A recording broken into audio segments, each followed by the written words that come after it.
Well, good morning, everyone, and welcome to Clearwater County's regular council meeting for the 27th of June, 2023. As a reminder, all public meetings are live streamed and recorded. Any verbal or written information provided may be included in public documents as per the Freedom of Information and Protection of Privacy Act, FOIP 40-1. Believe it or not, I've actually practiced that, and I still can't get that right.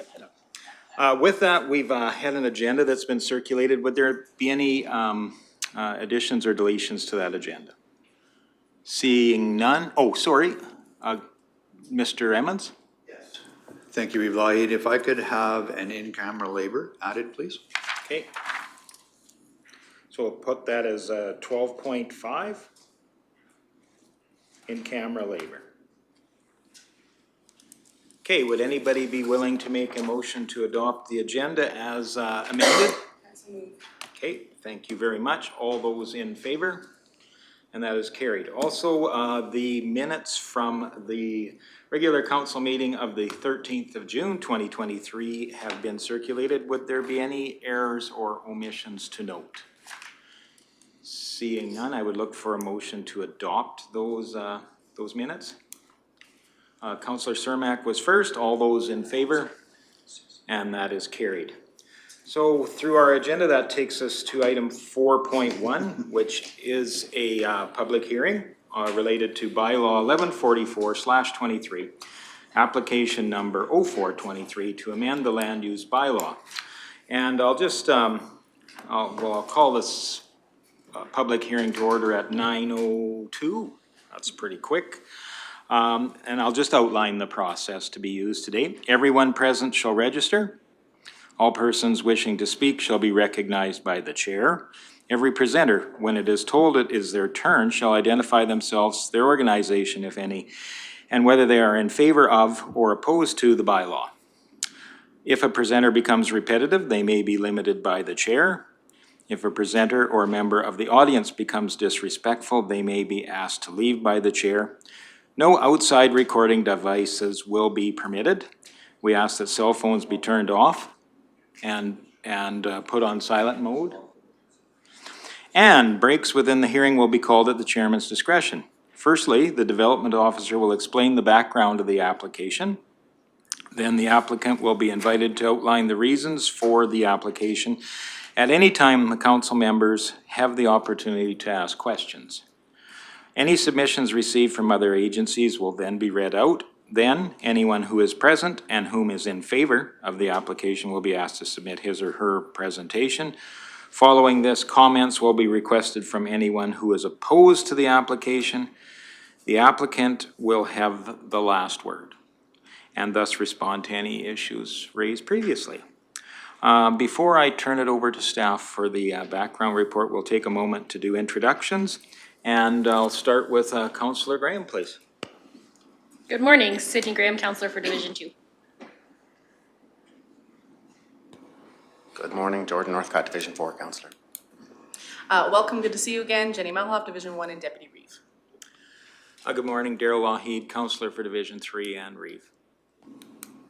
Good morning, Mr. Meisner. Neil Radcliffe, Councillor for Division 5. Good morning, Brian Cermak, Councillor for Division 6. Good morning, Michelle Swanson, Division 7. Good morning, Murray Hagan, Director of Corporate Services. Morning, Daryl. Rick Emmons, CEO. Dustin Bisson, Planner. And Daryl Meisner, applicant for the land use amendment. 413-033 Range Road 6-3. Well, we need more to say. Well, good morning and welcome for sure. To start off, our planner, Dustin, will outline the background to the application, please. All right, thank you, Lougheed, and good morning, Council. Daryl Meisner currently holds title to the Southwest 22-41-6 west of the 5th, containing 151.7 acres of land.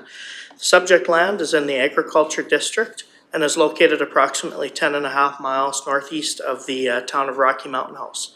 The landowner has made application to redesignate approximately 20 acres of the land located in the north central portion of the quarter section from ag to intensive ag.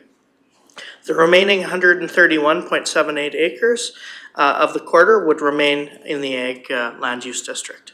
Pending the outcome of the land use amendment, the applicant will then proceed with a subdivision application to create separate title to the 20-acre intensive ag parcel. The proposed developed 20-acre intensive ag parcel is serviced with power, water, and a septic system and contains a residence and shed. Access to the proposed parcel and the remainder of the quarter section can be obtained from an existing access off Range Road 6-3 adjacent to the west property boundary. The landowner has made application to amend the land use bylaw to allow him to construct a deep water pond to raise rainbow trout. The trout will then be fished for both personal and commercial and sold commercially. The business portion of the operation will be family operated and no outside employees will be required. The applicant has indicated that a small shop or shed may be required for equipment storage. Power services will be run from the residence to the proposed pond area to run the required air pumps. The proposed land use amendment would allow the applicants to live in the existing residence on the proposed parcel and utilize the existing low unproductive agricultural land for the construction of the trout pond. The pond would then be used in conjunction with the proposed fish farm operation. Surrounding land uses in the area are mainly agricultural with a few residential parcels surrounding the property. The attached package provides more detail on the proposed development and the applicant is here to speak to the proposal. So as we get into the county policy, we look at the county's MDP 2010. Some of the themes that were expressed by the community during the consultation process of the 2010 MDP was that Clearwater County should value a safe and rural lifestyle through a diverse, productive, sustainable economy, including an active, vital agricultural sector, diverse rural residential opportunities, and an active, deep respect for sustainable environment as a significant component of the quality of life desired by the community residents. Section 3.2, we need to consider the conservation of agricultural land and support agricultural land uses. 3.2.2, agricultural land and farming activities remain important to the county's rural identity. 3.2.3, the location, intensity, scale, and design of new developments should be compatible with the capacity of the site and adjacent land uses. 3.2.5, it is important to provide a mix of economic activities. 4.2.3, an application to create a parcel for intensive agriculture purposes shall be evaluated by the county based on policy 4.2.4 and the following. The minimum parcel size shall be 20 acres. The proposed development would result in the land being intensively used.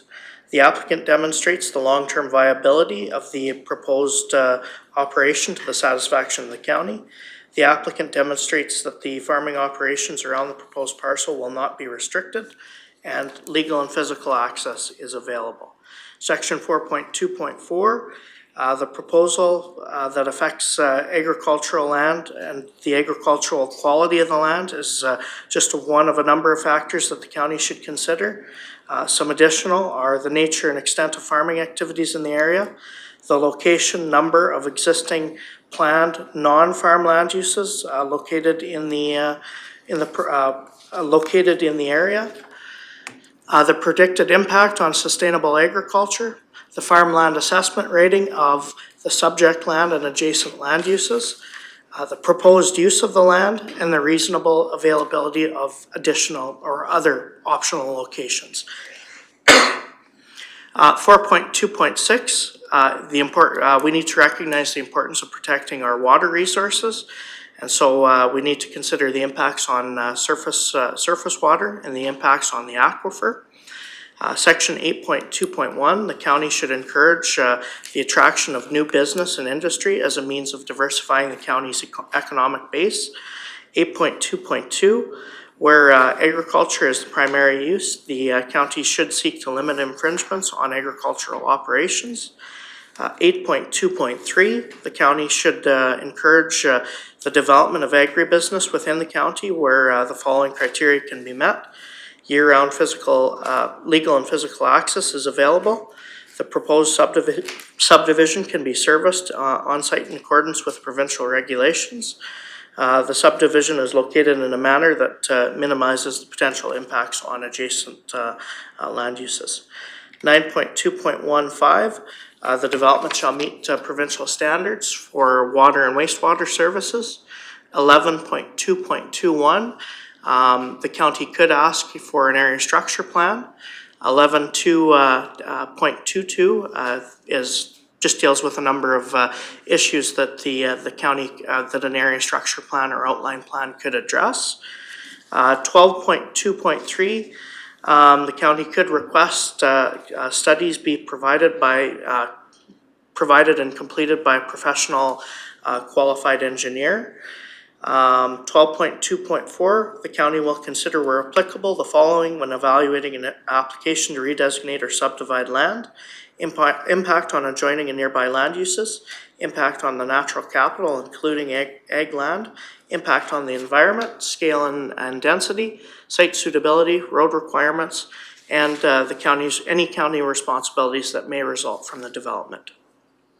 I've included some sections from the land use bylaw, the general purpose of the intensive agricultural district, as well as the definition of intensive agriculture.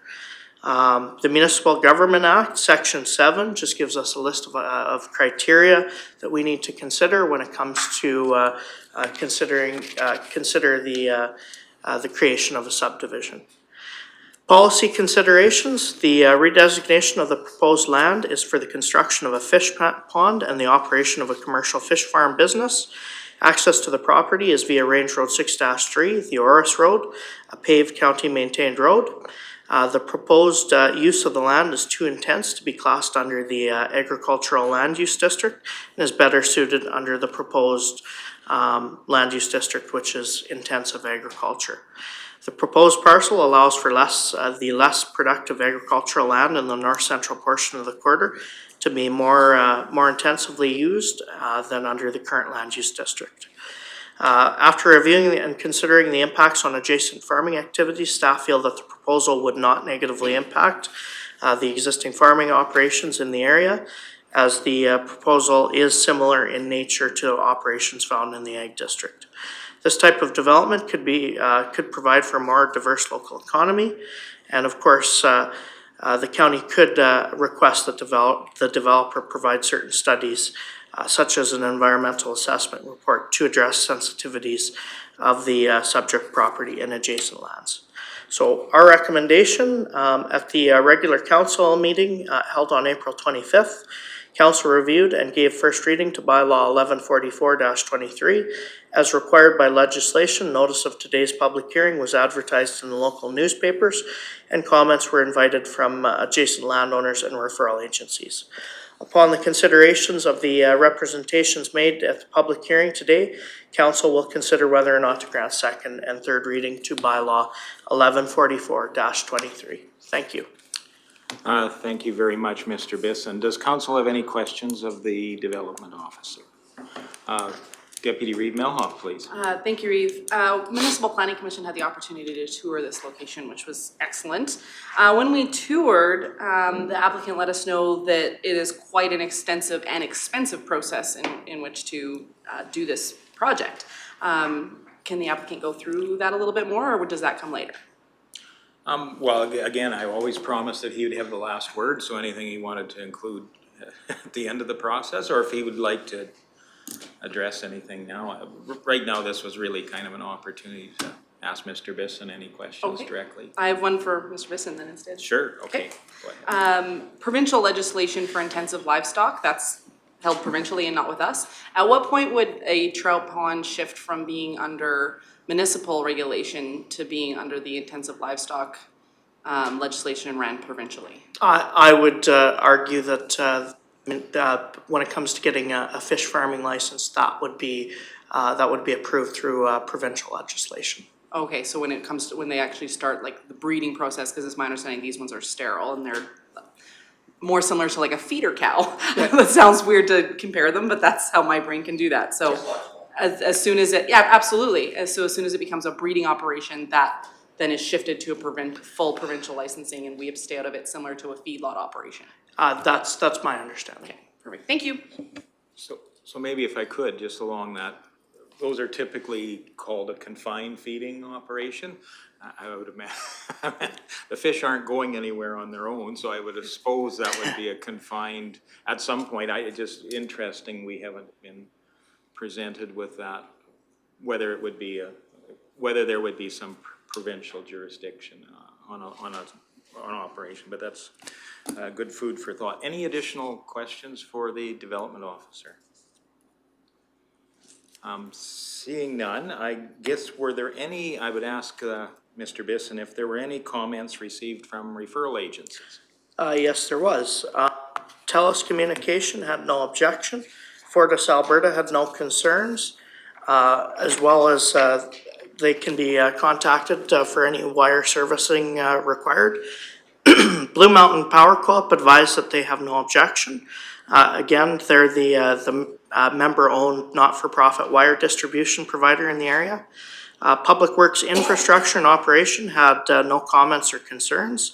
Bonavista Energy, regarding the subdivision application, would it be possible to revise the subdivision area to exclude Bonavista's access road? The subdivision goes through, if the subdivision goes through as is, Bonavista will need to amend its surface lease to exclude the subdivided area and get a new lease for the landowner of the subdivided area. This would be at a large expense to us, as we would have to get new survey plans. If the subdivision could be moved to the north, the access road we would not have to make any changes to our lease. Clearwater Regional Fire, it appears that the current residence on the property does not have legal access to it. Any future developments need to follow the applicable building codes to ensure access for the fire department. They sent their standard information as to requirements for road requirements for their equipment to access the property as well. The Municipal Planning Commission reviewed the application on June 19th. MPC recommends that Council favorably consider granting second and third reading to the subject land use bylaw amendment, with the additional recommendation that the easternmost boundary of the proposed redesignated parcel be shifted further to the east to follow the natural drainage course that exists. MPC would also like to note that approval from Alberta Environment for the fish farm operation will be required as a condition of the proposed subdivision should the land use amendment be approved, and an environmental reserve easement will be required as a condition of the subdivision as a way to protect the natural drainage that exists along the eastern edge of the proposed parcel. Thank you. Okay, thank you, Mr. Bisson. At this time, I would ask you, Mr. Meisner, if you'd like to speak to your proposal or add any comments in support of your request, or respond to any of the comments you've heard so far. Thank you. Well, yeah, I mean, I do have a lot to offer in terms of further information on the proposal. We did amend that photograph. Yes, she's pulling it up. Oh, perfect, thank you, yeah.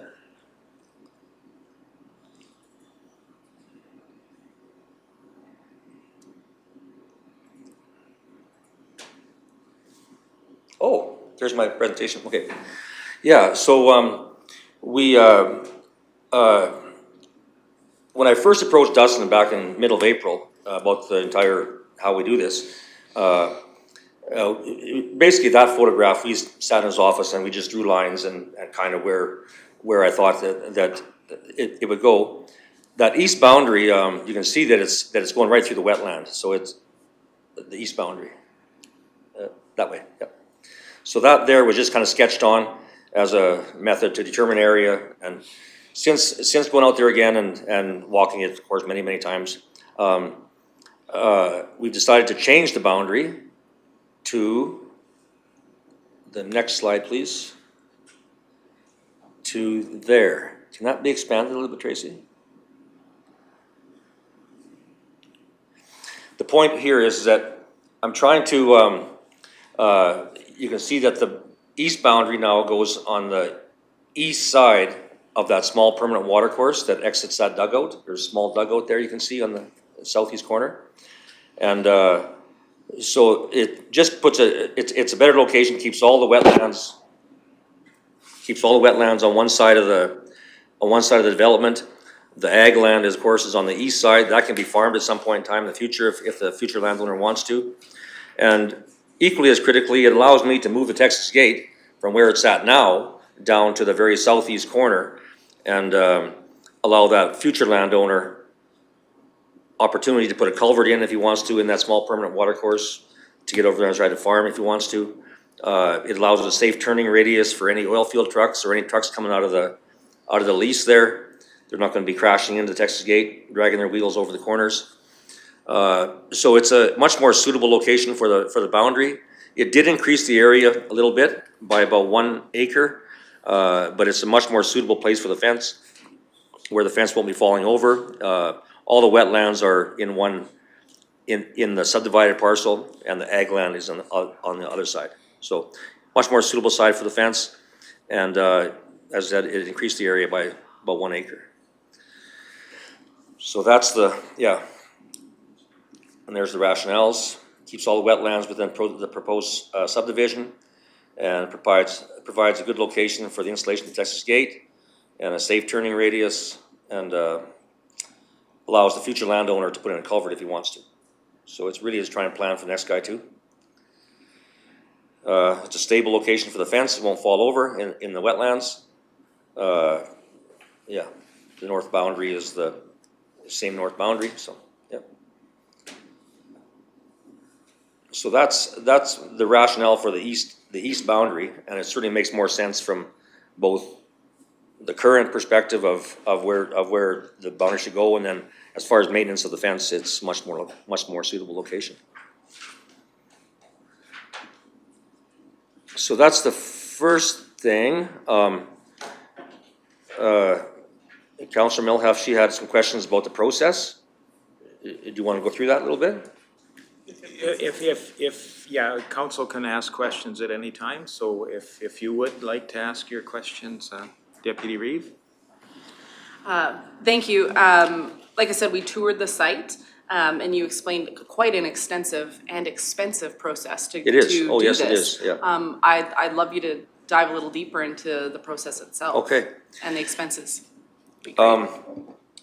To do this application, which I will make to Alberta Environment, completely independent of Clearwater County, it has nothing to do with Clearwater County. The application will be made to Alberta Environment, and the application is not for the construction of a fish farm. The application is for there's two applications really. One is for the storage of water, which is one application, and the second application would be for the conversion of a wetland to upland. So the conversion part of that application will involve, of course, digging a hole and then waiting for it to fill up. The current pond on the south side of the road there, just for a point of interest, that took 2.5 years to fill up. So it's not that it happens overnight. You dig a hole and then you hope that it rains. Snow melt, I estimate snow melt will be about 20% of the volume that goes into that pond. The rest is rainfall. So if you don't get any rain, you don't get your pond filled up. There'll be no groundwater influences on this pond. There'll be no springs or anything like that. So it is completely, wholly dependent on precipitation. I estimate that pond, this current pond is about 1/3 of an acre in size. If the future pond, if it's a full acre in size, I think it'll take probably 3 full years to fill that up to a sufficient depth that I can put fish in it. Okay, and then I have to have air down to it because they won't survive the winter in a shallow pond. So there's no point in stocking it if you haven't got air into it. So it's a process. The application process generally takes 6 months. From the time of application to, from the time you get review, any kind of approval back from the Crown, it's a 6-month period. I'm a qualified wetland practitioner. I spent all my career in the environmental industry. I'm recognized by the Crown as being a qualified wetland practitioner, so I can make that application. I'm qualified to sign it off. You need to have, there's a set of criteria that you need to be able to demonstrate to the Crown that you are, part of the group that can sign off these documents. I estimate that the cost of the pond, well, let's back up a step. The cost of the compensation will be paid to the Crown. The current value in this area is about $19,500 per hectare. A compensation cost that's paid to the Crown. Of course, they take that money and they do restoration projects elsewhere. Bottom line is that before I can even touch a tree in there, I got to pay the Crown $20,000 for wetland loss. My argument to the Crown is going to be that listen, I'm building habitat. I'm increasing ecosystem diversity. I'm increasing the amount of resilience in our systems out there. Okay? I'm increasing habitat. Right now, it's a low-value habitat. The only thing that goes through there is perhaps the odd moose, but other than that, there's nothing. Okay? Insects. So I'm hoping to convince the Crown that through my pond design, with the scalloped edges, as I mentioned before, and the shallow perimeters, that increases waterfowl usage, it increases duck habitat, it increases bird habitat, red-winged blackbirds, finches, swallows, all the things that are currently around my little pond there will be much more available. So that I'm hoping that I can get the compensation reduced from $19,500 per hectare down to perhaps half of that. I'm hoping, but no guarantees on that. So going in, I'll have about a $20,000 bill for compensation to the Crown, and then of course you got to build the hole, dig the pond. I estimate $10,000 for clearing, and I'm gonna budget $30,000 towards digging the hole. So before I even have a drop of water in it, I've got 50 grand invested in that hole. With still no air down there and still nothing else, no power, nothing else, no buildings, no structures. And then, of course, I wait for the pond to fill up. If I can get about 12 feet of water in there and I have power down to it, then I can probably put fish into it. But I'll need 12 feet of water at least. Hopefully 16. 16, I'd be fine with that. But so you see, there's a timeline involved in it. It's a process. This is just the first step in what ultimately will be a fish pond. Okay? Now, as far as commercial opportunities, and that's something that needs to be explored here, is that that's down the road. If there's any commercial opportunity, it'll be explored with Alberta Agriculture. Seeing what the rules are in terms of selling harvested fish. There's a lot of things that have to happen before I talk to Alberta Environment or Alberta Agriculture about marketing. Right now, it's just a matter of getting approvals to build the pond and get it filled up.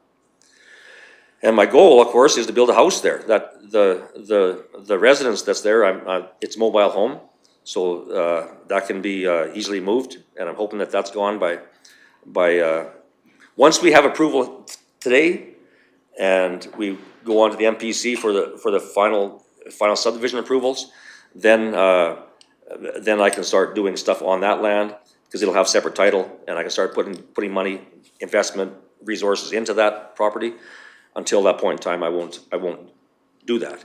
I'll need to have separate title before any dollars are spent, any efforts spent there. In fact, I won't even start doing the Water Act field work, doing all the field work. I won't even start that until I have subdivision approval. There's no point in me putting in much effort and money into it without having full approvals. Yeah, and then other than that, I can just say that the timeline, I'd like to get this done as soon as possible. I need to get titles established, get the survey done, start the registration process. I need to get titles established and ultimately get the south portion of the quarter on the market, which is summertime is ticking by, so every day that we lose is just one less day of summertime market out there, so. And, yeah, and that's kind of where she sits. Okay, thank you very much. At this time, I would ask if there are any comments from any member of the public wishing to speak in favor of the application. Again, any comments from any member of the public wishing to speak in favor of the application? Seeing none, I would ask Mr. Bisson if there were any written submissions in favor of the request. No written submissions in favor of the proposal were received. Okay, thank you very much. And then at this time now, I would ask if there were any comments from any member of the public wishing to speak in opposition to the application. Again, any member of the public wishing to speak in opposition. Seeing and hearing none, I would ask Mr. Bisson if there were any written submissions opposing the request. No written submissions in opposition were received. Okay, thank you very much. And as I promised before, I'd let you have the last word, Mr. Meisner. Well, I really appreciate that you're looking at my application seriously. I mean, I really feel that, you know, we live in a privileged part of the province, I mean, really, from a land perspective. We have adequate water. The Medicine River is still part of the South Saskatchewan watershed, but there currently is no restrictions on water within the Red River watershed. So you can dig holes if you get the proper approvals. You're allowed to dig holes by the province. They'll have a standard set of conditions that they'll put on every application, on every approval, and I have no doubt that this will be approved. In fact, that little area down in the middle of the quarter there, I did one for an oil company. They ended up canceling the project, but that application was approved by Alberta Environment. 30,000 cubic meters of storage of water. It was a big pond. It was 1 full hectare of land.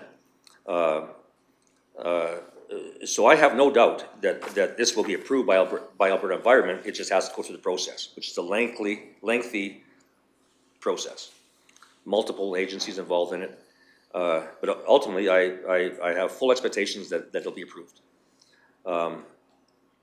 So I encourage council in the future going forward is that, you know, these kind of projects that are kind of, you know, they're a little bit off the wall maybe, but they are good viable projects. You know, this is those fish, as I was explaining to at the MPC, those fish are livestock. You know, I buy them, I grow them, I nurture them, I feed them, I eat them. They are as livestock as a Hereford, as Black Angus. And that it's an alternative way to look at wetland uses. I think that should be something that should be also encouraged by the council. That it's a different way of looking at wetlands, and we have a lot of them. What we don't have is a lot of open water ponds or sloughs that allows waterfowl and other organisms that depend on wetland environments. We don't have a lot of sloughs. I mean, the creation of a new pond it's a good thing. So it's something that I think council should take under your wing and give more credibility to. They're not off the wall. They're people have actually thought them through, and they're good projects. That's my little sermon. So. Well, thank you very much for joining us, and thank you very much for articulating your vision there. So we appreciate that. With that, I will close the public hearing, and no motions will be entertained at this time. So having said that, we move through our agenda, and the next item is item 5.1, and that is consideration of second and third readings bylaw 1144/23. Application number 0423 to amend the land use bylaw. And again, I shall turn the floor across to Mr. Bisson. All right, thank you, Reeve. The purpose of bylaw 1144-23 is to amend the county's land use bylaw to redesignate 20 acres of the Southwest 22-41-6 from ag to intensive ag. Pending the outcome of the land use amendment, the landowner will proceed with an application to subdivide the redesignated lands from the remainder of the quarter section. Once the lands have been subdivided, the landowner will proceed with an application to construct and operate a fish farm on the 20-acre intensive ag parcel. Please refer to the documents attached in the agenda under item 4.1 for further information and detail on the application. At the regular council meeting held on April 25th, 2022, council reviewed and gave first reading to bylaw 1144-23. As required by legislation, notice of today's public hearing was advertised in the local newspapers, and comments were invited from adjacent landowners and referral agencies. Upon the considerations of the representations made at the public hearing, council will consider whether or not to grant second and third reading to bylaw 1144-23. Thank you. Thank you very much. Questions from council? Deputy Reeve Melhoff. Thank you, Reeve. How does Bonavista's concerns play into this? So, yeah, that's a great question. So Bonavista, it's kind of a limited concern because if you move the proposed parcel boundary to the north side of the lease road, it would no longer have access to legal and physical access. So at the end of the day, because the landowner is looking to do a subdivision at that location and proposing to use their access, they need to meet. They need to come to an agreement with the landowner and oil company. So I mean, it's really in their hands as to coming up with some sort of an agreement moving forward. Okay, but sorry. Go ahead. But they requested the subdivision authority look at potentially not doing this because they would be unduly affected. That's right. They're not saying it can't be done. They're just saying it would be a cost to them.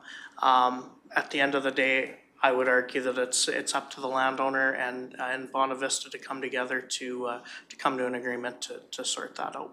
Okay, thank you. Any additional comments, questions? I'll go to Councillor Swanson and then back to Councillor Northcott, please. Dustin, could you give us the MPC's recommendations as far as what they would like to have seen again? And I didn't get them all. I just Sure got some thing. of them, please. So the Municipal Planning Commission recommended that council favorably consider approval with the recommendation that the eastern boundary of the proposed redesignated parcel be shifted further to the east to follow the natural drainage course. MPC also noted that approval from Alberta Environment for the fish farm will be required as a condition of the proposed subdivision should the land use amendment be approved. And an environmental reserve easement will also be required as a condition of the proposed parcel should this land use amendment go through as a way of protecting that natural drainage course on the east boundary of the proposed parcel. Supplementary? So if the approval of this Alberta Environment for the fish pond has to come in the next stage in order to approve the subdivision, Mr. Meisner has indicated that to go ahead, he needs the subdivision in order to make that approval. It's kind of like, I'm wondering where the horse and the cart are in this process. So if, you know, if the subdivision is not approved, will Alberta Environment favorably look at it if it's not approved? That's where, and he won't get his license. That's where I'm kind of struggling with, because if we say no to this and then the risk is the next step, then we've done this for naught. So that's kind of will be my deliberation, unless you can shed more light on that. Okay, that's a good question. I would say Alberta Environment is going to be looking at this from the rezoning perspective, not necessarily from the subdivision perspective. At the same time, we can grant a conditional approval for subdivision. That would just be one of the conditions that would need to be met prior to us endorsing it. And Councillor Northcott, please. For just a question for staff, for the environmental reserves. So there'd be an environmental, like an easement, roughly where would that be? And second to that, does that, on the environmental easements, does the public have access to go and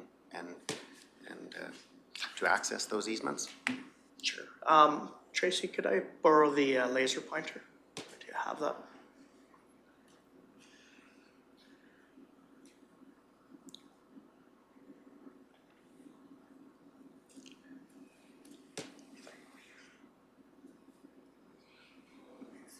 Okay, sure. Thanks, Rick. All right, so the environmental reserve would be along that eastern boundary there. And basically what it would end up being is 10 meters on either side of the natural drainage course, just as a way to protect that natural drainage course.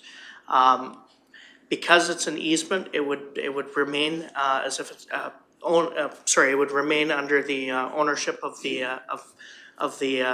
parcel holder, and no access would be granted. If it was an environmental reserve parcel, that is the situation where the public could access, but typically we only do that if there is a demand for public access to that area. In this case, I don't foresee any demand for the public to access that area back in there. Okay, yeah, no, I was just curious if it was, if the public could legally go and just access that, easement, but thank you. Would I be correct in assuming in order to access this parcel, they would have to trespass on other people's property to get to it? It's kind of inclusive in those parcels of land. That is correct. They would have to trespass on the remainder of the quarter, the parcel itself, or the quarter section to the north. Okay, thank you. Additional questions, Councillor Cermak? Okay, to get my brain around all of this, we are now looking at 21.9 acres of land with this new extension on the east side to take in the wetland, right? That's correct, yes. Okay. If council, sorry, I'll jump back here for 1 second. If council makes a motion to approve second and third reading with the amended size. Okay, and right now, all we're doing is looking at the land. We're taking it from agricultural to intense agricultural. That's all we're doing. We're not looking at any subdivision or anything other than that, other than the area. That's correct. Okay, so I'm in favor of this because it's a good diversifying ability to do something else in our farming community. I think it's great that people are looking at something a little off the average scale that we do here in the Clearwater County. I think it's great that Mr. Meisner has brought this forward. I think it's a great deal to add to our agricultural industry. I'd like to see this second and third reading pass, please. Thank you. So I would say, and maybe confirm with Mr. Bisson, if somebody was to propose second reading of this, that we would also need an amendment to adjust that parcel size then, or the amount of area redesignated to 21.6, I believe it was. I believe that's. I think I saw 21.6 before. Maybe that's 21.6. Yep. 21.6. Yeah. Okay. That is correct. It might in fact be a tad smaller because Texas Gate has to go on in a good location, so it may in fact be 21.5. Okay. Plus or minus. Well, I Just to think, make it more for the heifers. We like to think our authority is somewhat flexible in those things. It's the overall footprint that we'd be looking at here, so. Any additional questions? Is that a motion then? I would Okay, make a Councillor. motion for second reading to increase the area to 21.6 acres for second reading. Can we capture that, Tracy Lynn? I believe the amendment was to adjust the size proposed to 21.6 acres. Yep. Okay, clarity then with council. Deputy Reeve Melhoff, and then I'll go to Councillor Northcott, sorry.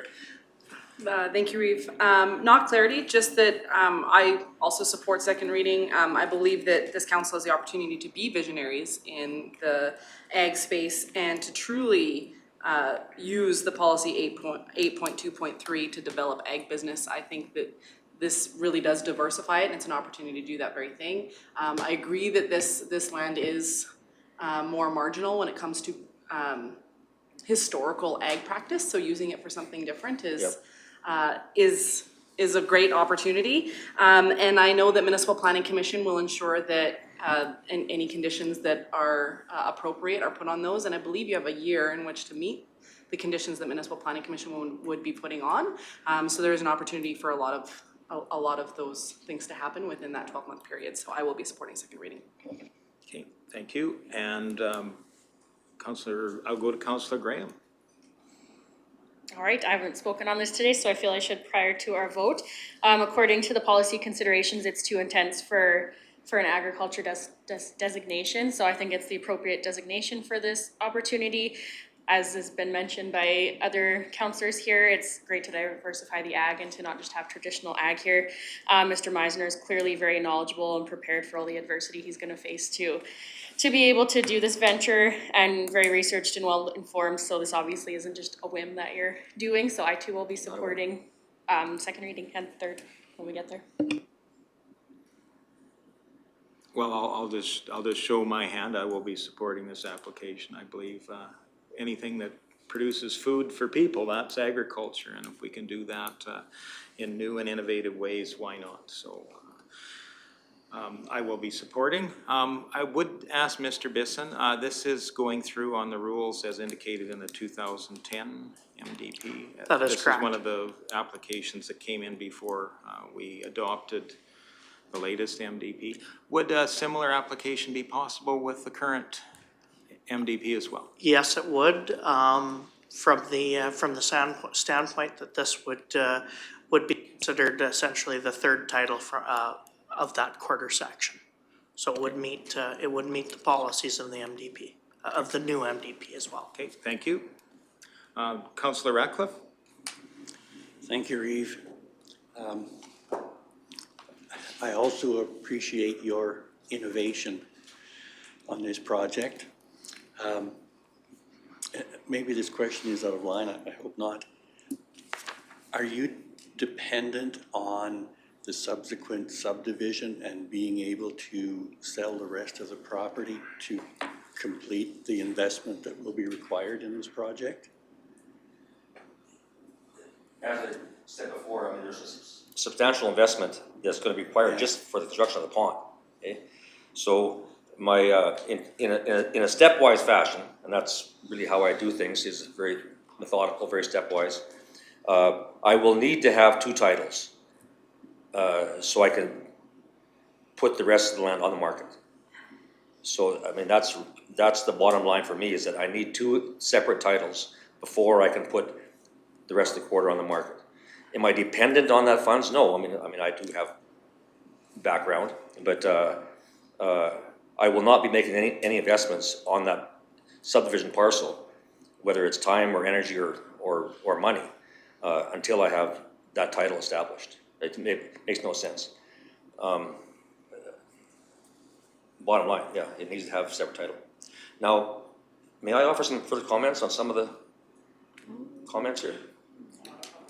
So we're not really at a public hearing stage anymore, but you mean, if it's directly answering a question that somebody may oppose to you.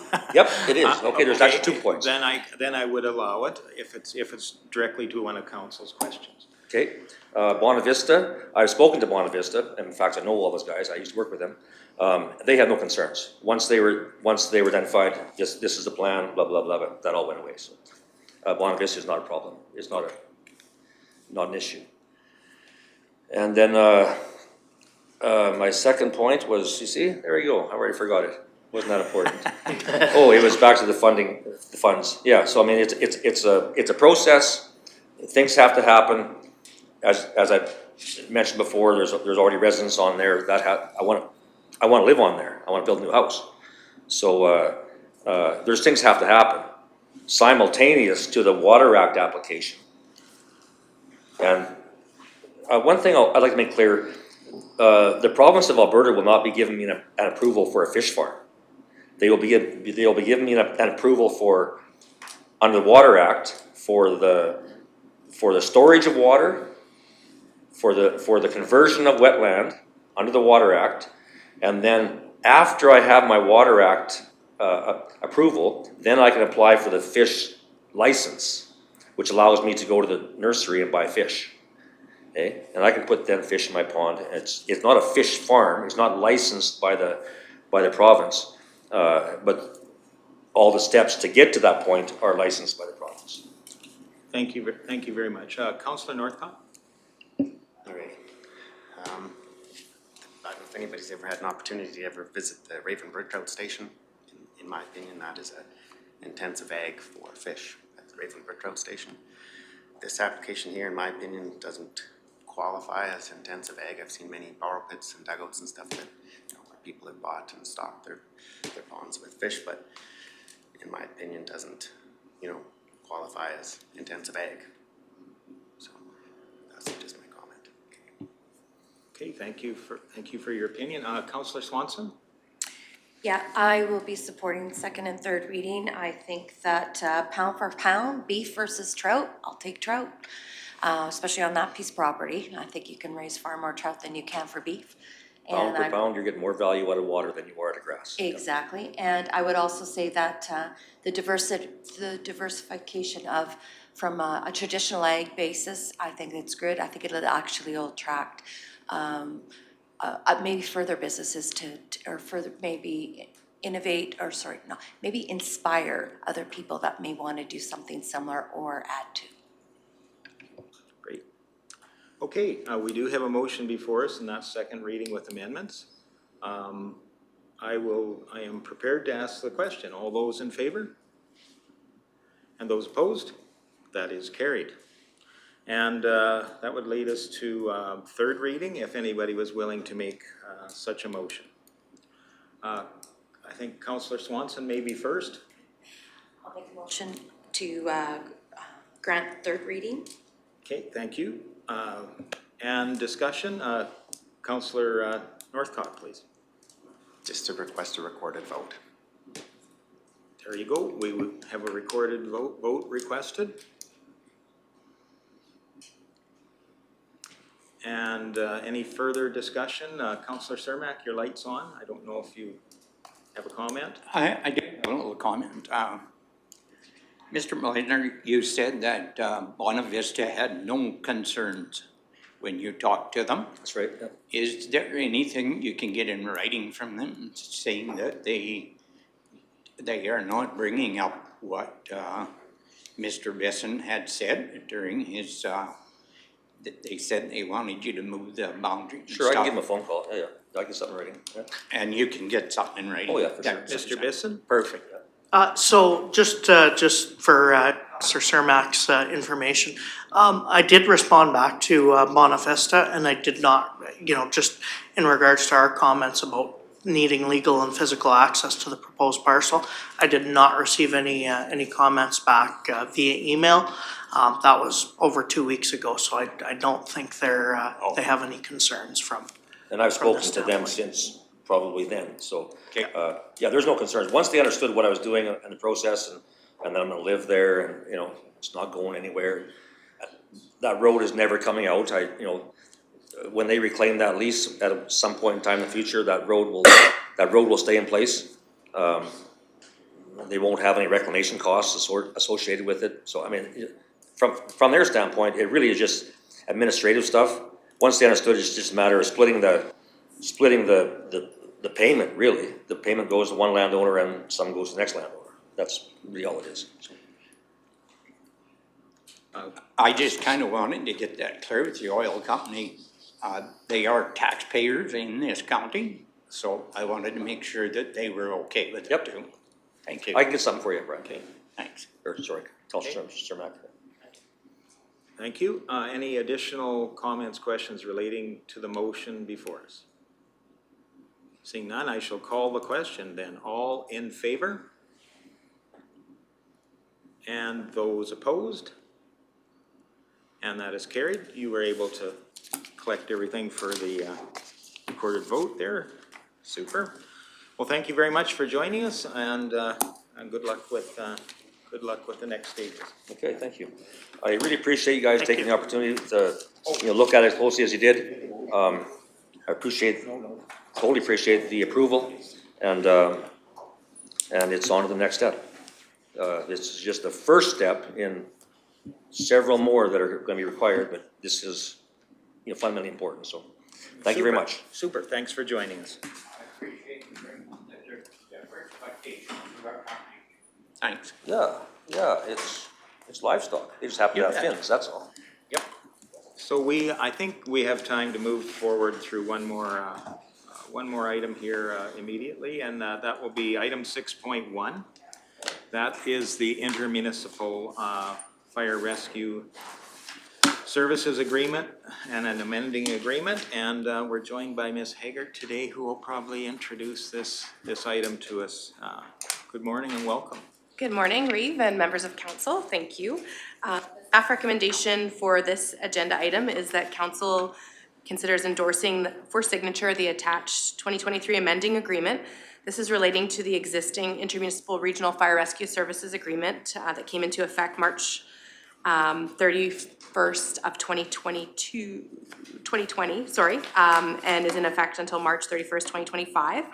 As per the Town, County, Village Intermunicipal Collaboration Committee's recommendation for some minor amendments to the agreement. So some background on the agenda item. The original agreement is attached, and again, that was enacted in 2020 for a 5-year period. Administration first met as CAO group, and then as part of the Intermunicipal Collaboration Committee at their most recent meeting on June 16th, and reviewed the current fire services agreement and discussed some of the challenges that we've talked about during our budget process the last couple of years related to the timeframes associated with which the municipal managing partner, which is Clearwater County, has to provide the committee the fire services budget. It's way ahead of our regular budget schedules and other municipal budget schedules, which is difficult timing for getting really good price estimates for things like capital. And then as well, the use of the municipal price index is an operating budgetary consideration. Now, it's not how we budget per se, but it's the threshold within the agreement that provides a maximum amount of increase year over year.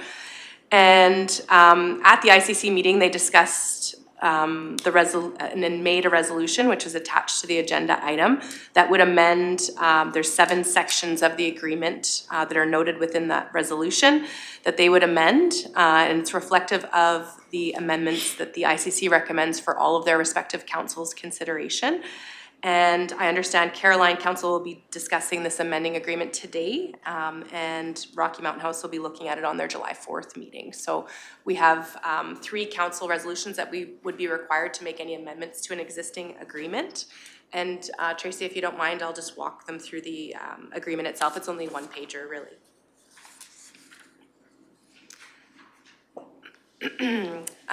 So the agreement sets out the parties, the whereas clauses describe the reasoning that I just talked about for the agreement to be changed, and then the sections to be changed are within 1 through 6 located on the now therefore statement. So section 4.3 would be amended to read prior to November 15th, and that's a change from an October date for the operating and capital budgets to be reviewed by the ICC. That puts us more in line with our regular municipal budgeting process.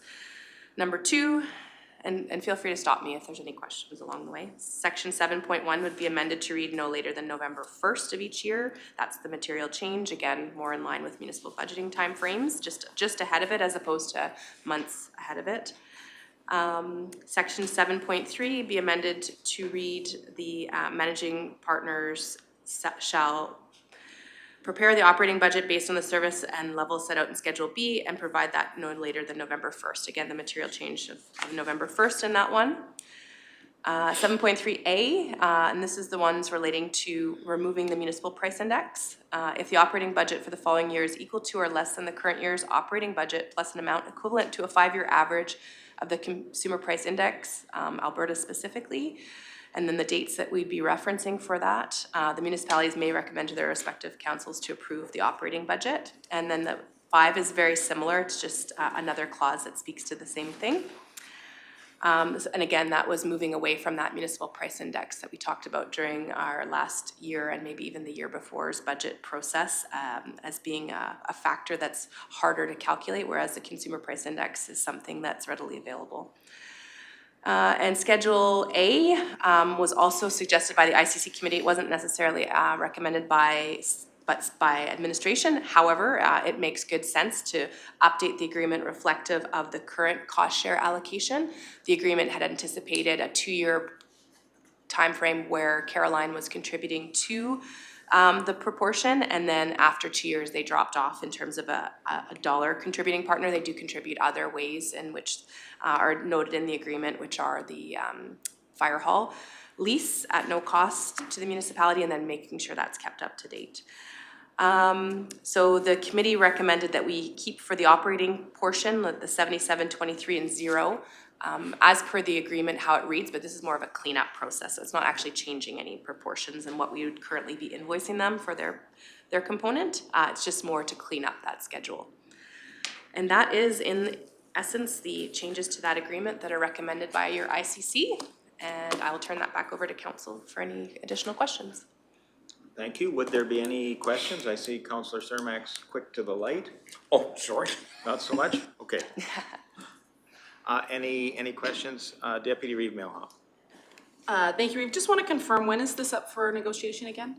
In 2025. And that would be the appropriate time to change voting partners, et cetera, and to switch, if the amalgamation process has not gone through at that point, that'd be the appropriate time to change the Village of Caroline to an advisory position, should that be what the negotiating team at that point decides? That would totally be up to a governance determination, but I would recommend that would be an appropriate time to discuss any material changes to the agreement for sure, in terms of how it's structured. Yeah. Follow-up? Sure. I struggle with the Village of Caroline being an equal voting partner at the governance level when they're not an 0% contribution to this agreement, and yet a full voting partner at the table. I struggle with that, but knowing that negotiation on this agreement is coming up and that we're in the process of an amalgamation conversation, I'm comfortable with the changes that have been made. But when this agreement comes up, if we're not through that process, I believe a big shift in this agreement may need to take place. I understand that 6.4 does cover the fact that the fire halls are within separate municipalities and there's separate lease agreements for those. But I truly think a bigger conversation needs to happen when this agreement is renegotiated. Thank you. Absolutely, and I would expect that this would come back before all of the respective councils, whatever makeups they are at that time, towards the end of 2024. So it's a little bit more than a year away from a negotiation for the new agreement. Okay. Any additional questions? So again, we'd be looking for a motion to endorse this amendment to the agreement. Councillor Ratcliffe? Thank you, Reeve. I move that council endorses for signature the attached 2023 amending agreement relating to the existing intermunicipal regional fire rescue services agreement. Thank you for that motion. Discussion on that motion. Seeing none, I would call the question. All those in favor? And that is carried. Thank you very much. Let's take a 10-minute break here and be back at 10:20.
Welcome back, everyone. We continue through our agenda of the day and we move into Public Works. So we're joined by our Public Works team this morning as well as for a number of items. So we will start with item 7.1, and that is the Town of Rocky Mountain House and Clearwater County Draft Wastewater Capital Funding Agreement. And I'll probably turn the floor across to Mr. Emmons to start this, or Mr. Magnus, one or the other. Thank you, Bylaw and Council. Just wanted to try my best to assist council with some background and understanding with this agreement, because this has been quite a process for administration. When we received the engineering report, it gave a lot of different percentages in that report. Everything from 2% quantity added into the Town of Rocky's wastewater system, but equaling between 20 and 28%. Quite a difference in percentages. And as we went through the process, I was personally involved getting down philosophy and agreeing to that philosophy and because all philosophy represents contribution. And going through that process, if I could do my best to assist council, I would equate it to a swimming pool. And you have a swimming pool and it holds 10,000 gallons. You can get a 2-inch pump and put that into the swimming pool and dewater that swimming pool in a day. You can get a 12-inch pump and do it in 20 minutes. And it's no different. Same quantity of water, but when it's a peak flow, it takes more infrastructure, larger infrastructure, to handle that. Although it's the same quantity, it's received differently. And really going through the process and the engineering, that's what it boiled down to. So yes, it's a 2% contribution, but the engineering study showed between 20 and 28%. And actually when we went through component by component, it came out to just under 26. So that's the engineering we went through and how it derived, but it's the difference in receiving. When you're operated through a force main, it's a constant flow. When you have a population of 6,600 people and randomly flushing their toilets, it's coming through a collection system and coming through the force main into the receiving body, the wastewater transfer station, in a fairly consistent flow.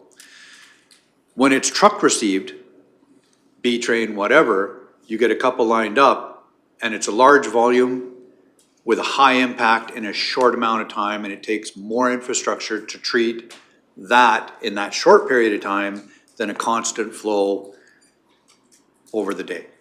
So if that helps explain some of the engineering report, I will turn it over to Public Works. But I just wanted to explain the philosophy, because I challenged every part as we went through the conversation, and you can ask my team, because I needed to have a comfort level to bring it forward this far. And I just wanted to explain to council my learnings in it and how we received that and how we came up with the 25, just over 25%, and got administration comfortable with it at least, so. Thank you. Okay, Mr. Magnus? Thank you, Mr. Emmons. Good morning, Reeve Lougheed, Deputy Reeve Malhalf, and Council. So on the 15th of June 2023, the Town of Rocky Mountain House and Clearwater County met as part of the Intermunicipal Collaboration Committee, and a number of items were discussed in that meeting, one of which was the wastewater lagoon, Town of Rocky Mountain House wastewater lagoon agreement. So to start with, I'll just put forward the staff recommendation and give a little bit of background associated with that to supplement Mr. Emmons' initial conversation with council here. So the staff recommendation is that council approves the draft wastewater capital funding agreement with a term of 5 years commencing on January 1st, 2023 and ending on December 31st, 2028, and endorses the agreement for signature. Again, a little bit of background leading to this point. On October 15th, 2013, Clearwater County and the town of Rocky Mountain House entered into a 10-year agreement which would allow Clearwater County residents and businesses to expel their septic at the town's wastewater lagoon. In exchange, the county contributed $2.1 million to the town of Rocky Mountain House for the lagoon upgrades. This agreement expires on October 14th, 2023. Since that period of time, during that period of time, as we approach the expiry date of October 14th, 2023, upcoming here, past council of the day, asked that administration work with the town of Rocky Mountain House to begin to put together an agreement with the intent of renewing it and modernizing it. As such, both councils have passed resolutions to renew the lagoon agreement. The main item for discussion in this agreement was a percentage of capital costs. As council is well aware of, the town of Rocky Mountain House is in the process of constructing a new wastewater treatment facility, a sequencing batch reactor, to be more specific. And the costs associated with that treatment facility is $30,799,121. Of which $19,962,626 is being funded through grants. And of course, the remaining portion to be paid for by both the town and Clearwater County. As such, as indicated by Mr. Emmons, a study was done and administration on both sides, county and the town, came together. And that would be Sean Ho, he was sitting here beside me, our engineering intern, myself, and Sean LaFrance with the town. And we went through that study in detail and worked through the numbers and such. And the final result is that our contribution would be 25.4% in terms of any capital costs. And that works out to $2,752,811.82. As being our portion. And of course, that 25.4% is now incorporated into the agreement itself. There is background information attached to this particular agenda item with respect to the ICC meeting itself. And if council needed any further information associated with that meeting. At this time, I will turn it over to council for their discussion. Thank you. Thank you. Questions from council? Deputy Reeve Melhoff. Thank you, Reeve. How many people are on or how many residents are on our tax roll? I'm not entirely sure on that. We don't know how many tax notices we send out? I don't have that information. No? I'm just curious how we got to the 5,000 residents. Or I'll turn that over to Sean. Sean? Thank you for your question, Deputy Reeve. So the total of the dwellings in the county is 6,403. So excluding all the dwellings that is tied to the lagoon system and all the dwellings that will be housed to the Nordic Lagoon. So the remaining part would be 5,931, and 85% of those dwellings will go to the Rocky Regional Wastewater Facility. So that leads the number to 5,041. supplementary? Go ahead, please. Thank you. Did we account for the fact that farmers can get permits to dispose of their effluent on their fields and therefore don't need to use a lagoon site whatsoever? Yes, we did, and that's such a small amount. The difference that it would make to this would be negligible. Yeah. Okay. And Councillor Swanson? Yes, this agreement has been talked about for quite a few years now, and my only suggestion for me is I would like to see it as a 10-year instead of a 5-year.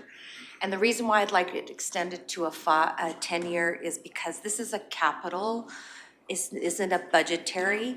And so I can see the value of what we are going to, of the 2.7 over 10 years. being more palatable than over 5 as far as an investment, and it would help with this added security of the residents that do use it, because we do know one big one, which is Wilderness Village, of knowing that they have that certainty for the next 10 years, that there's opportunity there. So I would like to just maybe have that modified to a 10-year versus a 5-year, if we could. Thank you. Councillor Ratcliffe, please. Thank you, Reeve. My question may have already been answered, but how often do we have B trains pulling in from the county that have that amount of effluent in such a short time?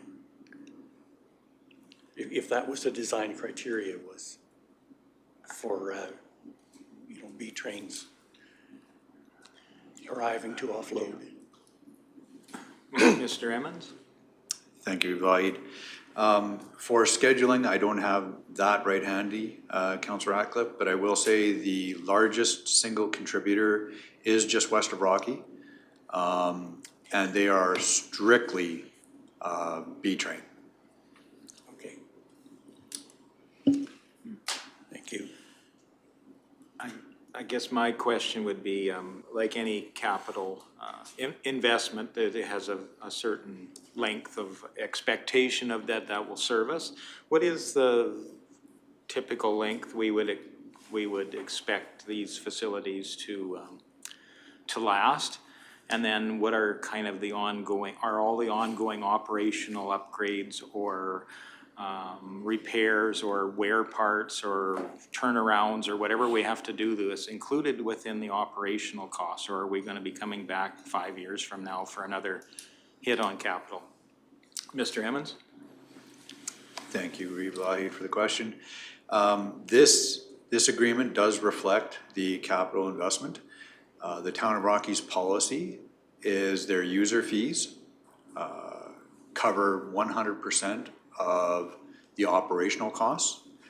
So I'm saying that going forward, desludging, any of those other items that would be included in a typical operation cost, the managing of therefore would be all user pay, full cost recovery. This is intended, this infrastructure is estimated between 45, 50-year life. That's the growth of this. If there is a major component that goes down, that isn't included in this agreement, and that would have to be a different conversation. This brings the Town of Rocky system, which we're being invited into, would bring it up to compliance for today's legislative standards. Thank you for that, and I'll go to Councillor Graham, please. I think that you kind of answered one of my questions, COM, and thank you also for the explanation at the start, because my brain needed that explanation for sure. So for the entire term of this agreement, do we make capital decisions on a base-by-base situation, or are we tied to all capital funding because of this agreement? So if the Town of Rocky was agreeable to the amendment Councillor Swanson proposed and this 5-year became a 10, this would be an agreement for access for that time period. If on the 11th year, a major component went down and it was a capital, there would be nothing stopping the town, or even in between for that matter, as neighbors utilizing the facility. This is about this upgrade, getting them to a standard, to a level that could treat our contribution and the Town of Rockies. And really that's what this encompasses. It doesn't mention the operating, as I stated, because that's the user fee. But if there was another capital investment, that would be a conversation of that council of that day. Okay. Could I ask a supplementary? Please. Seeing as though we have a unit coming online in Leslieville, hopefully this year, should we have it in here to revisit the number of dwellings using that facility within that term, or is that really relevant? Well, I think that's a great point. and a great point for a future investment. As this is contributing into a capital investment for today, that attaches to a grant, I don't know how that could equate to this conversation. I've actually thought about that, and even down the road, if Caroline, if I may, because I've researched this out with my background, RIMBY doesn't accept external hauling. Sundry doesn't accept external hauling. Caroline doesn't accept external hauling. If we bring Leslieville on, that would be a change in dynamics. The only thing east really is the regional system when you get into Red Deer Sylvanite partnership. So it really expands the radius and the contribution Clearwater County makes, because even the campground people from west of Caroline actually truck it up to and utilize the Rocky facility. Changing that with the current capital investment, this is kind of where we're at today, and it reflects that. I've had the conversation with CAO Kraus with the town of Rocky, and absolutely would be willing to monitor usage so that on a future capital investment, what impacts, even bring this onto line if things change. Maybe people in that midway point from, say, Misty Valley decide, you know what, with the change in Rocky, I'm just gonna go to Nordic, and it changes the traffic flow. Monitoring that usage for a future conversation, absolutely. I don't know how that data could be collected, the potential impact. It would be a bit of a guess. I understand it much better now, thank you. You're welcome. And Councillor Ratcliffe? Thank you. Councillor Graham asked part of my questions, which was what would the impact be of bringing Leslieville on? Is the system at Leslieville designed that it could handle B-train loads? Yes, it could, yeah. As it seems that's the peak load design I hear at the town would be, being able to handle that capacity in a short time.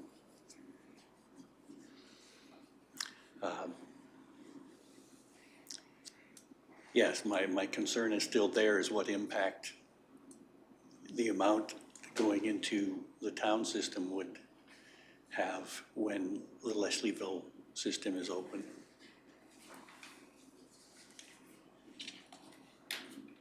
Okay, and I'll go to Deputy Reeve Melhoff. Thank you, Reeve. I'm sorry, I'm just looking for some clarification. At the ICC, I asked specifically if Leslieville coming online was calculated in to the dwellings and excluded then those like Leslieville area dwellings. And I was told yes by the presenter from the town, but now it's appearing that that may not have been the case, because you're saying we have to reevaluate once Leslieville is online. So I'm just looking for some clarification of which is the proper answer here.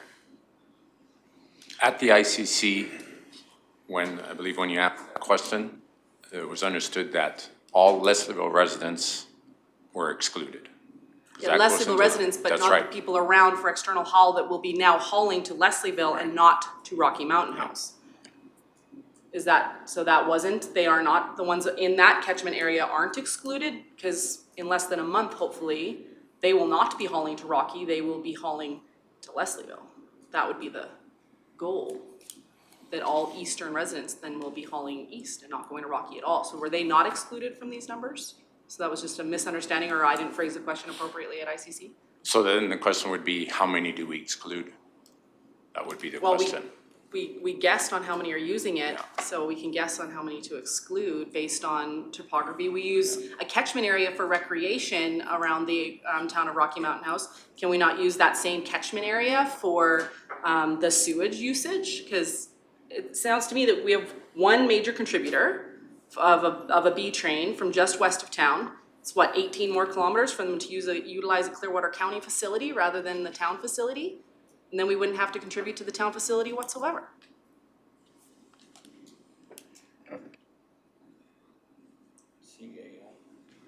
Mr. Emmons? And thank you. And thank you, Deputy Reeve. And to clarify, a radius was chosen.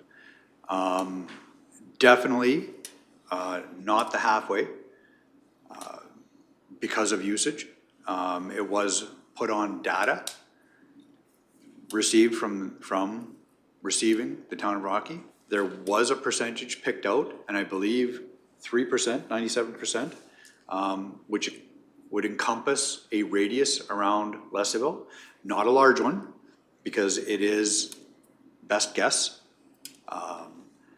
But there was percentages allowed for that.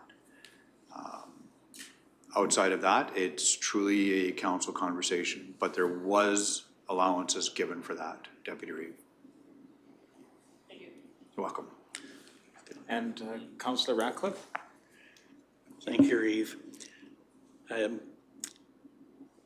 we determined how Leslieville will operate for hauling? My question really is more around if it will it be a cost recovery, what will the fees be? Because if there is a difference between that and the fees for hauling to the town, more people, especially B trains, would probably make that extra 18 kilometers and haul there. And that would remove the significant contributor for septage hauling to the town site. If we have already designed that capacity in Leslieville. Mr. Magnus? Could you repeat the question, Councillor Ratcliffe? The first part was the fee structure we propose to use for hauling septage to Leslieville. So if I can paraphrase, I hear a concern that we might get into sewage wars with the town of Rocky Mountain. House if our rate is not necessarily whatever the cost recovery is at the Rocky septage receiving station isn't in full alignment with the one at Leslieville. Perhaps industry will start moving towards Leslieville, and then we are forced into maybe upgrades to make Leslieville work. So I'm just maybe that's an oversimplification of what you were saying, but Mr. Emmons? And that's an anomaly that actually we will have to monitor. Very valid point. I had the same thought, even with Nordic. The town of Rocky currently doesn't know, because this is engineering right now. So the true cost of operating, it would be impossible to challenge the town of Rocky to say, what will be your user fee after this is put into play? They have no idea. Really, it's theoretical how much power, how much, they have engineering estimates, plus or minus, but they're gonna monitor that operational cost, and it will reflect in a user fee, whatever that would be. It would be something we would have to bring forward to that council of the day. Because if there's too much difference, it could change flow. That's very valid. So what's the user fee in Nordic? What's the user fee in Leslieville? Which could change the percentages. CAO Kraus and I were talking about, maybe this needs to be reviewed in a 3-year window to monitor what's that traffic flow, which would lead to a conversation for the next capital investment. And if I may, just to further, you indicated in terms of fee structure for Leslieville, that's yet to be determined as well. Till we actually have that facility up and running for a period of at least a year, then that allows us to determine exactly what the operational costs were. Because right now, we have no fees set for the Leslieville facility once it's up and running, or a charging fee, whatever the case may be, and we're going to allow that year to occur, and at that time, then fees will be established, and typically through the bylaw. I guess a question I have before I go to Deputy Reeve Melhoff.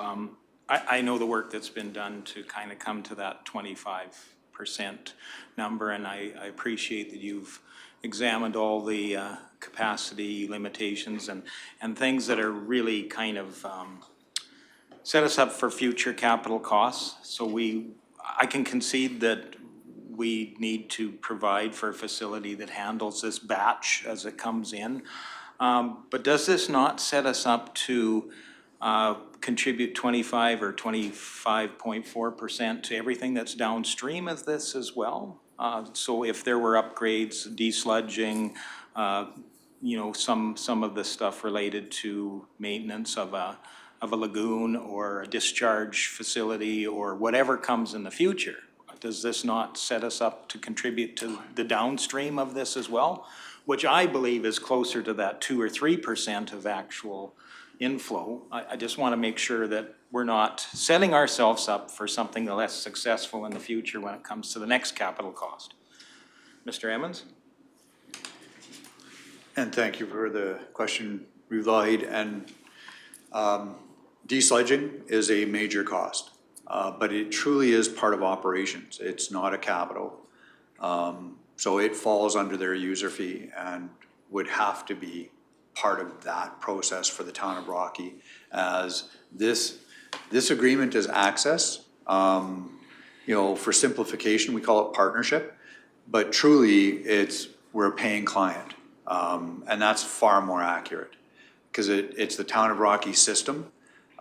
They're responsible for their approvals. It's their infrastructure. We are a paying client. So their user fees, by their policy, is their user fees cover the operational costs. So those type of things, desludging, that type of thing would fall under operations.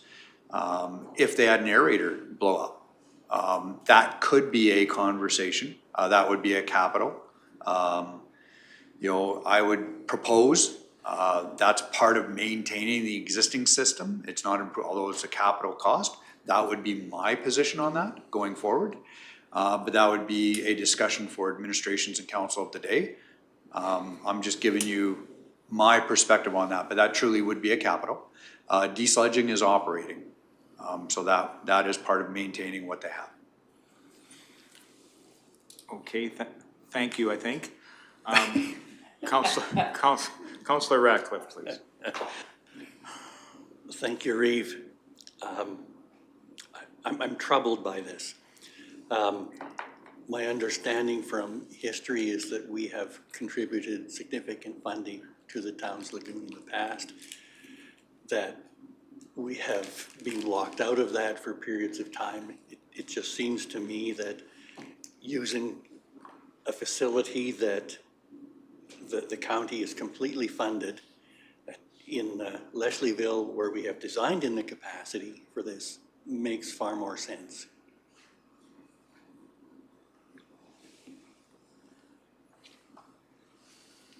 Deputy Reeve Melhoff, please. Thank you, Councillor Radcliffe, because I absolutely agree.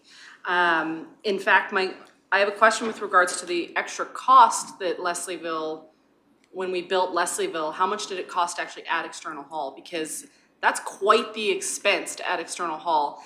And I know that myself, I perhaps would not have made that decision to add an external haul if we were then committing ourselves to doing this anyway, send everybody to this facility. But we included that in our just shy of $12 million upgrade to Leslieville. I don't see anybody correcting my number. 9 million. 9 Just a little over million? 9 million. I thought it was more than that, but either way, $9 million upgrade in Leslieville, and we're committing to this too. Like, we can send everybody to a county-owned facility, county-run facility, county-maintained facility, built specifically for this purpose, and the town has to build this anyway, with or without us. Because they have their own residents that are not connected to their system. I'm just questioning this altogether. Councillor Swanson. Actually, Oh, sorry, was there a? okay. As indicated, this, the upgrade for the Rocky Mountain House lagoon system is on a grant, so that they have been applied and they are not in compliance or they're borderline. And like any system, it'll grow out of compliance over time. Seems like everything grows out of compliance over time. Doesn't matter if it's a built-in lagoon or whatever.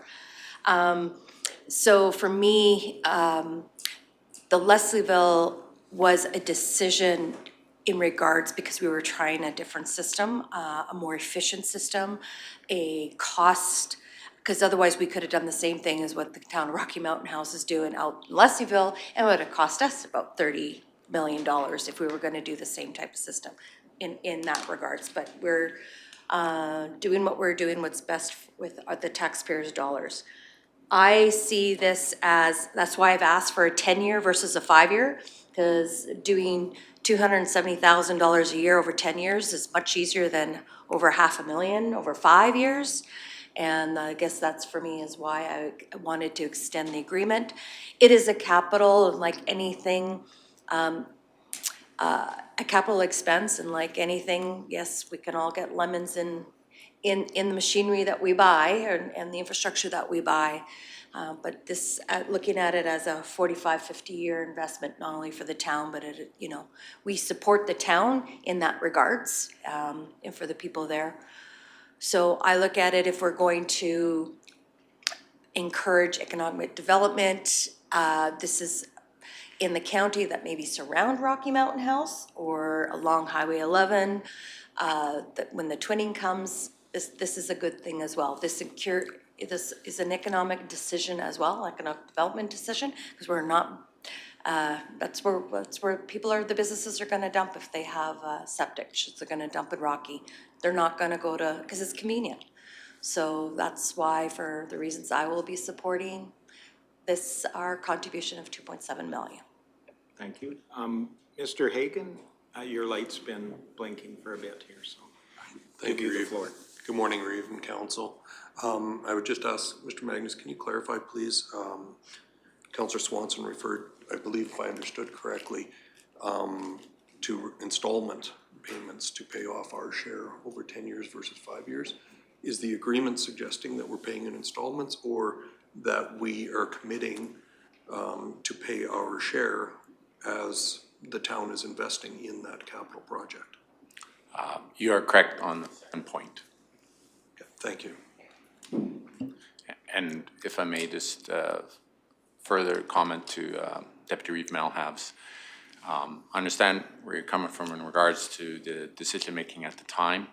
Council of the day, when we as administration sat before council of the day in regards to proposing the recommendations in regards to upgrades to Leslieville Lagoon, again, council of the day felt at that time that it was appropriate to move forward with both, to not only do the Leslieville Lagoon with external hauling, but to continue to maintain that relationship with the town of Rocky Mountain House, whereby we would work with administration to modernize the agreement. So as administration, we did present all the options to them and made them well aware of the fact that you know, you're asking us to do Leslieville Lagoon. Please keep in mind, you know, that you've asked us to incorporate external hauling. Did you still want to move forward with the town of Rocky Mountain House and working with them in terms of modernizing the agreement? And it was agreed upon by council of the day to yes, to move forward in that direction, to do both. Okay. And I'll go to Councillor Graham. So a few things. I was very against this until CO Emmons explained it to me, and it makes more sense to me now. Explained it to us, I guess. I'm not the only one here. And, you know, the fact that future capital projects are on a case-by-case basis, right?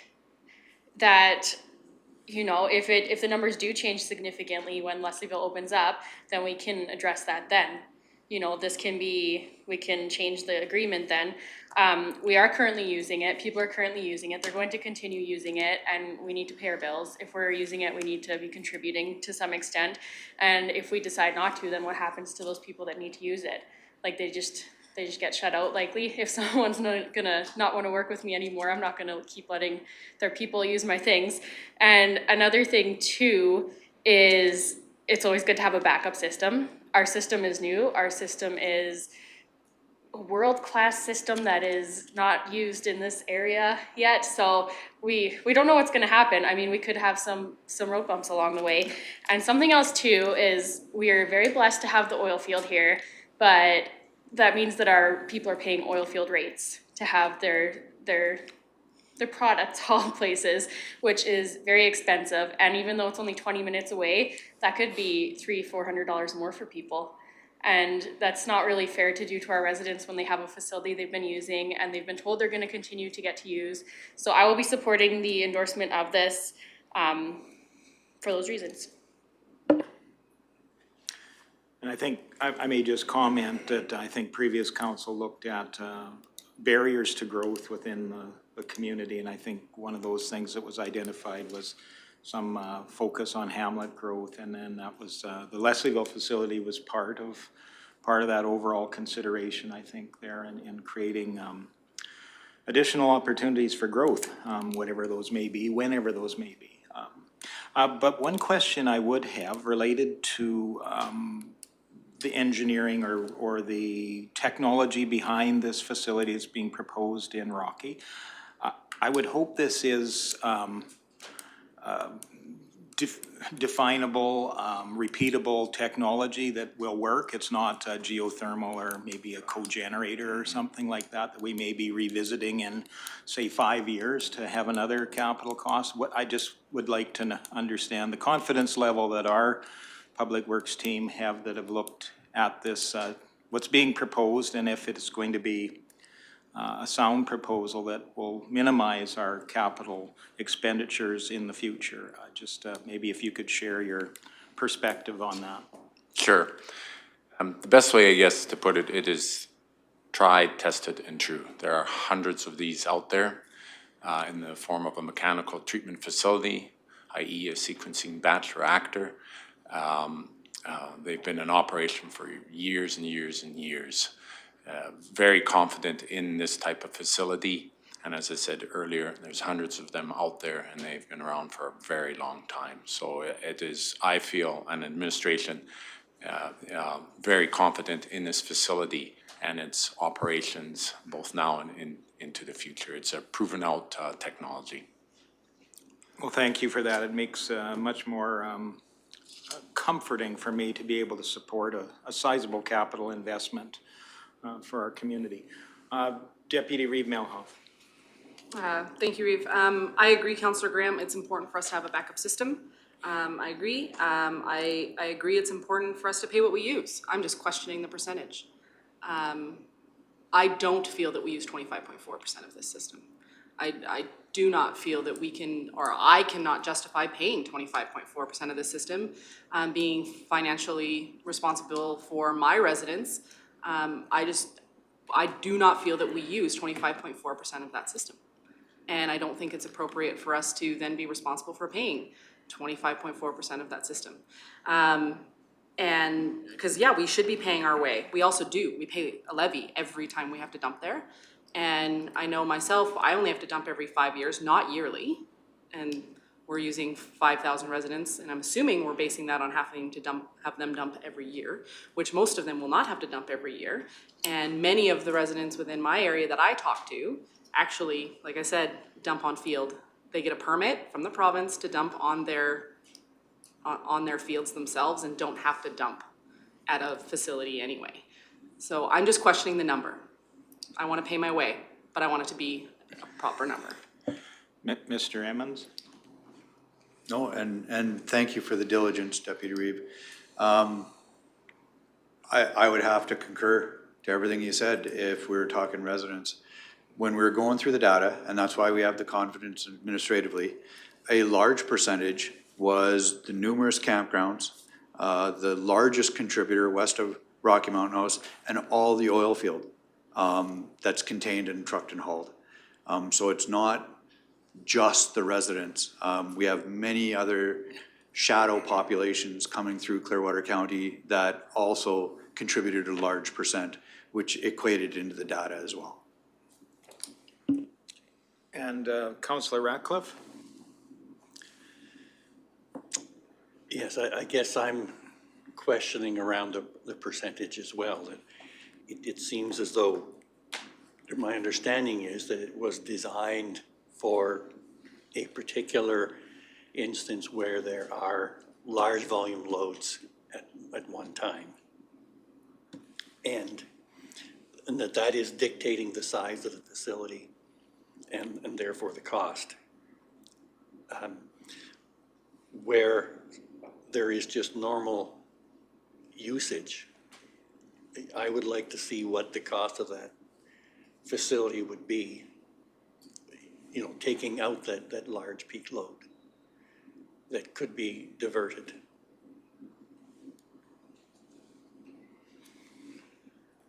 Does that my question make any sense?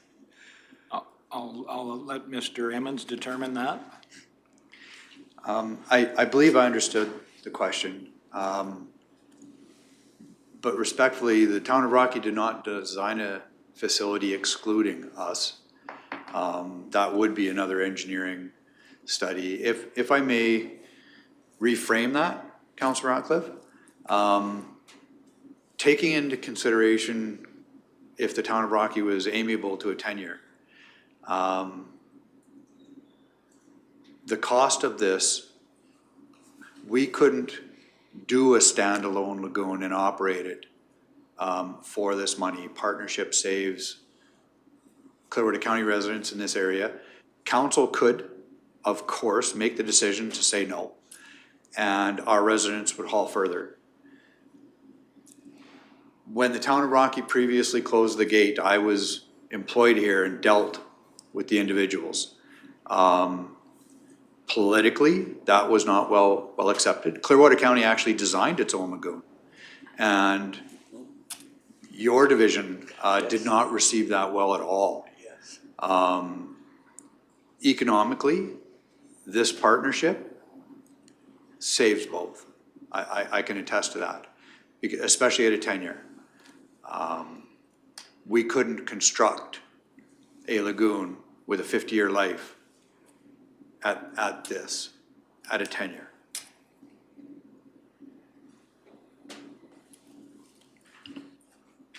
I just share from my perspective, I know we've had a regional agreement on this for a very, very long time. It's served to break down some of those barriers within Clearwater County to growth. You can name, you know, some industrial subdivisions, some recreational opportunities, again, camps and those things that support pipeline building and those things. So it has definitely had an economic spin-off of having the ease of the logistics of operating many of those businesses being served by a defined area with an agreement. So I think we have benefited from our partnership with the town in the past. This is a point in time where they're asking for some support in upgrading capital infrastructure to really accommodate the things we've done there for many years and do it in a better way that meets the environmental standards. So although I've long challenged the numbers as being closer to the 2% inflow rate that the county causes, I do recognize that administration has been through those numbers and is confident that those numbers reflect some of the real costs involved with the septage receiving and having inflows match. And so I will be supporting the capital investment here as well. So I haven't heard from Councillor Northcott yet, so I'll go to him and then I'll come back to Councillor Cermak. I didn't push my button, but I did. Sure. Thank you very much. So just a little bit of comment here. The way I sort of see this, it's the significant contributions to our neighboring urban municipalities. Really, for me, I see them as a result of urbanizing and really rural, like residentially developing the rural landscape in Clearwater County. So the more you urbanize the rural landscape, you know, all the agreements, whether it's, you know, rec agreements, this agreement, there's significant increases in financial contributions to be able to let the urban communities sustain their infrastructure. So just a something that I'm sort of seeing and observing. Okay, thank you, and I'll go to Councillor Cermak. Okay, I just want a little justification and then I want to make a statement. 2% is what's going around here. That's, is that the average over the year? And then our high peaks are 25 to 26%? Is that kind of what you're saying? Mr. Emmons? If I may reframe that a little bit, on average over the annual, we contribute 2% of the volume. Because of the way it's received, it's 25% of the energy and infrastructure. It takes more power, more infrastructure to treat a large volume quick. Yep. Than a low volume steady. Okay. I don't have a problem with that. I don't have a problem paying this 2.7 million for the upgrade because we are using it. But I think that with this agreement, I would want the option to be able to come back and look at this agreement in a year after Leslieville is open and see where all of this is shifting around at. I want a year, that's what Mr. Magnus said. In a year, we should have some operational and some volumes in Leslieville. Then I would like to reassess this. It may increase our volume into here, but it also may decrease it. So instead of 2.7 we have to pay, I think we have to pay that now because we are using it. But years after we get Leslieville going, that may come down to less than $1 million if it's 2%. So I would like it in this agreement that we can revisit this within a year with new figures on Leslieville coming on stream. Thanks. Am I correct in assuming that would be for future capital investments that we would be partnering with? Okay. Okay. Deputy Reeve Melhoff? Thank you, Reeve. This agreement makes it sound like this is setting us up for 25.4% annually for the length of this agreement for all capital costs. For example, 3B, the county agrees to contribute 25.4% of the capital cost of the facility and future capital works in relation to the facility in accordance with agreement and perform the otherwise adhere to all other obligations under this agreement. 7.2, each year as part of the annual budget process, county council shall consider the capital budget for the next year provided by the town, and if the agreement shall hold county funds in a county capital reserve account to pay the county's annual share of the capital cost for the facility. The county shall pay the town the county's share of that year's capital cost in accordance with 8.2. And it continues to be an annual 25.4% capital contribution to this facility. So I truly believe we're setting ourselves up for annual capital contributions for this facility. Just pointing that out. And I am hearing that comment around the table as well, I believe, that we're concerned perhaps with the future capital cost arrangement. I see more concession to the 25.4 on this particular upgrade project, and maybe, I don't know if there's some way to look or amend into the future of adjusting that number as time moves on. Am I capturing some of that? I'll go to Councillor Graham. I agree 100%. It should be, we need to review it once Leslieville's up and functioning for a good amount of time. But 6.3B also says that the county shall review all budget expenditure requests and other matters requiring the county's approval in a prompt and diligent manner. So to me, it's a request. It's not a requirement. That's not the right word, but you guys know what I mean. So like, to me, we still have to approve it, and they're kind of expecting it, but we still have the authority to approve or deny it, is how I read it. I don't know. Yeah, and I think one component of this too is there was a suggestion of a renewal after, or a period of time, a length of time. That's probably, I mean, that's probably the golden years for the for this system, we probably should have very little additional capital cost to a facility, a brand-new facility. And then after 5 years, we would probably need to review that agreement and see if it's appropriate as we move in the future. So it may already have something built in that allows us to, or allows a future council to adjust their contribution when that agreement is due again. Just putting that out there as devil's advocate. So. Deputy Reeve Melhoff?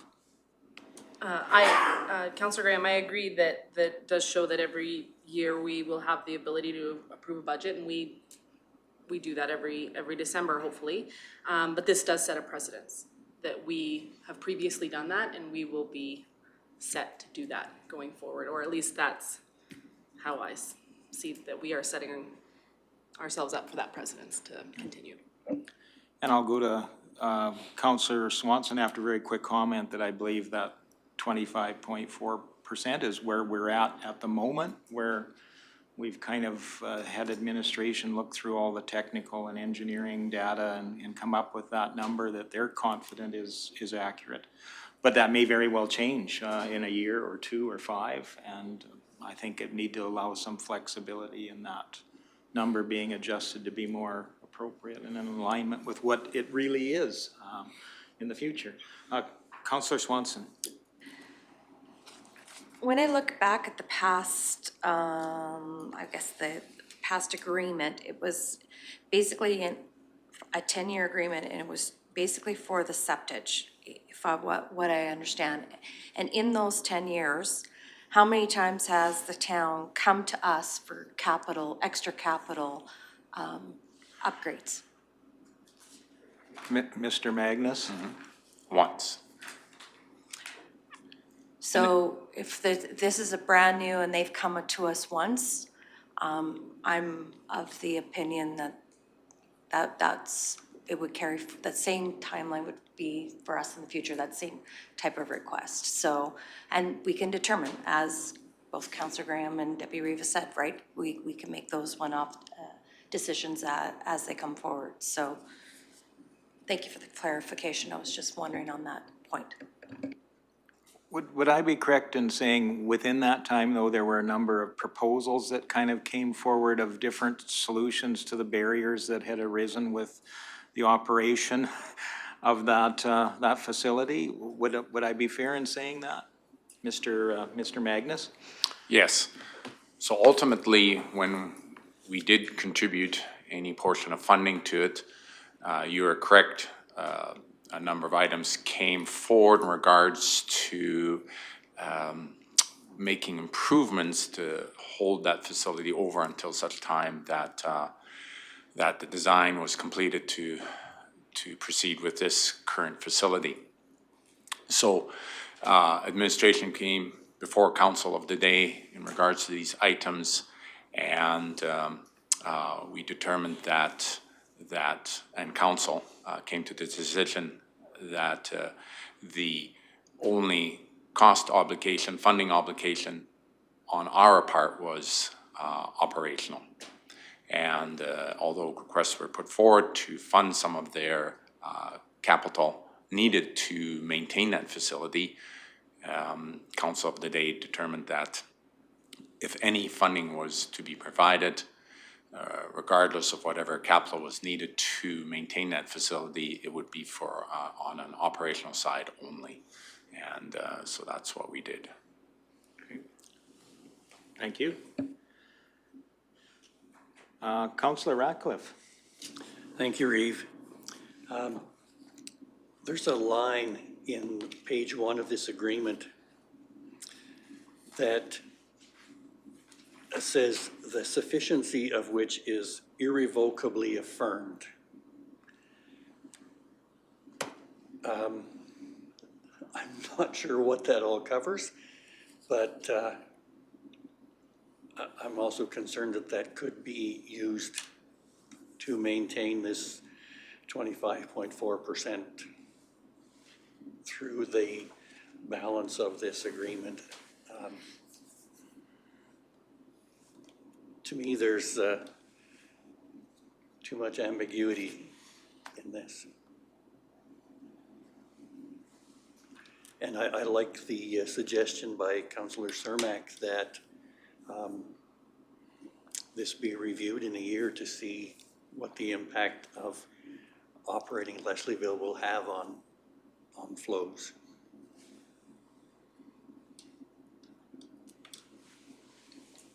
Okay, so I've heard two different ends of that spectrum. I've heard one suggestion that we extend the agreement to 10 years so that we get enhanced return on our capital investment, or at least security on that capital investment. I've heard other ones that we need a shorter term, as little as a year, to review how it's working for us.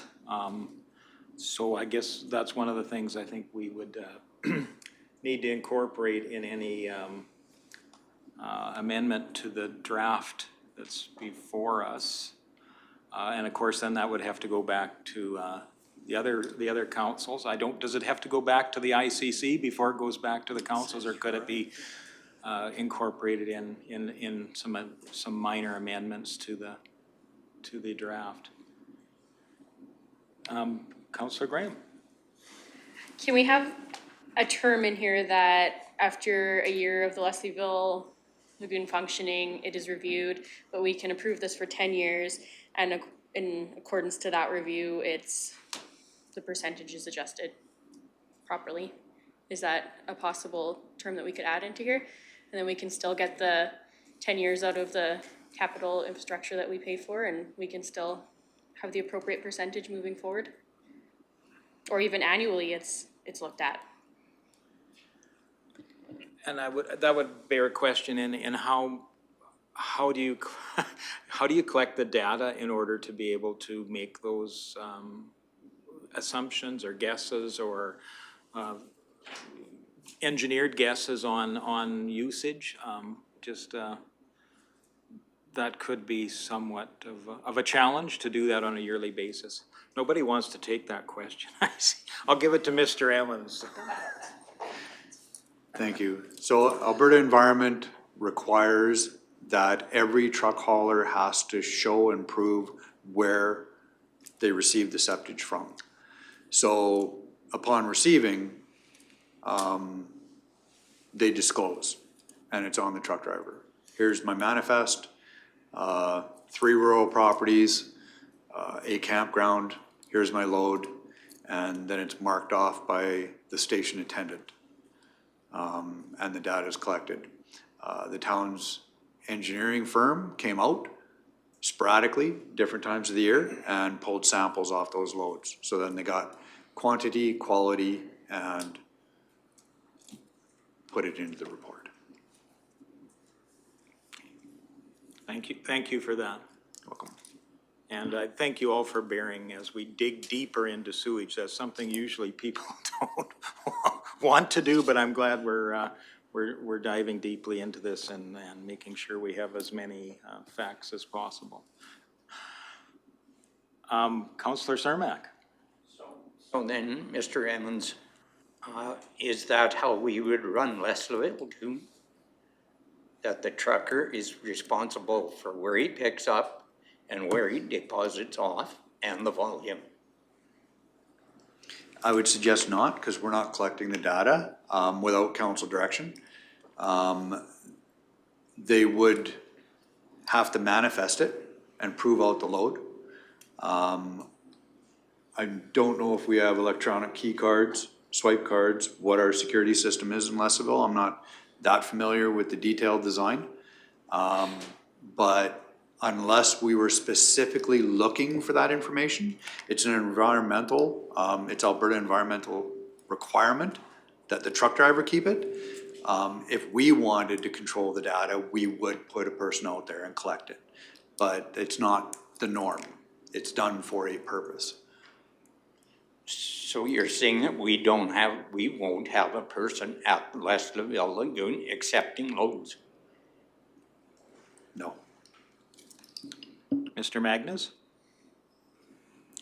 No, it'll be self-automated. So essentially, the hauler will come in, he'll tie into the system and rid the load. but the entire system is automated, does not require an individual to man that station on a day-to-day basis. So it'll be an automated system with much like our card system in terms of, in the same way as our system set up in Nordic for the potable water and along with our septic receiving station Nordic as well, will be set up in the same way. So they'll be, in all likelihood, a card system. So that really brings up quite an issue. How do you stop somebody from coming in there with an oil contaminated load? An oil field truck, he's out at a lease, he does a job, and then they say, oh, just go into the plant site there and grab the septic tank and take it with you and dump it at Russellville. How do you stop that if you don't have any control? Mr. Emmons or Mr. Magnus? So there's varying levels of systems. You can actually, with a fully automatic system, you can go full containment. It can hold up to one or two truckloads. There's self-testing, computerized systems right there, so it'll test it before it releases. A lesser version, because of the swipe card, you can identify the truck driver and where it's at in the lagoon. So we may receive a bad load, but we'll know who did it. Okay. With the quantity and dilution, it won't put us in non-compliance typically, but you'll be able to go back to that operator and say, one more time, you're done, and pull their card. So there's a couple of different processes there. So when the trucker brings it in, sorry, No, go ahead, no. because this is real can of worms, I think, that we're opening here. When the trucker brings it in, he's gonna have a ticket. Why can't he just leave a ticket there saying what the volume that he brought in? It's all flow metered, and with the ID card, it's put right to him. Oh, so okay, and it's the not flow's his- recorded anyway. It's not his honesty we're relying on. Oh, so we could retrieve all of those volumes coming in from a truck. Retrieve, no. Treat, yes. We would know a bad operator, and if they continually did that, they would be denied. But you wouldn't know the volume, you're saying? We would, Okay. because that's recorded. Okay, But that volume would be in the greater system. yep. Yeah. But at least we know that a B train came in here from a campsite. Or 100 barreler or a 20 barreler came in from a local farmer. Absolutely, and if I may, Councillor Cermak, just, I don't know your background with wastewater, it's actually the campgrounds that are far harder. The chemicals they put in their outhouses to take care of the odors also kill your good bacteria. Yep. So you're relying on the other bacteria or even artificial enzymes that you're injecting into your system to bring that bacteria count to get the chemical reaction to reduce your CBODs and your BODs and create the oxygen demand it takes to treat your effluents before you discharge. It's the campgrounds that are actually the hardest to treat. So that's where we get the 25.4% going into Rocky because it's the high peak that is causing that and the difficulty in treating it. And even the amount of our oil field, you know, that full containment. Yep. When they inject the chemicals and it's different. It's not just a natural flush of the toilet. Yeah, I just had lots of experience with vacuum trucks and vacuum truck drivers, so I know where it can go wrong. Thank you. Thank you. Would I be correct in assuming that the Rocky facility would be unmanned as well? There would be no operations person there on a regular basis, or, Mr. Magnus? Yes, you're correct. That septic receiving station at the Rocky Lagoon is also unmanned. Okay. Fully automated. Thank you. And that would include security cameras and all those things that would, you know, kind of eliminate the possibility of somebody doing something they shouldn't do, or at least keep the honest people as honest as they can be, so that's good. Yes, yeah, they have a security system set up just for that. Okay, we've spent quite a bit of time bearing down on this. Is anybody willing to make a motion with some amendments related to what the staff recommendation is on this item? Counselor Graham? I will make a motion that I will be very open to friendly amendments, because it's probably not gonna be great.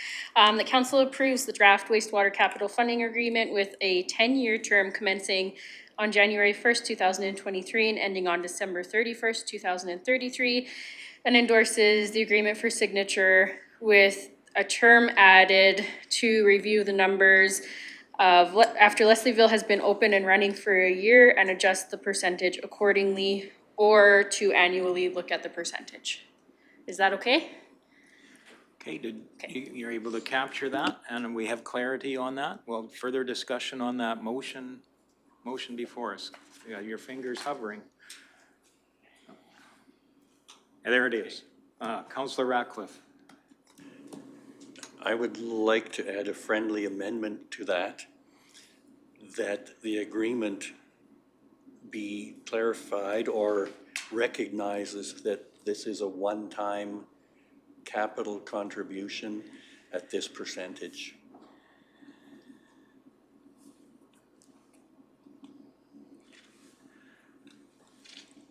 That may be on the line of being over. Not being friendly? Not being friendly, but in that I believe,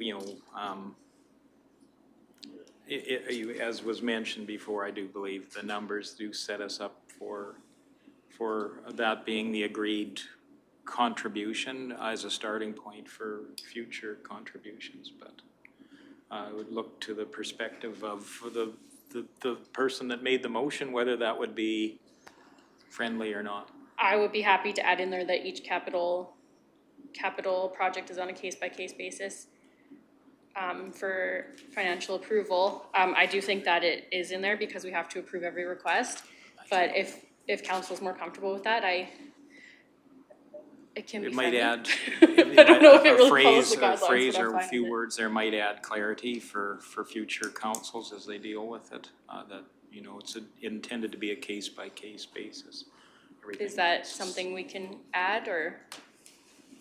Okay. Okay, Deputy Reeve Milhoff. Thank you, Reeve. I think that the agreement is outside of that motion, like it is showing that we're responsible for those future capital injections. And I know that it does say that we're reviewing them on a case-by-case basis, but in other places in the agreement, it says that we are committing to future capital investment. But for me, I just disagree with the percentage. 2-A says that the study was analyzed and established that septage is responsible for 25.4%, and that's where we're getting our number from.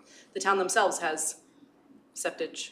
They have residents that are not on their own system. So I just question the percentage, and for that, I want to pay our own way. I want it to be fair and et cetera. So today I'll be against this motion for that reason. Thank you. Councillor Ratcliffe. Thank you. I looked at some different numbers of contributors to this, and even with the Leslieville site open, if we still had 1,000 people, households contributing to this flow, and ignoring the part of the large batches that come in, it doesn't change the percentage all that much. Like a few $100,000. So anyway, that's my comment on that issue.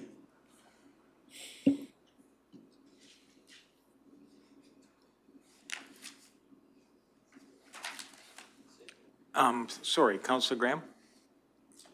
I just want to make sure we're following proper procedure. Should I withdraw my motion and make a new motion including the case-by-case? Or is it okay to do it as a friendly amendment?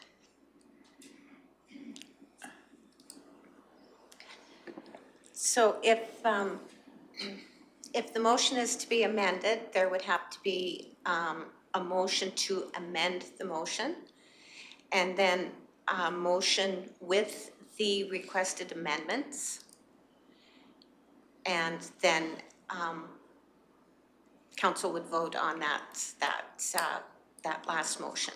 So currently there is a motion on the floor, hasn't been voted on yet. There is a motion to amend that motion, so that would have to be made.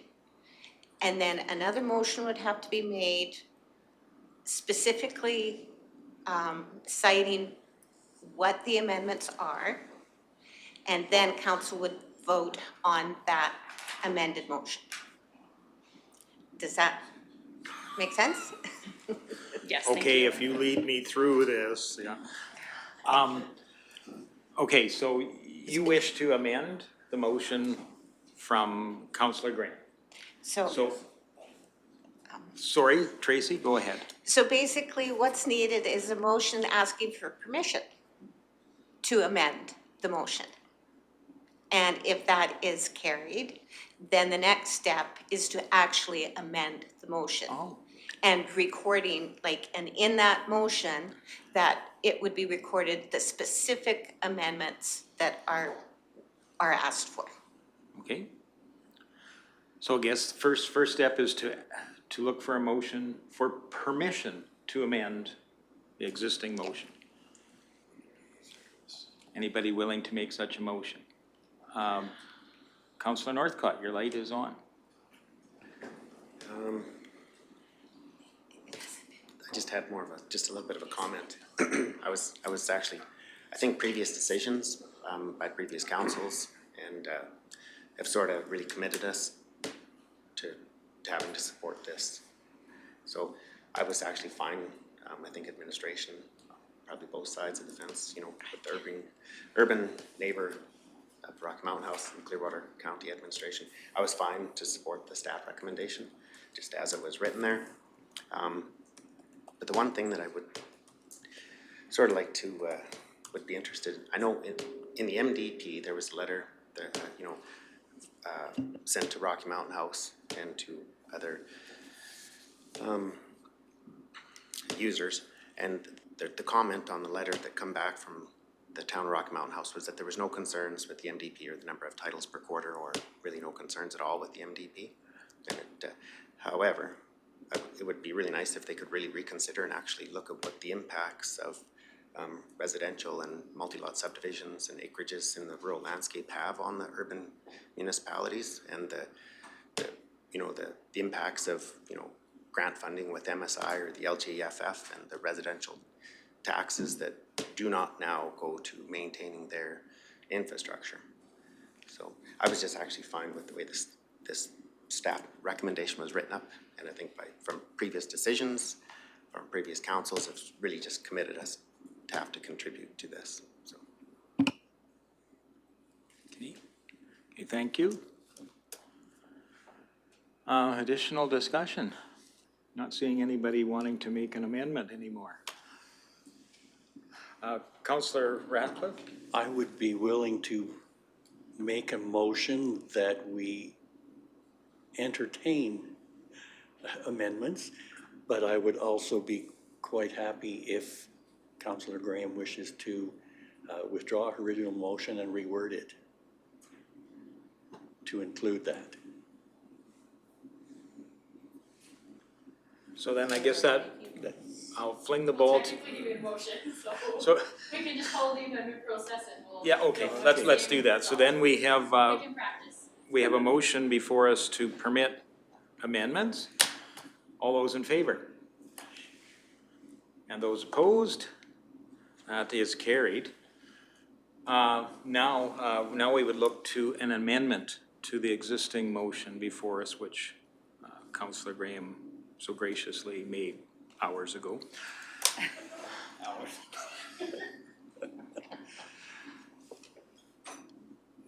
So Councillor Ratcliffe, if you would.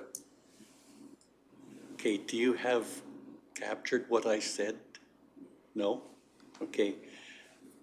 My motion was to add clarification to the agreement that the percentage and the amount of our contribution at this point is on a one-time basis, and that percentages would be included in any future capital contributions, would be readjusted for any future capital contributions, and that would allow analysis of the impact of the Leslieville's treatment system coming online. Okay, I don't know if Tracy captured that, because I mean, there was many thoughts in that thing that I don't know if we can fully capture here, but, and I think the original motion captured some of the things you said already. We have to have clarity on what the amendment might be, and that's the difficulty I have here at this moment. Okay, all right, I wouldn't be able to support it the way you stated it, because of that, because I think there's overlapping. Okay. Councillor Graham, maybe you have a path. Are you okay if I propose an amendment? Is that okay? The wording, Yeah. please. Okay, I'm just gonna read the whole proposed motion, is that okay? Okay, ready? Okay, that council approves the draft wastewater capital funding agreement with a term of 10 years, commencing on January 1st, 2023 and ending December 31st, 2033, and endorses the agreement for signature, with the addition of a term added to review the percentage after Leslieville has been open for 1 year, and that percentage be adjusted accordingly. And, or annually, the percentage is looked at, and a term added that capital projects are decided on a case-by-case basis in the future. Funding for capital projects. Thank you for that attempt. I think it's pretty complex, but, The only additioning was the capital. did cover everything that's said here. Whether that can be part of an actual agreement is kind of saying like the term is from somewhere between whenever the Leslieville waste station is opened and it reviewed to 10 years. And I'm not sure. Well, it's a 10-year term, but Okay. after Leslieville's been operating for a year, the percentage is looked at, or annually, the percentage is looked at and adjusted accordingly. And then also the addition of the capital funding projects are decided on a case-by-case basis moving forward. Okay. That's the gist of what I was getting at. Okay.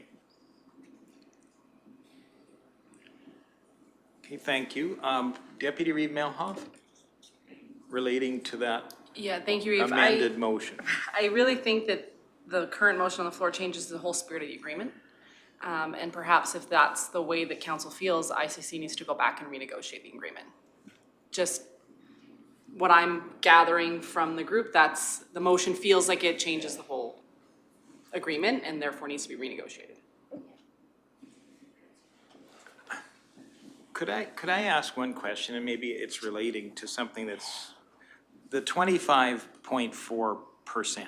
How many different spots is that mentioned within? Is it possible to just go forward without defining the 25.4% and just commit to the project that's before us, the $2.7 million based on that, but not committing that share point other than on this particular capital project? Mr. M, and I do believe that's why we're coming back to this agreement, is to define our contribution to this project, not necessarily a forever on every capital thing, and that's kind of what I've heard. But Mr. Emmons? And thank you, and if I may, I believe that's what I'm hearing council's intent anyway. I'd respectfully suggest that, hearing the comments, motions before, it would be a rework of this agreement. And I would take it back, have meetings with CAO Kraus, and it should go back to a future ICC, because it does change the direction a bit. And revisit it at a future date. Okay. It was just a discussion point. So we do have, I'll go to Councillor Graham because her amendment is on the floor. Can I withdraw my motion when it's a motion being made to amend that motion? Okay, I withdraw my darn motion. Okay. So that takes us back to the original motion that you had that would still be on the floor, right? Well, that one wasn't mine, so I can't withdraw that one then. It was the original. Okay. Where are we at here? I'm losing track of where we're at too. Councillor Ratcliffe? Thank you. I would like to withdraw my motion to amend made by Councillor Graham. Okay. So that would still take us back to your original motion, which was essentially what staff recommendation was with a 10-year term, and did you have a component in there to review or not? Yes, the Leslie bill. Okay. So maybe Tracy Lynn, if you had you captured that original motion? Can I just withdraw it? Because if they're gonna Well, move forward, we can withdraw we and go right, so. we can go right back to 9 o'clock this morning if we want. I feel like I've lost some hours of my life, so that would be. If you wish to withdraw your motion, I guess that's where we're at. Okay? So it can be discussed. So we can discuss further and find if there's a path forward. Councillor Swanson. So then maybe the motion now is that council instructs administration to renegotiate or that council sends back the draft waste agreement or lagoon agreement to renegotiate at the ICC. Okay. Councillor Northcott. So was that a motion or was that just a suggestion? That was a motion. Okay, relating to that motion, I think it's all relating to that motion. We've been pretty broad on the questions today, so. Councillor Ratcliffe. Thank you. Respecting Councillor Swanson's motion, do we need to add some more detail around modifications that would be negotiated? Or the intent of the negotiation? Just a question. So what I can say, if it is going back to the ICC, what I've heard today is there is a stumbling block with the 25.4% moving forward as the defined contribution or share. But I hear support also for the project as outlined, the 2.7. Is that fair, what I've heard, or is that, I know it may not have universal acceptance, but that might be a defining point for negotiations back into the ICC. I'll go to Councillor Swanson first. For me, it's two separate motions. If we're going to approve the capital and then at the ICC level, talk about the 25.4%. To me, it's two separate motions because we're arguing about two separate things. So we're arguing about, we have we're not confident in that number going forward, so that is maybe a conversation at the ICC level, but we're confident in the fact that we're able to do this capital contribution for the new or treatment plant that we are being asked to contribute to. So to me, those are two separate issues. So that's why I'm saying that my motion is more towards the agreement so that we can talk about the 25.4. I would welcome a separate motion in regards to the 2.7 million.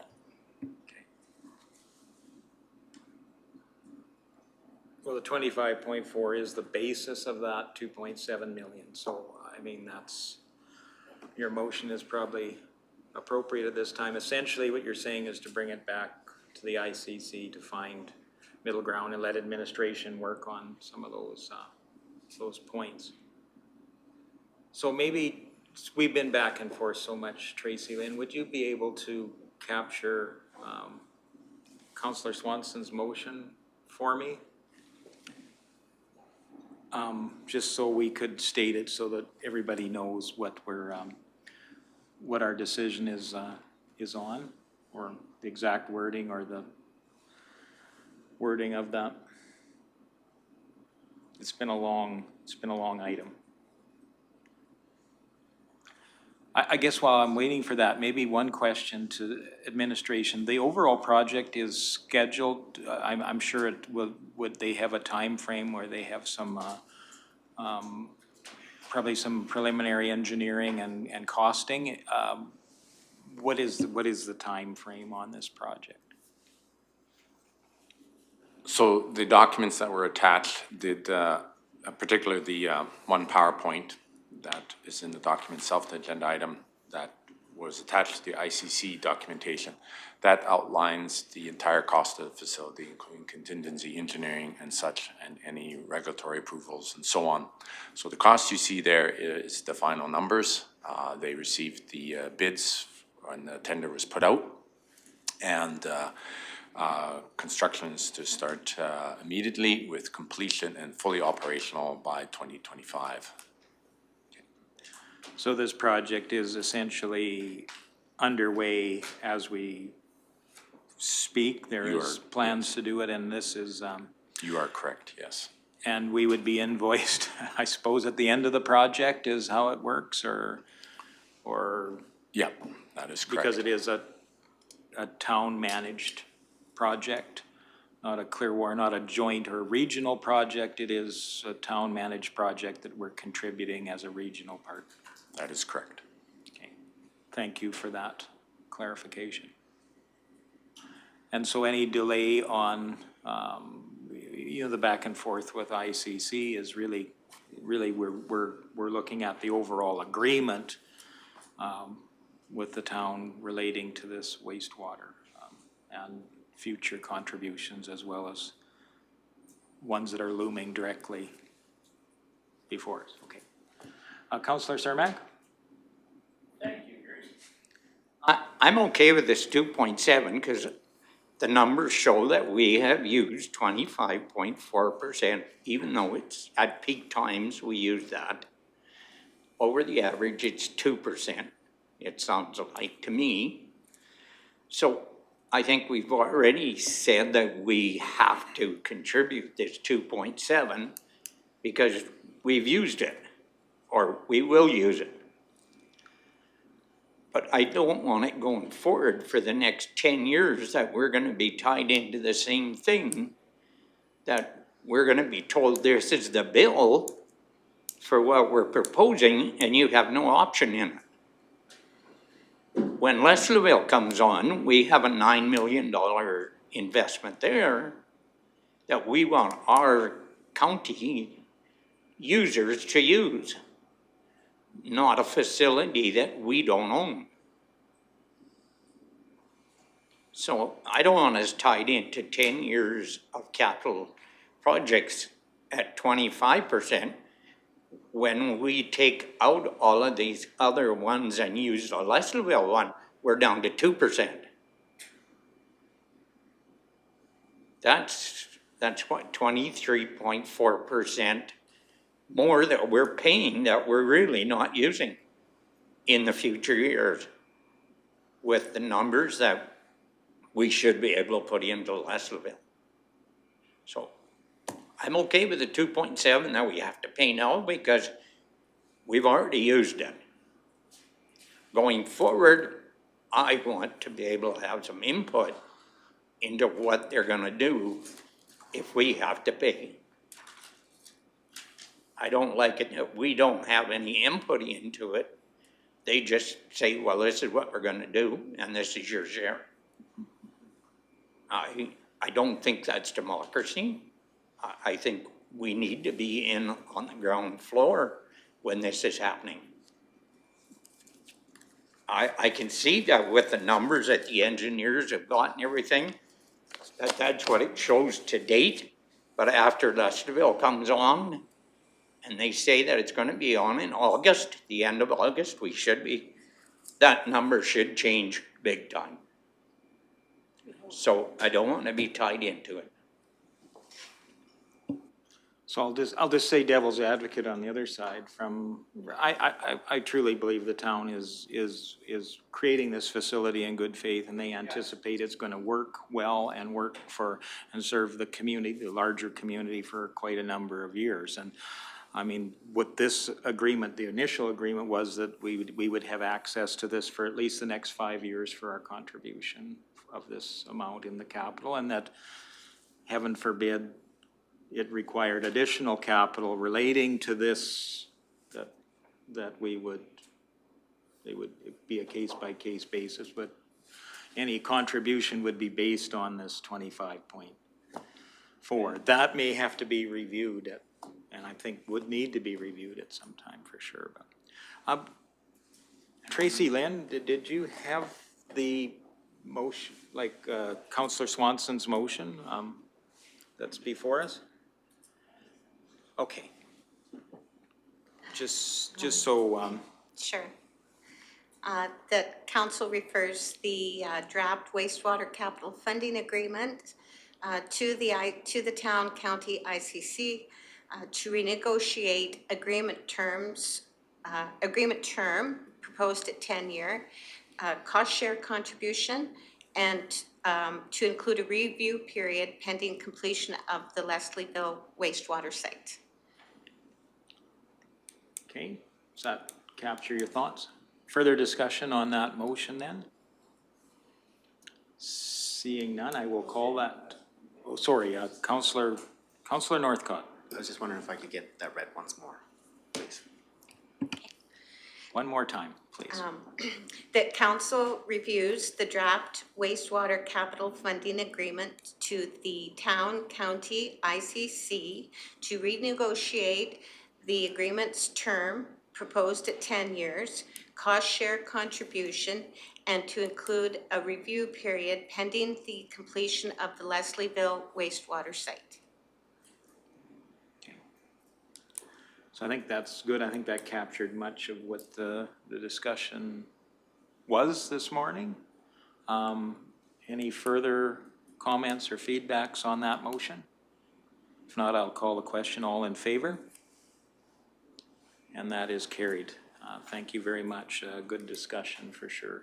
We all know a little more about sewage. Looking at the clock on the wall, let's try to go to 7.2 right now, and this is that was the easy one. Now the hard one. 7.2, which is Rocky Mountain House Airport, 2023 county or Clearwater County operating and capital budget adjustments, and a maintenance policy approval as well. So I believe this is yours as well, Mr. Magnus. Okay, thank you.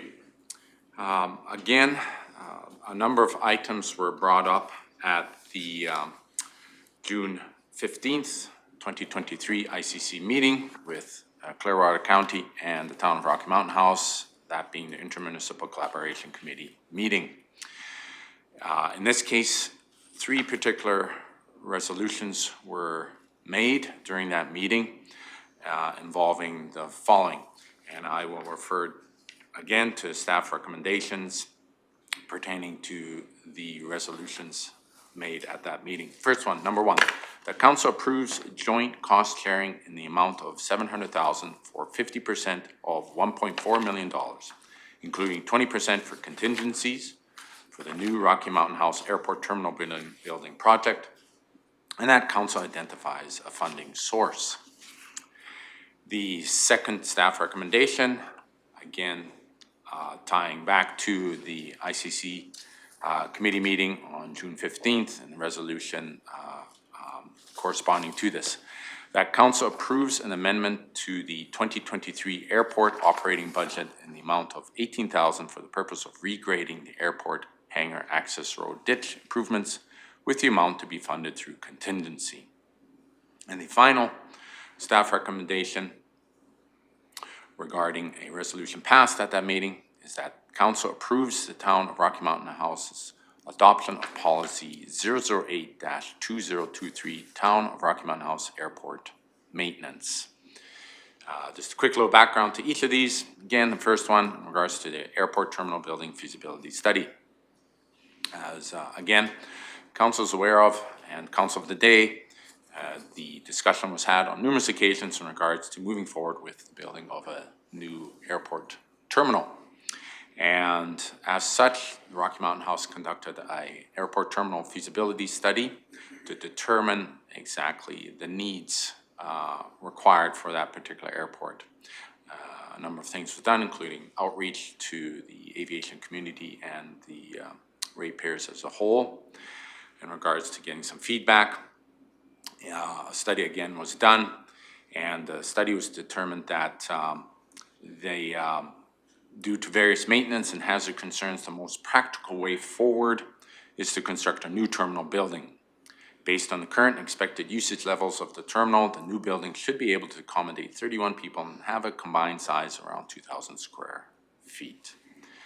I will turn this over to council now for that portion to discuss this, and then we can move on to the other two items.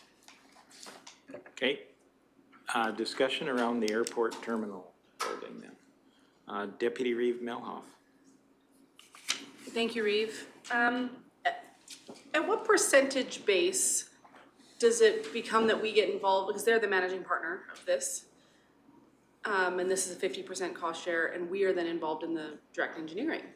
Now, is it because we are also then owning that asset? Because we're not involved in any of the engineering on a 25.4% basis for a sewer system, and we could have potentially contributed to that engineering and made it so that it didn't have to, the sewer system didn't have to do a huge inflow all at once and could be a slowly built-in allowed system, but now we're included fully in picking engineering for this project. So I'm just, is it because we own it, part of it? Mr. Emmons? Yes. Difference being, Deputy Reeve Melhoff, the wastewater treatment facility being proposed is 100% owned by the town of Rocky Mountain House. We are only a user, a client. The airport is 50-50 owned. The town of Rocky Mountain House owns 50%, we own 50%. So it truly is, well, it's joint ownership, so it's more than a partnership, whereas the wastewater facility is not.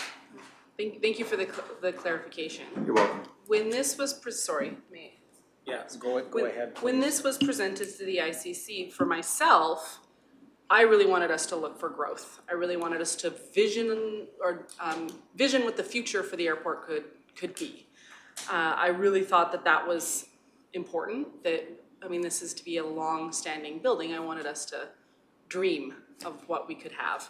And that doesn't seem to be captured in this particular drawing, but that ICC had requested this one be brought forward. I just found it interesting that then subsequently after that, we're then saying that we have to have stakeholder meetings at the arena because the building that we are proposing and the current building does not have the space to have the airport stakeholder meetings in the airport. So we know for sure that the building, if it was bigger, would be utilized at least twice a year for the airport stakeholders meetings. We don't even have to dream big. We need a bigger building to have the stakeholders meetings we already need to have every year. It's just, I still believe we need to dream bigger on this airport terminal.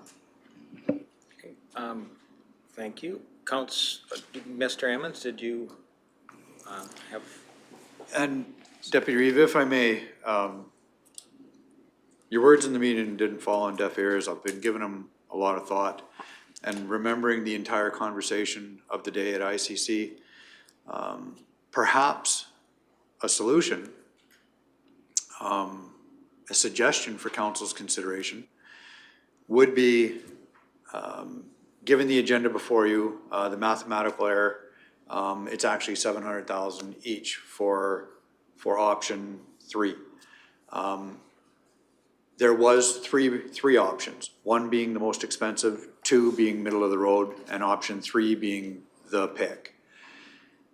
Perhaps a solution would be, if council was to perhaps entertain option 2. And the town's contribution could be the 700,000, with Clearwater County getting into an agreement whatever option 2 costs beyond the 700,000 is our portion. It might be 800,000, might be 850. Again, with an agreement, any extras would be 50-50 shared. Because an agreement, the way I put a period behind that, it could end up being a $4 million building and the town would pay 700,000, we'd pay the remaining. But I do believe it could be another discussion. You know, if there are constraints, perhaps that option 2 would provide the square footage and open up possibilities if the county was willing to entertain that type of conversation.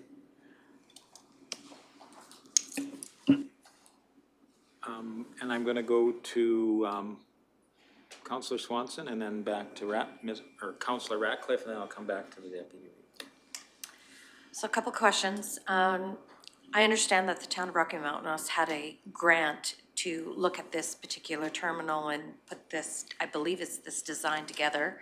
Is there any funds left over from that grant? Would have been, because I missed the ICC meeting, so I would like to know that. And number 2, as per suggested here just now about option 2, about looking at that, maybe, I'm not against doing that little bit of an extra as far as the capital infrastructure because that's what it is, capital infrastructure. I'm just thinking of the backlash from the town in regards to the operational increases that could cause. I don't think it would be very significant, but that could be another conversation at the ICC level, that it's okay, so if we increase the capital costs on our backs, then we would take on those extra operational costs.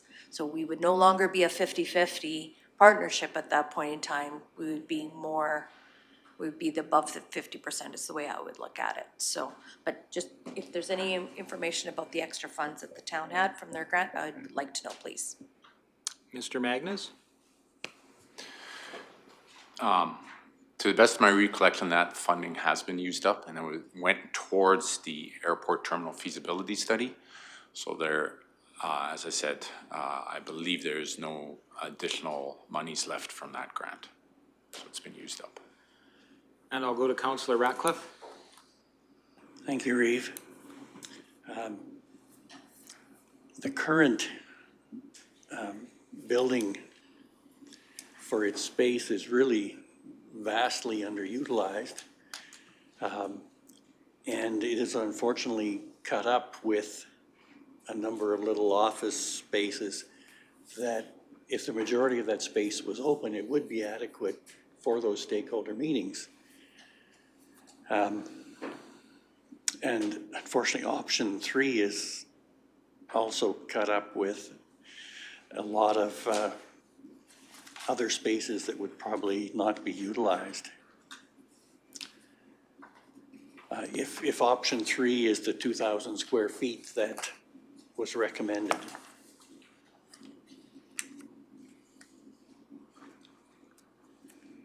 is that correct? 2,257. Yes.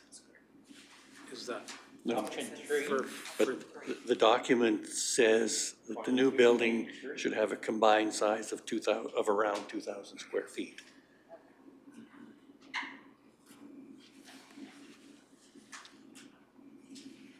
Mr. Magnus? If I could just have council go back to the agenda item itself and the resolution that was passed at the ICC.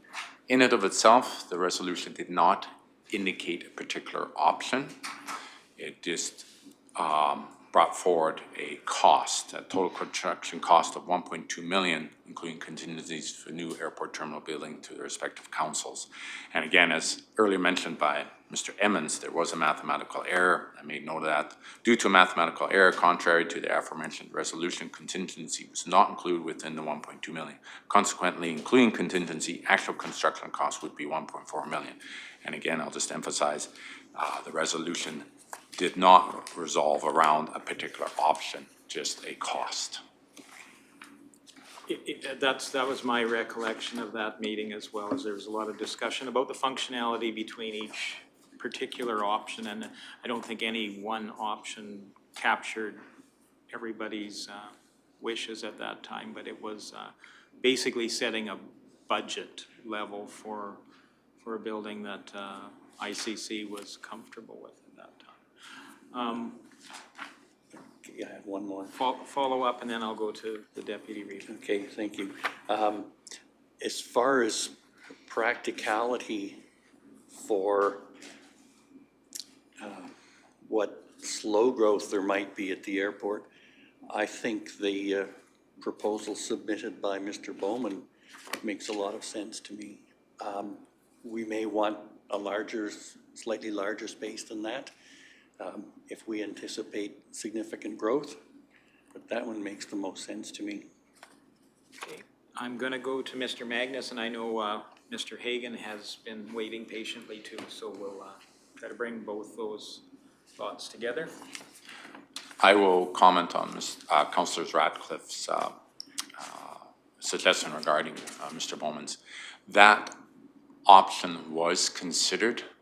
However, there are a number of issues associated with that option. Mr. Bowman's option included utilizing the current basement structure. However, that basement structure is no longer sound.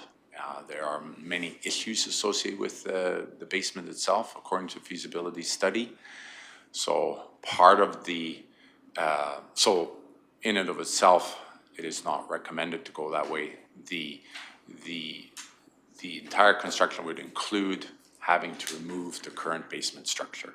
It is no longer meets the necessary safety requirements and such to accommodate going that direction. It was from my understanding at the ICC, it was a major hurdle in regards to moving forward with that option. And Mr. Hagan? Thank you, Reeve. I just briefly wanted to ask for some clarification from Mr. Magnus. In terms of timing, if this council approves the funding amount for a new terminal, when would construction begin? Would it be in 2023 or 2024? Mr. Magnus? Construction would begin in 2024. Okay, thank you. Okay. And Deputy Reeve Melhoff? Thank you, Reeve. I thought at the ICC, they said that what was left of the grant could be used for engineering of the building specifically, for like specific engineering, but you're saying that you believe the grant is fully used up? As far as I can recollect, I believe so, but we can follow up on that to substantiate that and to confirm exactly the status of that. But I believe you are correct. If there is any money left over, it can go towards the engineering, but we'll do a follow-up to see exactly how much there is, if any. Okay, perfect. Thank you. Follow up? Please.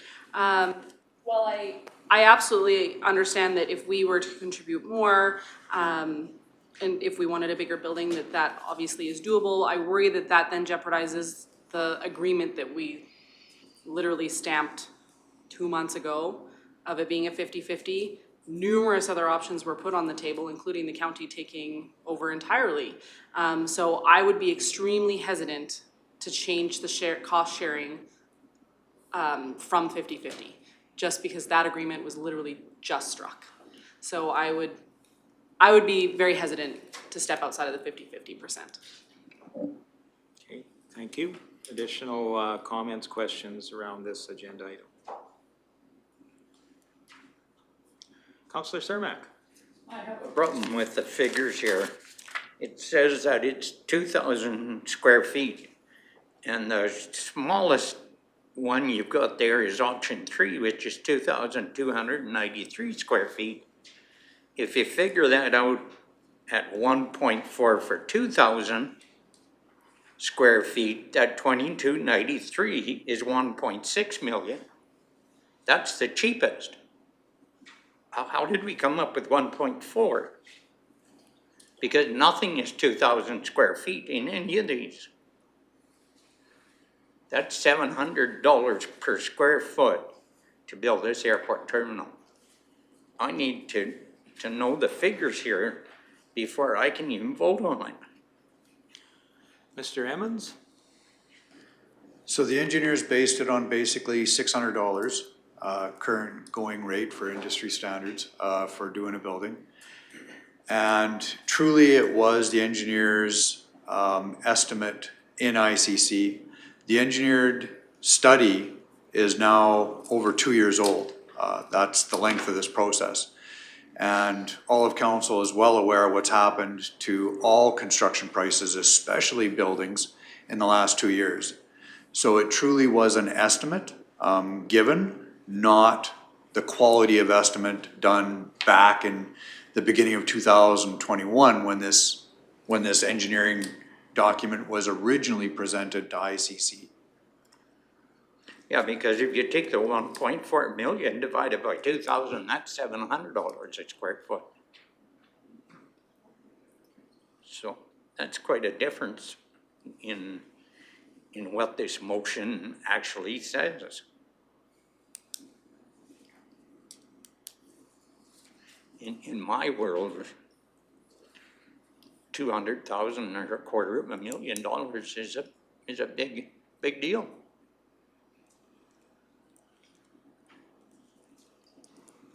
Yeah, I think we've certainly over the last 2 years since this project has been circulated, that those pricings have went up substantially. I think that's some of the reality we're faced with.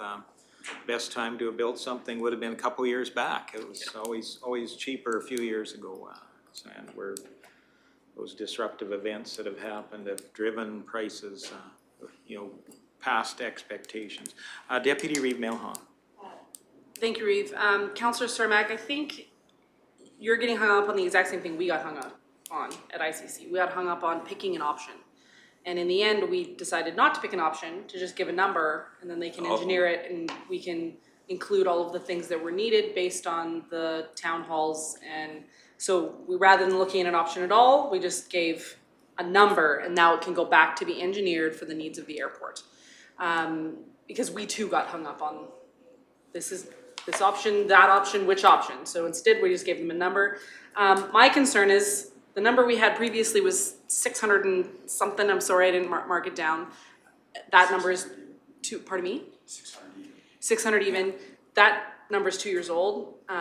Those costs have gone up exponentially. I worry that even 700, changing it to 700 instead of 600 doesn't cover what we would be needing to build. However, we decided to go with the 700. That was what was voted on at ICC, and we can go out and get it engineered and see what that can build us, and hopefully it can build us something that will serve the community well.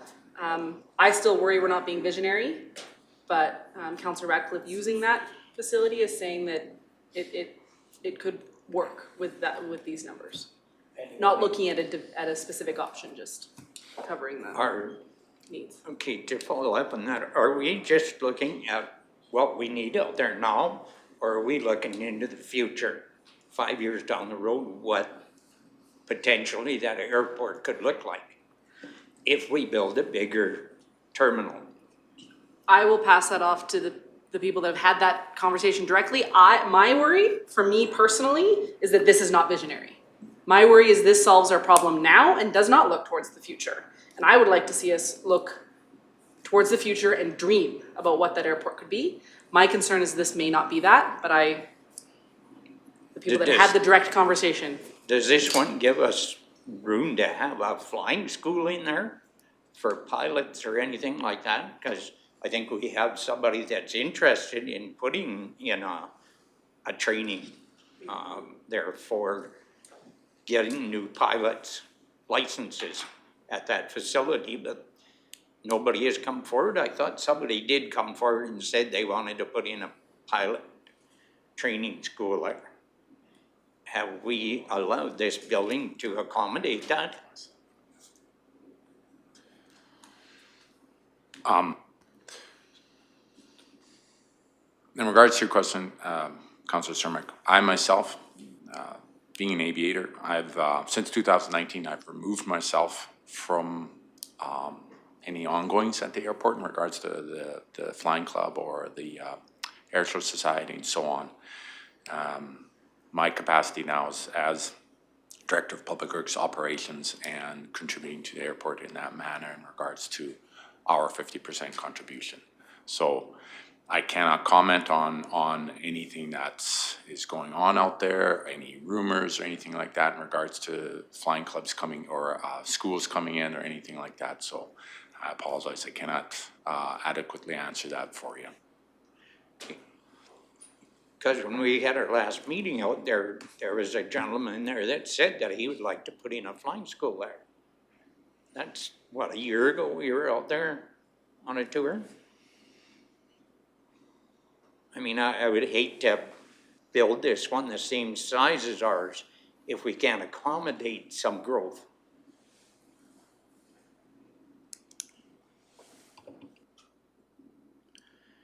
And I'm looking, I think, Councillor Radcliffe, and then I'll come back to Councillor Swanson. Okay, I may be able to answer some of that, as the airport is in my division. I do try and keep in touch with the stakeholders and what they're thinking, talking about. The discussion around the flying school would have used private facilities. We would not have used the terminal. And after we signed that airport agreement with the town, I think there's less motivation to do anything like that. I believe they're looking at other locations. So aviation, is it growing? Is it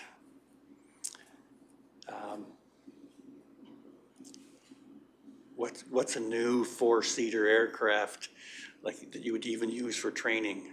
$1 million US, 700,000 US. A new one, a Yeah. four-seater? Yeah. New one, you're looking at probably 2-3 million. They are not cheap anymore.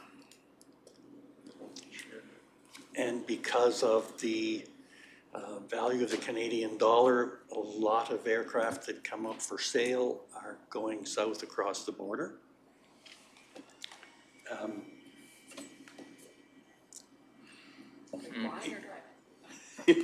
They fly them away. So I don't see a lot of growth in aviation. I hear some talk of creating a center of excellence around aviation training, which might have some impact if that came to fruition. What we should invest in that possibility, it's risky.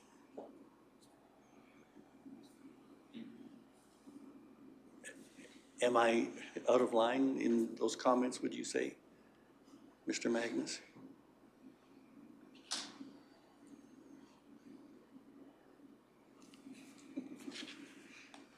As an aviator. As I've said earlier, I've removed myself in regards to the ongoings of the airport and its potential in regards to flying schools and so on. What I do know is to make any flying school viable, at the very least you need 6 to 12 students, preferably towards the higher end. And obviously a facility that has the ability to accommodate that.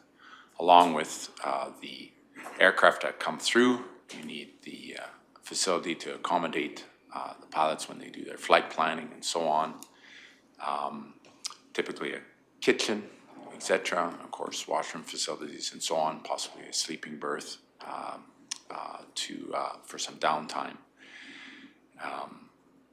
Again, that comes down to the engineering firm that is utilized and the funds that are available. At 1.4 million, would they be able to design some to account for those requirements? That would be left up to the engineering firm. Again, it's difficult to say in regards to further comments to Councillor Radcliffe's. What I do know is the aviation industry is not in decline. If anything, it's screaming for more pilots, mechanics, everything and anything associated with the aviation industry. And so it's definitely not at a stalemate. It is growing. Again, it would be up to council, both councils, to decide how they want to utilize that terminal building and to what capacity. Okay, and I'm going to go to Councillor Swanson. Just a few comments and I'll make a motion. I believe that when we get into the weeds as far as the design and the compatibility stuff, like leave that. I agree with Deputy Melhoff. This has been just a number associated. We'll see what the designers or the engineers will bring back. I think that there can be a bit of a wish list of a must-have in this particular design, and then bring it to ICC, and then ultimately it comes back to this council for decision. So I think we've captured our wants pretty well. So I will say that council approves the joint cost sharing in the amount of $700,000 for 50% of 1.4 million, including the 20% contingency for the new Rocky Mountain House Airport Terminal Building project, and that we fund the source through our airport restricted surplus. Okay, thank you for that. Discussion on that motion.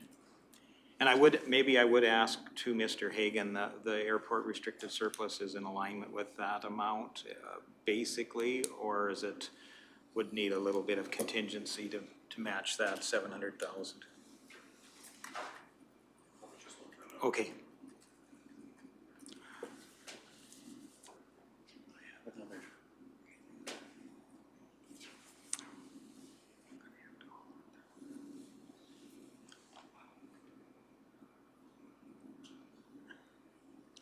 Maybe I'll go to Deputy Reeve Melhoff while we're waiting for Mr. Hagan to. Thank you, Reeve. I voted against this at the ICC. I truly would like us to see, or I would like to see us be visionary. I would like us to build something that sustains us for years to come and not just solves the problem today. And for that, I'm voting against it again today. Okay. And Councillor Ratcliffe? Just to clarify where I'm coming from here, the 2,000 square feet building that was mentioned, I think is the right size. With the right design, it can include options for that visionary future. And I would suggest that the stakeholders have some input into the building design to achieve the maximum functionality from it. And so I will support. Okay, thank you. Mr. Hagan, you may have an answer for us. Yeah, $700,000 should be accommodated by the current balance in the airport restricted surplus. Thank you. Thank you for that. Additional questions? I will be supporting this because I believe ultimately we have a regional vision, but we also have a Clearwater County vision as well. They aren't in complete alignment with everything. I think we have a slightly different vision, but this is one of these partnership opportunities.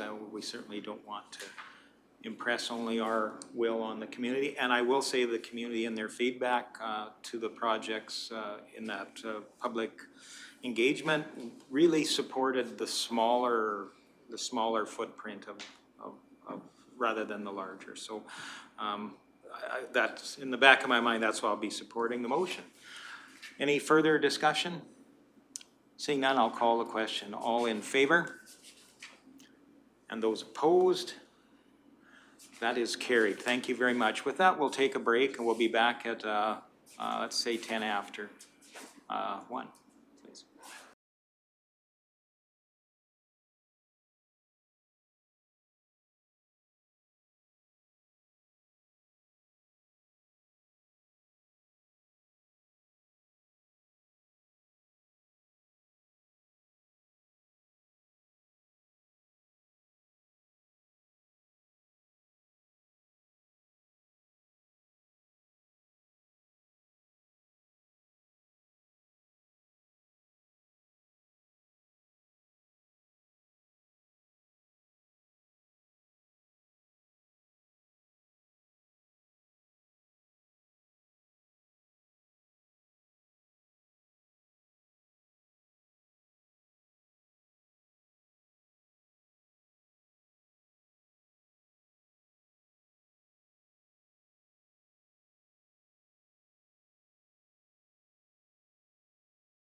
Well, welcome back, everyone. We continue along through our agenda of the day. Item 7.1, or 7.2, sorry, had 3 components. We've dealt with the first one. The second one would be relating to ditch improvements, and again, we'll turn it across to our apt Public Works team to introduce that. Thank you, Reeve Lougheed. So again, I'll just begin with the second staff recommendation to council. I'll proceed in that manner and then again provide some background associated with the staff recommendation. So number 2, staff recommendation that council approves an amendment to the 2023 airport operating budget in the amount of $18,000 for the purpose of regrading the airport hangar access road ditch improvements, with the amount to be funded through contingency. So the background in regards to this particular staff recommendation, and therefore the resolution at the June 15th, 2023 ICC Clearwater County and Rocky Mountain House Intermunicipal Collaboration Committee, was that this project was planned for the fall of 2022, but availability of the contractor to complete the work caused the project to get pushed to 2023. The final decision to not proceed with this project occurred after 2023 budget submissions were finalized. The hangar access road ditches have a lot of build-up, foliage, and do not flow as designed. 2022 saw an excessive amount of rainfall and several rain events that overwhelmed existing ditches, causing overland flooding onto taxiways and towards some of the lower hangars. Several hangar owners reported flooding in their hangars. Even a moderate rainfall would cause water to stand for extended periods of time, making mowing and regular maintenance difficult. The town has received one estimate of $32,560 in 2022 for this work. With a small contingency added for unforeseen circumstances, this would be rounded up to $36,000. As a joint venture, this cost would be split by the town of Rocky Mountain House and Clearwater County, each supplying $18,000. Administration is requesting council to allocate funds to remedy this situation. I will now turn it over to council for discussion. All right, any thoughts around this item? Hopefully we don't want to build bigger and deeper or something like that. Councillor Ratcliffe. Thank you, Reeve. Yes, those ditches are definitely overgrown. There's probably a poplar sapling every 4 square inches in there. As the airport is in my division, I do have a concern that where there was flooding, that there seems to be some natural ponding taking place. And I did not do any engineering on it, but it looks as though that area is actually lower than those ditches, that it would not entirely solve the flooding issue.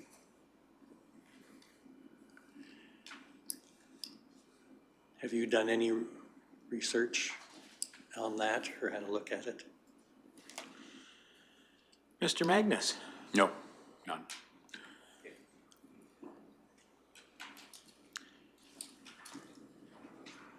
Go ahead if you have a supplementary. I think these ditches do need to be cleared out. I expect the flooding problem will come back at some point because it won't entirely solve it, but this work needs to be done. And I would even make the motion that we approve this funding, additional funding to proceed with this work. Okay, thank you. Additional questions relating to the motion before us? Seeing none, all in favor? And that is carried. Thank you very much. That takes us to item 3, which is a maintenance policy, I believe. Mr. Magnus, if you'd like to outline that. Sure. Again, the staff recommendation, number 3 being that council approves the town of Rocky Mountain House's adoption of policy 008-2023, Town of Rocky Mountain House Airport Maintenance. So again, background associated with this is that for many years, the Rocky Mountain House Airport has had a winter maintenance policy. While this was a good process, town administration believed that it could be more robust and encompass year-round activities to provide direction and transparency to all airport activities. As such, town administration developed an airport maintenance policy to address this. Policy covers major year-round maintenance tasks and processes and provides clarity to airport users on how and why tasks are completed. I will turn it over to council for any further discussion. Okay, any questions for staff on this item? Okay, I will. Councillor Radcliffe, your light is Still on. glowing. Thank you. I went through this. I think it is very well done. And I would support it. I would even make a motion that the council approve this maintenance policy. Okay, thank you for that. Any discussion relating to that motion? Seeing none, I call the question. All in favor? And that is carried. Thank you very much. That takes us to the end of the public. No, it does not. It takes us to item 7.3, sorry. And that would be a request from Wildrose School Division relating to dust suppression. And again, Mr. Magnus, I shall let you lead away. Okay, so thank you very much. So on May 25th, 2023, administration received a letter from the Wildrose School Division Board Chair, that being Mr. Darrell Scott, whereby the letter, which is attached, is requesting that Clearwater County provide dust suppression on the intersections, bridge approaches, and hills on Range Road 45 north of Charlotte Small Elementary School to Township Road 39-4-A. And according that's Range Road 4-5 and Township Road 39-4A. So what administration has done to help council in this decision-making process is to, as always, provide you with some data behind this particular road, okay, some of the research we've done, and the data associated with that research, and then present it to you so that you can make an informed decision in regards to the motions or staff recommendations put forward to you. First and foremost, there is a map attached, and the map is what we consider Condor Road or Range Road 4-5.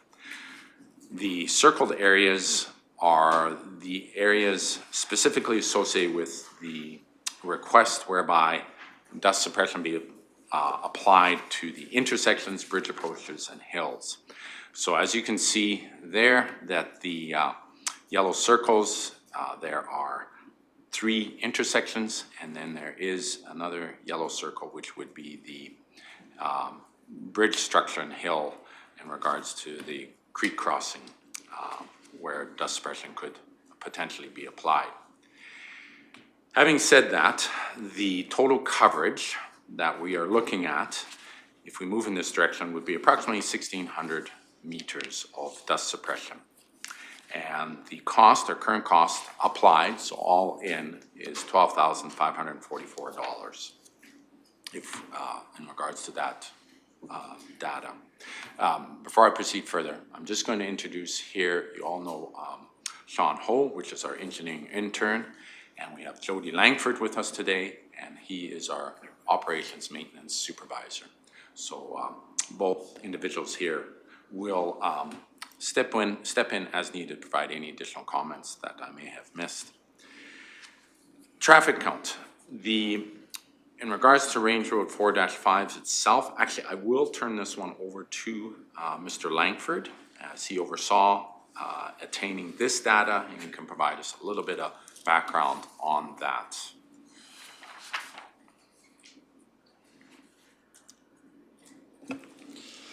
Good day, Council. Reeve, Deputy Reeve now. Traffic count conducted on Range Road 4-5 by WSP is attached. In summary, on Range Road 4-5 south of Township Road 39-4, the average daily traffic count from July 31st, 2020 to August 6, 2020 was 87 vehicles per day. 6 trucks were reported. The average daily traffic count from May 10th, 2023 to May 16th, 2023 was 106 vehicles per day. 12 trucks were reported per day. On Range Road 4-5 south of Township Road 39-1, the average daily traffic in 2020 was 87 vehicles per day. 9 trucks were reported. The average daily traffic from May 10th, 2023 to May 16th, 2023 was 146 vehicles per day. 25 trucks were reported per day. Furthermore, the 2023 traffic count includes Wild Rose School Division's 11 buses in the morning and 9 buses in the afternoon traveling on Range Road 4-5. Thank you, Mr. Langford. So as you can see, there is a slight increase from 2020 to 2023. A little bit on the dust control history in regards to this particular roadway.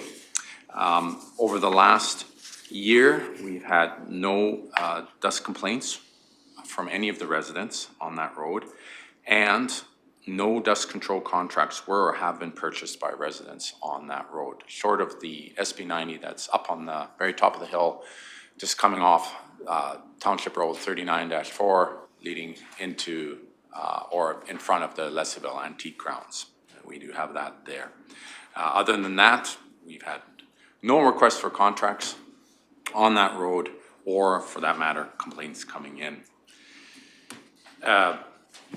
As all of you are well aware of, we met on June 12th, 2023, Strategic Planning Committee of the Whole, and one of the items discussed as a capital project was the potential paving of that road. So we put this in here for council's consideration in helping to make that decision moving forward.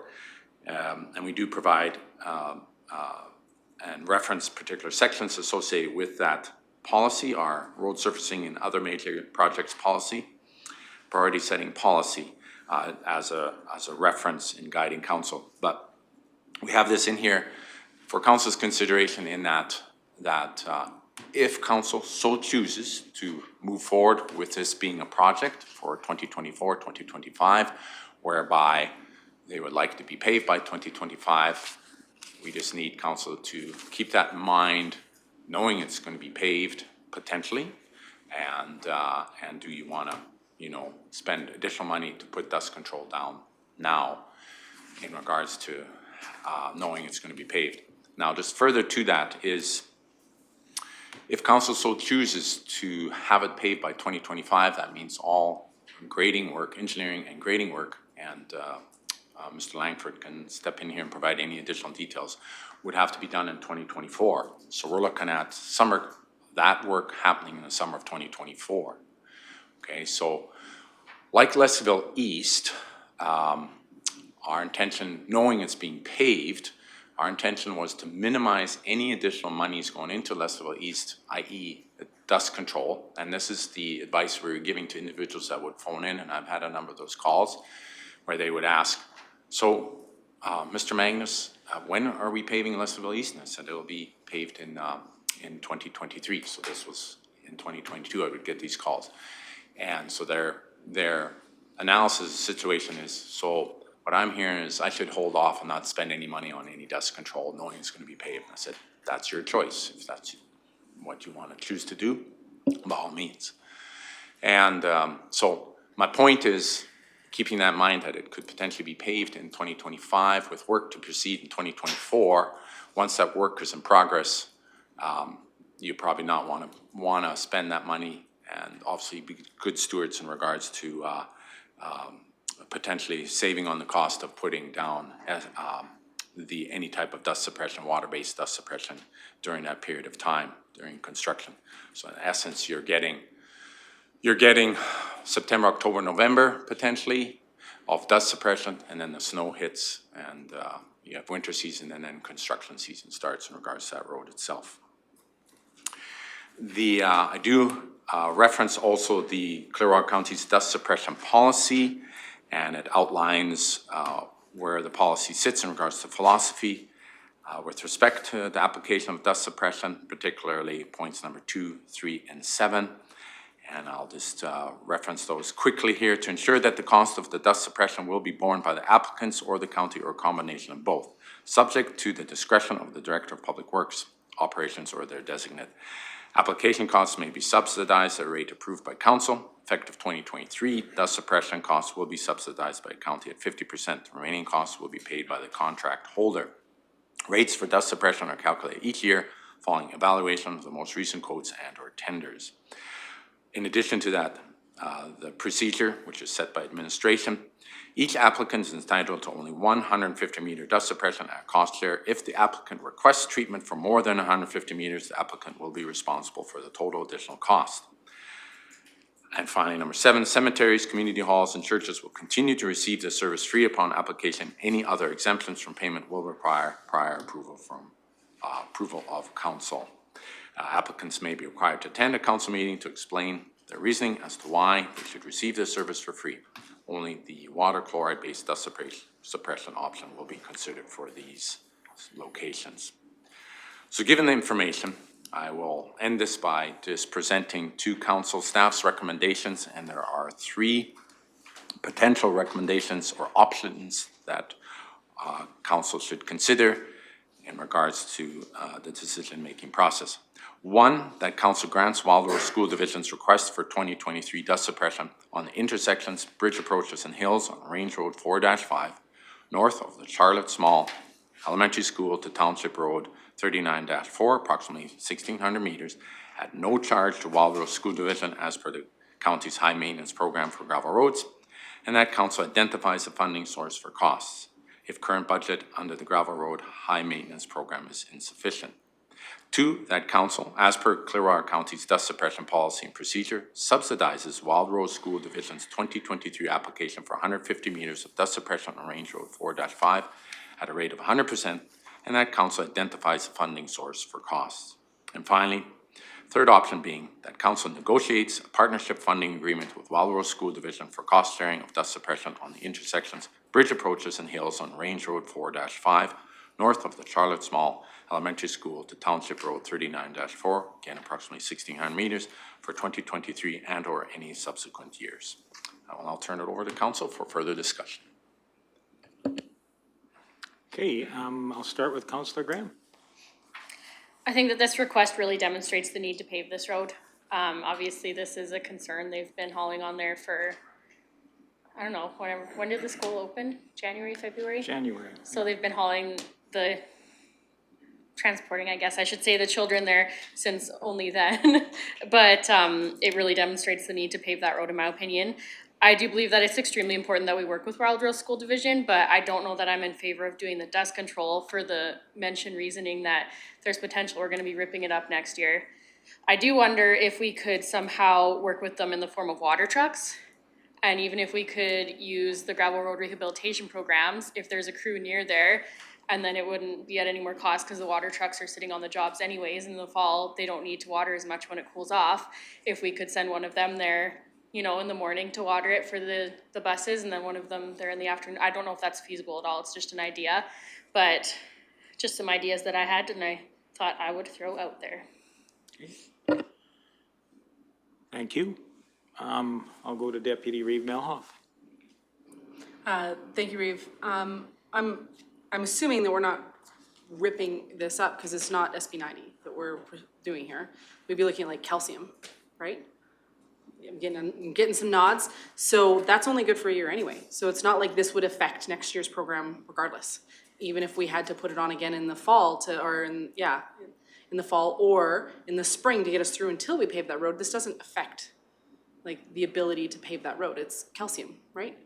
So it does not unduly affect any program that we would be doing. It would just be positively benefiting the bus traffic and mitigating the safety concerns that go with that. It's my understanding that recently there was even a bus crash in the Rimbey area due to dust. And I would not want us to be responsible for that when we can minimize it with a just shy of $13,000 dust suppression bill, and we can minimize the risk to our students. Knowing that we're gonna pave it, we've proven that it's gonna be needed. Those are some of my thoughts just off the top of my head. Councillor Ratcliffe. Thank you. I have 2 questions. The first one is, does the traffic recording equipment just count, or would we have like hourly peaks? Are we having peak traffic on that road at the same time the buses are traveling there? And my second question is this more of a one-time issue that because the spring has been exceptionally hot and dry, that the dust is worse?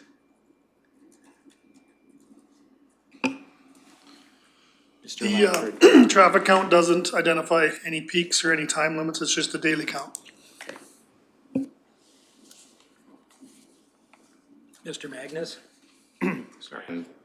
To your second part of your question is, it is not anything out of the ordinary that any other road or that we faced any other spring in terms of, we've had some dry seasons and, interestingly enough, the complaints or concerns that come in for that road are zero. It's unique in that situation, I guess. If you're asking, is it more dustier this year than other years? I would have to say no. Okay. Thank you.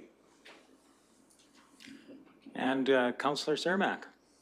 Yeah, I need to know what has changed on this road over the years that has made this that we need to pave it or put dust control on it? What has increased, what has changed? Because the Condor School has been there ever since, well, before my time, and I've been around for quite a while. So what has changed that we have to do that? It's only a half a mile from Condor School to the number 11 highway, which is paved, and the Leslieville Road is paved. If it's school bus traffic, what's caused this? I will comment on it and also turn it over to Reeve Lougheed, but from my understanding, the buses have chosen to, rather than, because of the closing of the David Thompson High School, because that now is closed, the original one on the highway, there's no need for them to travel down Highway 11. So they've taken, now when they go to the Charlotte, or I should say the David Thompson High School now in Leslieville, so the path of least resistance now is them taking the Township Road 39-4, so our Leslieville East Road, and then they turn on to 4-5 and come in from the north, rather than having previously going down Highway 11 down to Condor and then into Condor off of Highway 11. So that's why the traffic has increased on 4-5 north to south because of those reasons. Does that make sense, Councillor Cermak? And that's just because the bus drivers have chosen to go that way, or have they been ordered to go that way? They've chosen to go that way. There's no need for them to go on Highway 11 anymore because of the closure of the original David Thompson High School. So rather than backtracking, going back to the highway and going down and heading to Condor, they just carry on through the parking lot in Leslieville for David Thompson High School, hang a right, immediate right again, and head down Leslieville East Road or Township Road 39-4 for the couple miles to hit the Condor Road or Range Road 4-5 and then head south into Condor. That's why now there's that increase in seeing those buses traveling down that road. So the trip going back to the number 11 highway is less than a mile that they gain. Going back to number 11, then going north and then into Leslieville. It's only a half a mile back to the number 11 and a half a mile back down the Leslieville Road. That's the only thing that they're gaining. Yeah, you're absolutely right, and that comes down to, you're correct, it's a choice on the bus drivers on the path they want to take now. Yeah. But we would pave 3.5 miles worth $5 million to save a mile of traveling. Yeah, it's 6.4 kilometers, I believe, was the number for that distance, I believe it is, and it was just around 8 million, if I remember correctly, on paving Condor Road. To save a mile per trip. Because that's all you're saving by going north, is a mile per trip per bus. And I know Mr. Emmons' light's been on a bit, and I can chime in a bit on some of the dynamics of this, since I'm kind of there to observe, so I'll let Mr. Emmons. Thank you, Lloyd. As far as the school bus routing, Councillor Cermak, I'm not an expert, but I would suggest moving the old David Thompson High School down to Leslieville, move that enough miles that it changed a lot of bus routes, that now it's not just a mile, because from where Leslieville's located, all the way back up to Highway 11 on 761, then down and around. The most convenient, because basically Lesaville High School is right in the corner of Lesaville East Road and 761. It's straight down and up. So I would suggest saving more than that. But again, it's the mapping of the routes and where the kids are at. So if I can add a little bit to the dynamics here that's changed, because before Leslieville was an elementary school, Condor was an elementary school, and there was a connector school, which was the David Thompson, and there was the short routes between those schools and David Thompson. Now with David Thompson being located in Leslieville, all buses come to Leslieville, all buses come to Condor. So there is an accumulation of those buses. They wait to pick students up, and then they all make basically a nose to tail movement. It's a train. It's a train that goes from one school to the other twice a day. And so you get buses, rather than coming in on individual schedules, they accumulate and then they move. Because the kids transfer from one to the other there. So that's one of the dynamics. Of course, that turn you're talking about, or by going Highway 11 and 761, it requires them to make a left turn onto a highway and then another left turn. So 2 left turns, in that process. And I think the challenge of doing that in a string is it is challenging, and they feel that right turn is very easy to make, and that's, I believe, why they're following that route that uses Range Road 4-5 now. And again, the dynamic there is that this is a series of buses, one after another, going in between those schools, which is a little different than a bus every 5 minutes or 2 minutes or whatever. That's bus after bus after bus. The other thing is with schools, all parents lots of times are dropping kids off to school. So it's also increased that traffic flow between the 2 schools and the vehicle traffic. As we can see here, it almost doubled the vehicle traffic that was there from before. So there is a substantial more traffic, but that's an averaged over a day. The peak loads are huge. I mean, it's a train. It's truly like a train going through 2 or 3 times a day there, and that's why I think they're concerned about the safety of people trying to get on that road in that dust cloud and navigate the hills and intersections while they're doing that. I think that's why the concern was put forward. That's my 2 cents worth. Deputy Reeve Milhoff, and then I'll go to Councillor. Thank you, Reeve. Highway 11 is truly a dangerous highway. It really is. That's why the province is looking at making it as safe as possible also. They're making huge changes. I know that it's not just me, but I'm sure the Reeve can attest to numerous crashes in between Condor and Leslieville, and several of those involving school buses. And if we can minimize that, I think that we've done our job. So taking them off that highway was a very good choice, in my opinion. Councillor Graham. I actually remember when I was on the school bus when I was in elementary school, we were on Highway 11 and a vehicle pulled out right in front of us, and to this day I do not know how my bus driver missed them, but the other lane T-boned the person. So it is very dangerous, but I believe I've also heard that the school board is worried about when the highway is doubled too. They're worried about the safety turning off more than, and this is kind of preemptively going this way from my understanding, because that's gonna happen. And I'd probably share that, that Highway 11 will be a construction site for a season or 2, probably, to do that as well. And then we don't know the full dynamics of accessing across a 4-lane highway as opposed to a 2-lane. There probably is some challenges with that, I would assume too, that might want to be avoided if there was an alternate route, or at least a safe alternate route. Councillor Swanson? For me, I understand the safety issues. That is, there's no price to pay for safety, road safety, and that is in our jurisdiction and our responsibility. what I struggle with is I'm looking at our paving policy and everything else, and it doesn't even fall in that realm. And I've got other roads in my division that are begging to be paved because they do have the traffic count, they do have the volume that's being, and this is only, it's twice a day for basically 10 months of the year, you know, kind of a thing. So as far as that big expense to pave, I get it.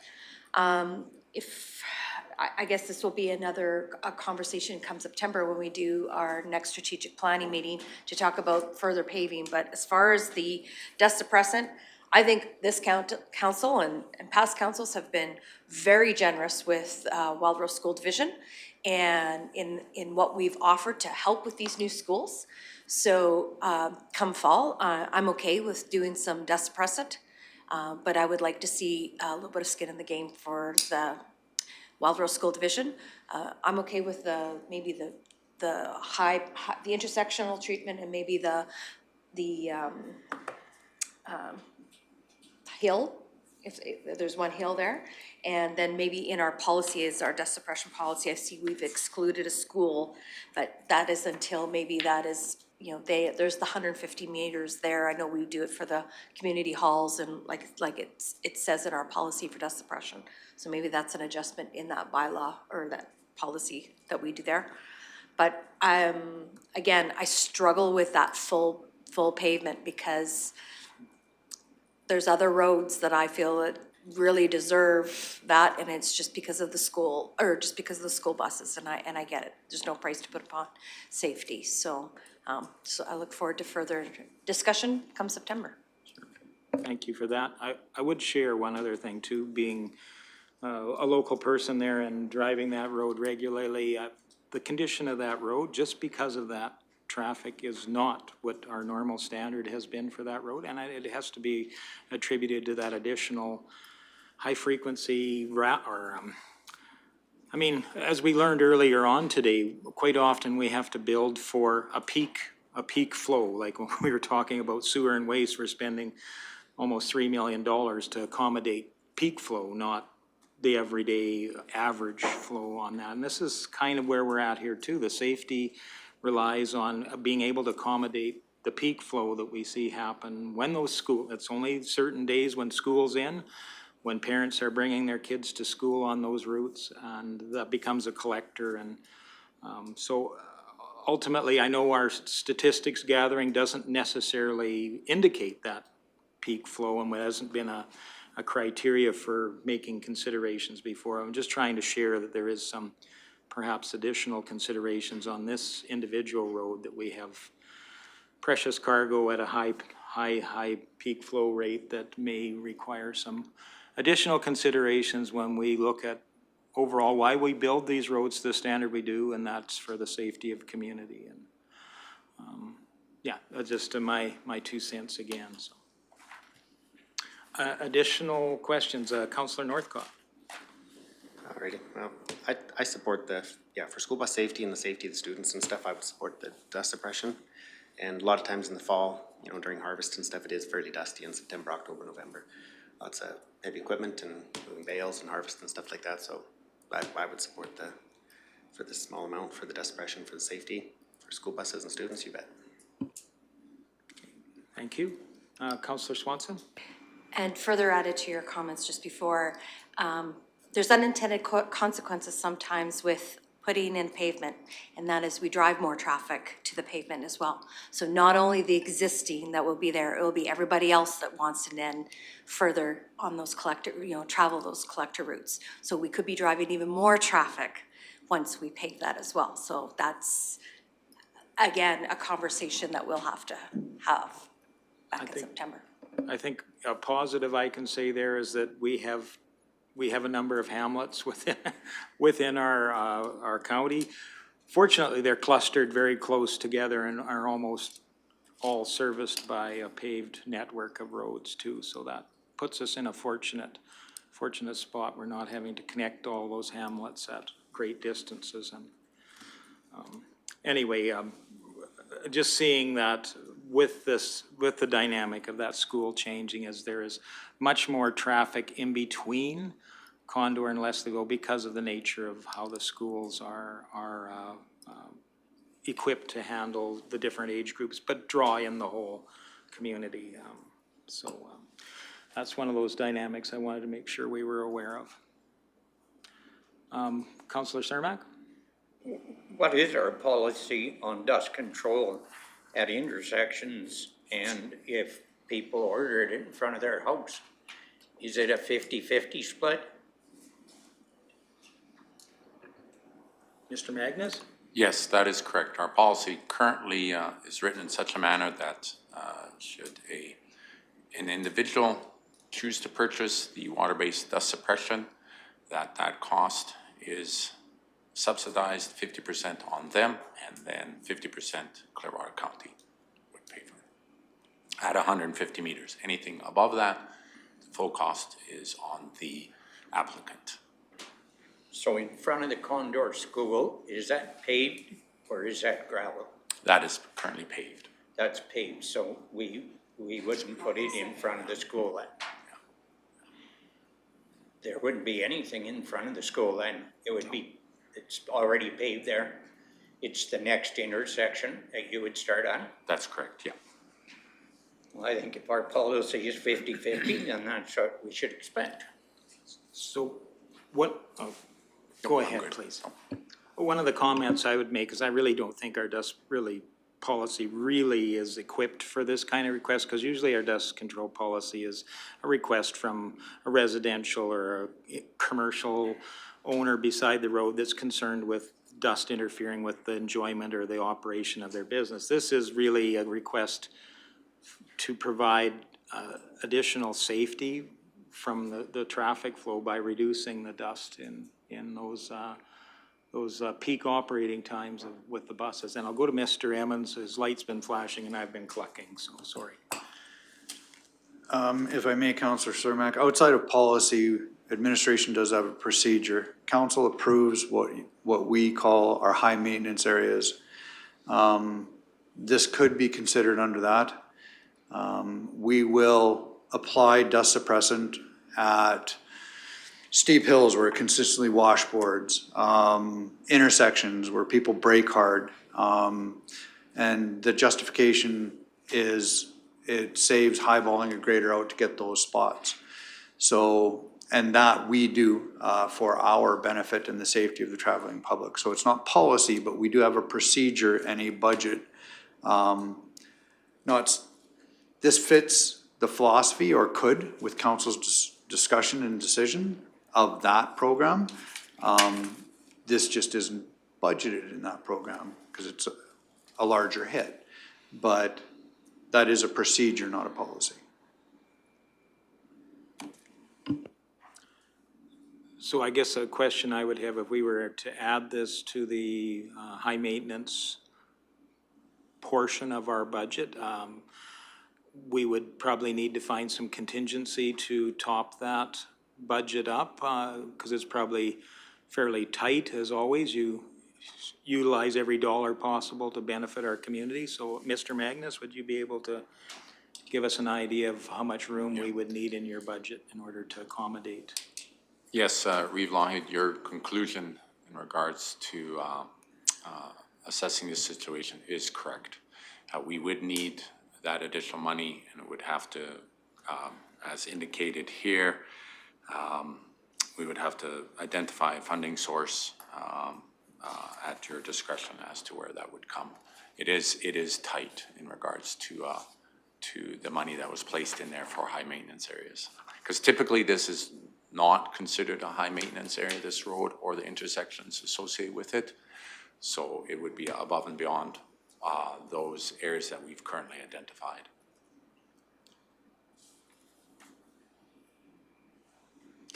Councillor Ratcliffe? Thank you, Reeve. I understand from what you said earlier that the residents on that road are not complaining about the dust from this train of buses twice a day. That's correct. That's correct. Has Wild Rose indicated their willingness to pay any portion of this request? Not to my knowledge, unless Mr. Emmons or administration has heard otherwise, but not to my knowledge. Mr. Emmons? The only correspondence we've received, Councillor Ratcliffe, is the letter that's attached, which didn't indicate. I did have opportunity to discuss this with the superintendent out at the open houses, and they are simply looking for solutions from Clearwater County. Okay, so 100% covered by the county taxpayers. It's not in their budget at this time. Okay, thank you.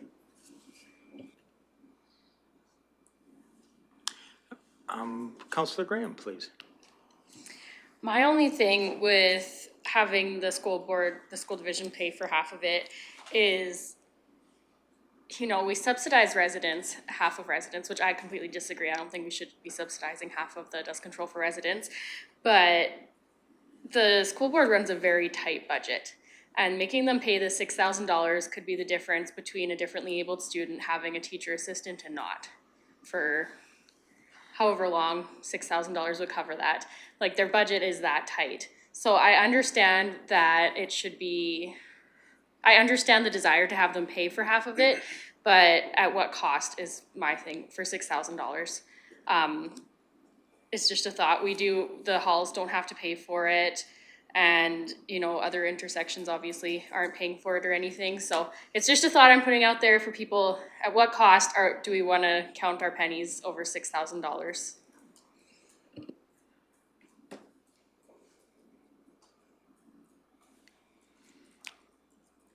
Additional questions? Councillor Cermak? Yeah, the rest of this road that won't be dust suppressant is gonna be just as dangerous as the intersections, because if you have that much traffic, 9 school buses going, that 9th school bus, you won't be able to see it if they're jammed up. So the rest of the road's gonna be dusty, and that 9th bus isn't gonna be able to see the bus in front of him, I would think. At least on a normal gravel road, when you see 3 gravel trucks going down the road, you can't see the 3rd guy that's in that dust plume. So for the sake of an extra mile to go to and stay on pavement all the way, it just doesn't make any sense to me to put the students in that kind of danger going on a dusty road when they could stay on pavement. And it's pavement all the way. So I will say that this Range Road 405 has one intersection, one true intersection on it. That's 39-2. If you're looking on your map, you'll see it there. That's the only true intersection on the rest of that road. Is that it tees off of the road between Leslieville and Withrow that we will be paving this year, and then it runs south directly to Condor with one intersection there. But that's definitely a feeder intersection, so the safety around there is probably the biggest problem, especially there's some really poor sight lines just north of that intersection as well. That, you know, I mean, there's a series of whoop-see-doo hills in there that really, I think they're some of the poorer sight lines we have on that road right there. So not as much feeder traffic except at that intersection. I can see that, but in the 2.5 miles that it is there, over 2 miles of that will be solid dust. If you have 9 buses following each other. That's where I figure the safety is.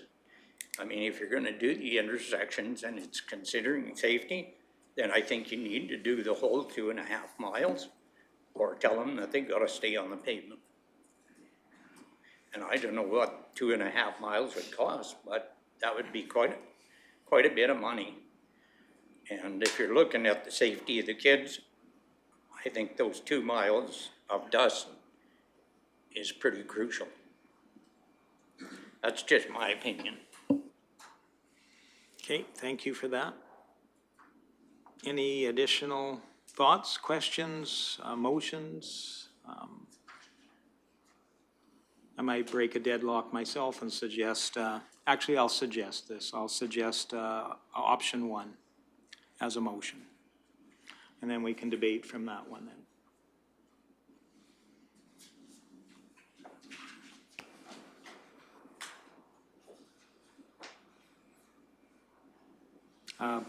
Deputy Reeve Milhoff.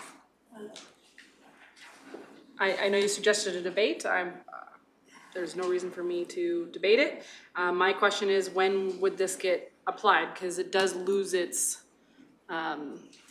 potency over time. So do we be, and now the school year is over, are we gonna be applying it closer then to the school year to ensure that it has the best effect, or are we gonna do it right away, or what is our plan on that, should this be approved today?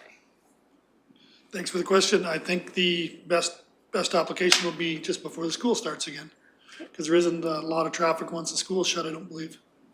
Thank you. Correct. Thank you. Okay. And Councilor Northcott. Nope, didn't have my light on. Okay. Any additional comments? Nope. Councilor Graham. I think it's important for safety reasons to do this. I still think that there are other options we could do, but because of the safety reasons and we need to work together with our school division, in my opinion, I will be supporting this motion. Okay, thank you. And this, my understanding, this would be a one-time application and then we would review it each time, or is this gonna be an ongoing process that we just continue on with that, or are we gonna do a see if it works kind of concept? Mr. Magnus. So my understanding, and if I'm incorrect, I will have Mr. Emmons step in and correct me if needed, that if the way it's written, number 1, and again, my apologies if I'm correct in interpreting it here, it would be a one-time application, one-time cost, I believe. Okay. Mr. Emmons? I would agree. From an administrative standpoint, this does fall well below guidelines and policy for paving. If this is the justification for school division, I would suggest that Mr. Magnus plan on putting this in that budget for council's future consideration as well. Because the justification given isn't a one-time hit. That would be my polite recommendation, and then council can have that dialogue at budget season. Okay, thank you. Anything else relating to this? I'm ready to call the question. Councillor Radcliffe, I please. was just wondering if a motion was actually made. Okay. And I don't do it often, but I do it once in a while. Yeah. It was relating to option 1. Okay, I could support a 75% subsidy. I don't know that I can support this motion.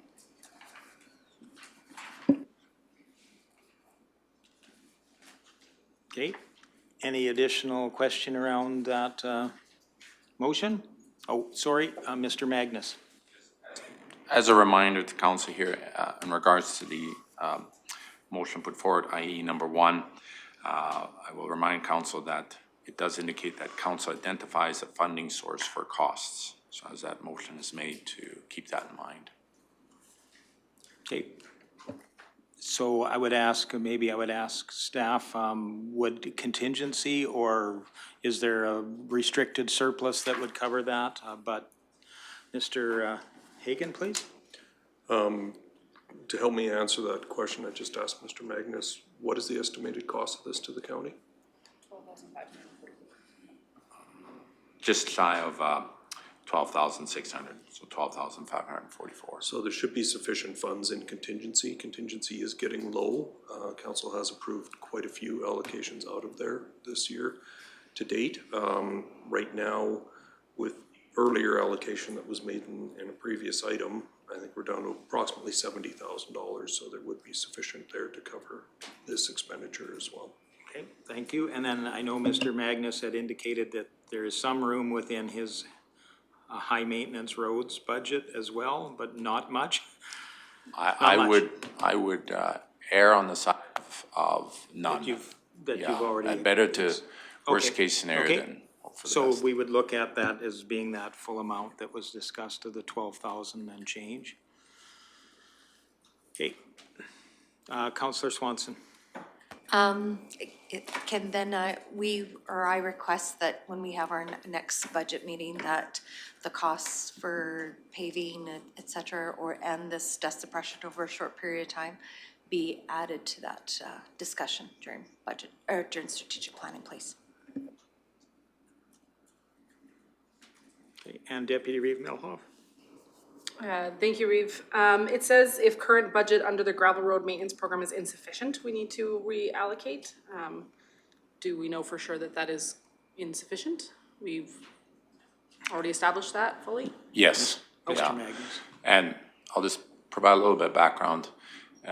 We have 133 contracts this year, and as you are all well aware of, we had a deluge of rain here, and that was soon after many of our contracts were completed or the material was applied, and that took care of some of that material that was put down on many of these contracts. So as per policy, there's a warranty period, so now we have to go back and reapply, including any of those areas that we've hit for high maintenance. So yeah, we have we'll have nothing left.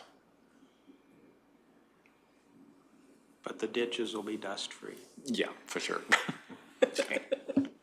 Excellent, thank you. I just, like I said, the motion, the number one said if it is insufficient, so I just wanted to confirm that. Okay, additional questions on the motion before us? If not, I call the question. All in favor? And those opposed? That is carried. Thank you. That takes us out of the Public Works. Thank you very much for joining us, team. And moves us over into the CAO's office. And that is relating to item 8.1, shared vision statement for regional collaboration opportunities and a revised draft of the guiding principles for goals and actions. Is that yours, Mr. Emmons? I could do it, but I wouldn't do as good a job, so I'll turn it over to you. Thank you, Reeve Lahid, Council. So as they're introduced, this agenda is on the shared vision statement for the regional collaboration opportunities. It is the revised draft with the guiding principles for goals and actions. So the staff recommendation that council review and approve the Clearwater County, Town of Rocky Mountain House, Village of Caroline Regional Vision Statement, guiding principles for goals and actions, as per the Town, County, and Village Intermunicipal Collaboration Committee recommendation. So the background on this one, the Town, County, and Village ICC was tasked by the three councils to create the shared vision for regional collaboration opportunities. The vision statement was approved by all three councils September 2022. The next step in this process, as directed by all three councils, was to create goals and action items in a facilitated strategic session to support the statement. As a result of the ICC's work, the attached draft, Clearwater County, Town of Rocky Mountain House, Village of Caroline Regional Vision Statement, Guiding Principles for Goals and Actions, which includes the approved vision statement, is submitted for council's review, amendments if required, and approval. At the ICC's June 16th meeting, the following resolution was passed, which is reflective of the ICC's amendments captured within the attached guiding principles. Resolution 011-2023, moved by Mayor John Rimmer, that the Intermunicipal Collaboration Committee approves the amended revised draft guiding principles for goals and actions and directed the committee to present this version to their respective councils, and that was carried. The next step for the ICC to draft an updated, modernized, stronger together agreement for each council's consideration. And attached is that draft for council's conversation, discussion, and potential amendments or approval. Thank you very much, Mr. Emmons. So if you all have had a chance to look through some of this, any thoughts or feedback You're leaving. So far? Deputy Reeve Milhoff? Thank you, Reeve. It would be great to have some actual target dates, some actual teeth to this, so we know when these things might be happening. It's great to have, some goals, some actions, and some tangible results, but when are they happening would also be great. And I know that, I think that very thing was mentioned, it would be great to have some dates to these things, maybe that's something we can work towards. Councillor Ratcliffe? I think this is a good document. Following along with the comments of the Deputy Reeve, I'd like to suggest that we have a workshop with our partners, an economic development workshop, and that we start with the village of Caroline to discuss options for economic development in that area. Okay. Additional thoughts, comments, motions? Councillor Graham? Nothing really stood out to me to comment on. It seems like a good document to me. I agree, dates would always be good. But I'll make a motion that council review and approve the Clearwater County, Town of Rocky Mountain House, Village of Caroline Regional Vision Statement, guiding principles for goals and actions as per the town, county, and village intermunicipal collaboration committee recommendation. Thank you for that. It's a lot of words. And I would assume, Mr. Emmons, that the next steps on this is probably the ICC working on some of those previous foundation documents, such as a Stronger Together agreement at some point in the near future. That's a good collaborative process. Additional comments around Councillor Graham's motion? Seeing none, I call the question. All in favor? Oh, sorry. Just under the line, eh? Go ahead, Deputy Reeve Milhoff. Thank you, Reeve. I fully support this motion. I'm just curious if you need a subsequent motion requesting that ICC put tangible dates on their next meeting. If we have the action plan. I don't actually recall there being a set Targeted date dates? for the next one on any of this. Do we need a action. follow-up motion requesting that the ICC try to build in some dates or ask administration to do that? And I think that's a great suggestion. I'll turn it across to Mr. Emmons to shed some wisdom. Oh, that's pressure. From my perspective, if I may, this is tri-party, so it's collaborative. I'd respectfully suggest that putting dates on it unilaterally might be difficult, but that should be a future conversation going back. If this gets adopted without amendments and the other two partners do as well, goes back to the ICC for that discussion to create the dates, potential action plan. As Deputy Reeve may recall, even the Stronger Together was a bit of a conversation, because how much work do you put into that if it could potentially change with a future dissolution or amalgamation, whichever, and you've created a tri-party when it could be just a two-party. So there are many moving parts, but I would suggest that conversation would be appropriate at that level. Thank you. I agree. I just don't want to see this fall off, and without potentially a motion requesting that we work towards targeted dates, I worry that it would. But if you're saying that it will continue forward without a motion, then I'm happy with just the current motion on the floor. Okay. Any additional thoughts before I call the question? All those in favor then? And that is carried. Thank you very much. Brings us into the report section of our day. And that would start with 9.1, which is the CAO's report. And I know that has been circulated as well. Mr. Emmons, I'll give you the floor again. Thank you, Reeve Lougheed. So the June 27th report. During the June 15th, 2023, Town of Rocky Mountain House, Clearwater County ICC meeting, the Town of Rocky Mountain House announced the first airport stakeholders meeting will be scheduled in September 2023. Registration is open for the Alberta Municipalities Convention in Edmonton on September 27th to 29th of this year. Pre-convention sessions for elected officials education program courses take place on September 26th. This conflicts with council's regular council meeting. As per council's conferences and training for councilors policy, one councilor is authorized to attend. Registration is open for Alberta Care Conference in Grand Prairie on September 6th to the 8th. Pre-convention sessions take place on September 5th. As per council's conference and training for councilors policy, authorization to attend is required. Councillor Swanson? I'll make a motion that councillors that wish to attend the CARE conference, let Tracy Lynn know and for registration. Okay, thank you. Discussion on that motion? And with no discussion, all those in favor? And that is carried. Thank you very much.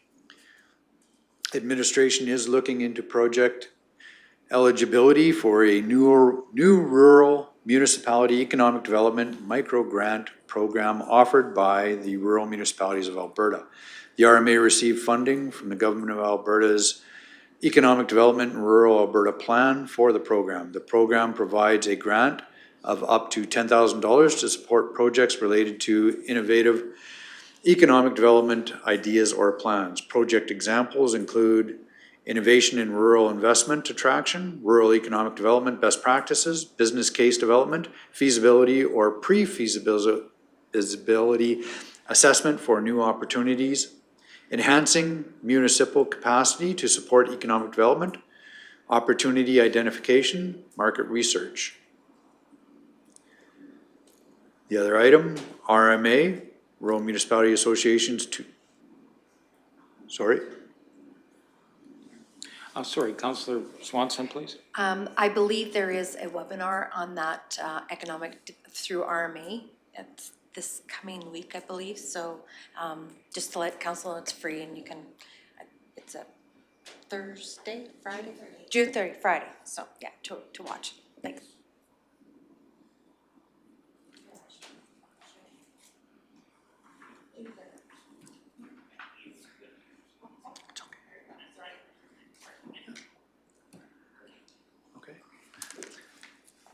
So the RMA's 2023 Post-Secondary Scholarship Program is open for applications.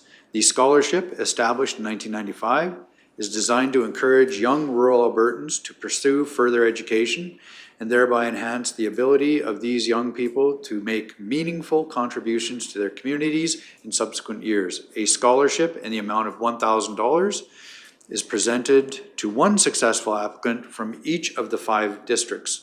The 2023 application term will close August 31st.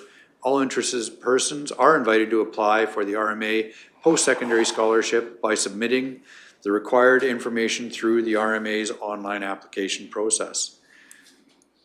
The other item, if council will permit, the previous agenda, 8.1, on the ICC, as I stated, I do think it's appropriate at that level. The other thing, for education purposes only, I think it's important to note that a lot of these dates are also attached to budget, and you start encroaching on the MGA when you start dictating to the other 2 municipalities how quickly, because it is budget driven. So bringing it back down to that level, it gives all the municipalities that opportunity as well, just for further clarification. But any questions? If there are no questions, I would look for a motion to accept the CAO report for information. Councillor Cermak, all in favor? And that is carried. Capital projects status update report. And I noticed there was lots and lots going on, so maybe we can highlight a few things, or questions will highlight a few things. So I'll again turn it over to Mr. Emmons, if there was anything he wished to highlight there. Not to highlight, if I may. as council's well aware, extremely busy year, lots going on.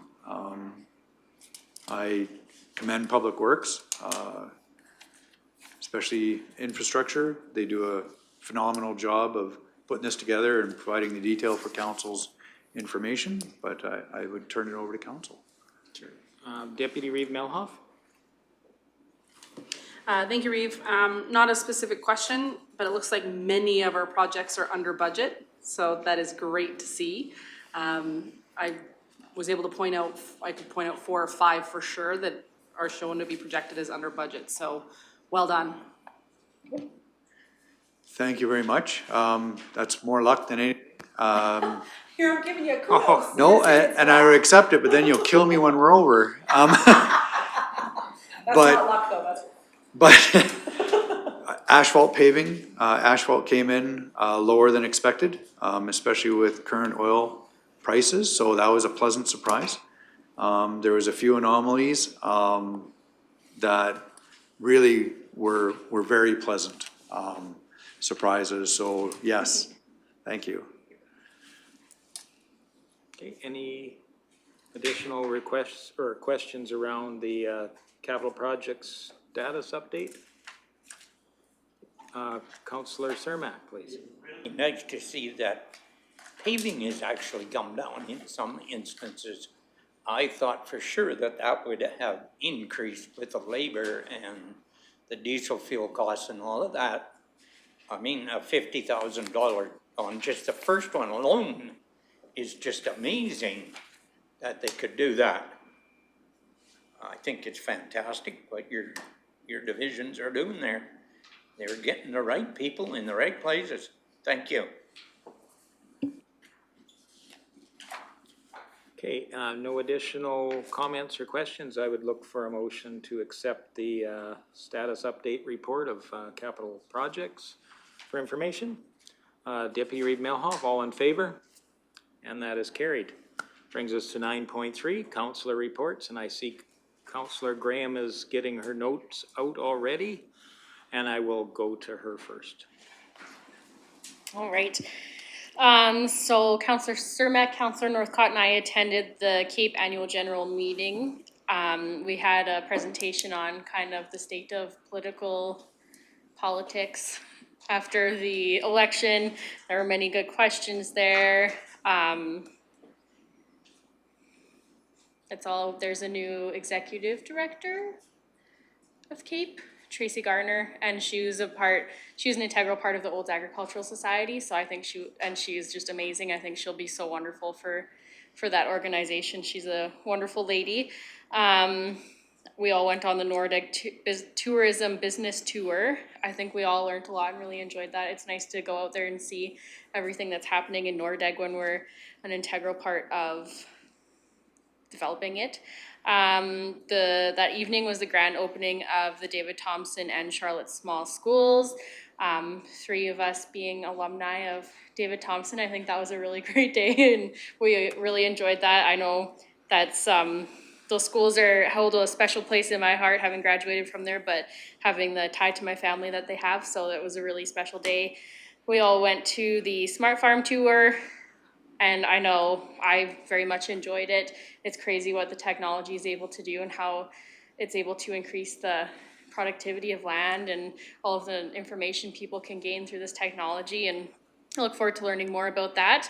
And then Councillor Swanson, Reeve, Lougheed, and I all attended the Rocky Chamber AGM. It was a great meeting, lots of great business owners there, and yeah, that concludes my report. Great, thank you very much. Any questions for Councillor Graham? Well, thanks again, and I'll move along to Councillor Northcott. Alrighty, well, my report isn't very long, but I did attend with Councillor Graham the Cape AGM. The one thing that was noted there, I think they announced that there'll be some future investment at the Red Deer Regional Airport by the Alberta government. Yeah, I did the tour with JP Fortin at Nordegg. He did a really good job organizing that, and the tour was quite nice. It was a really good tour of Nordegg there.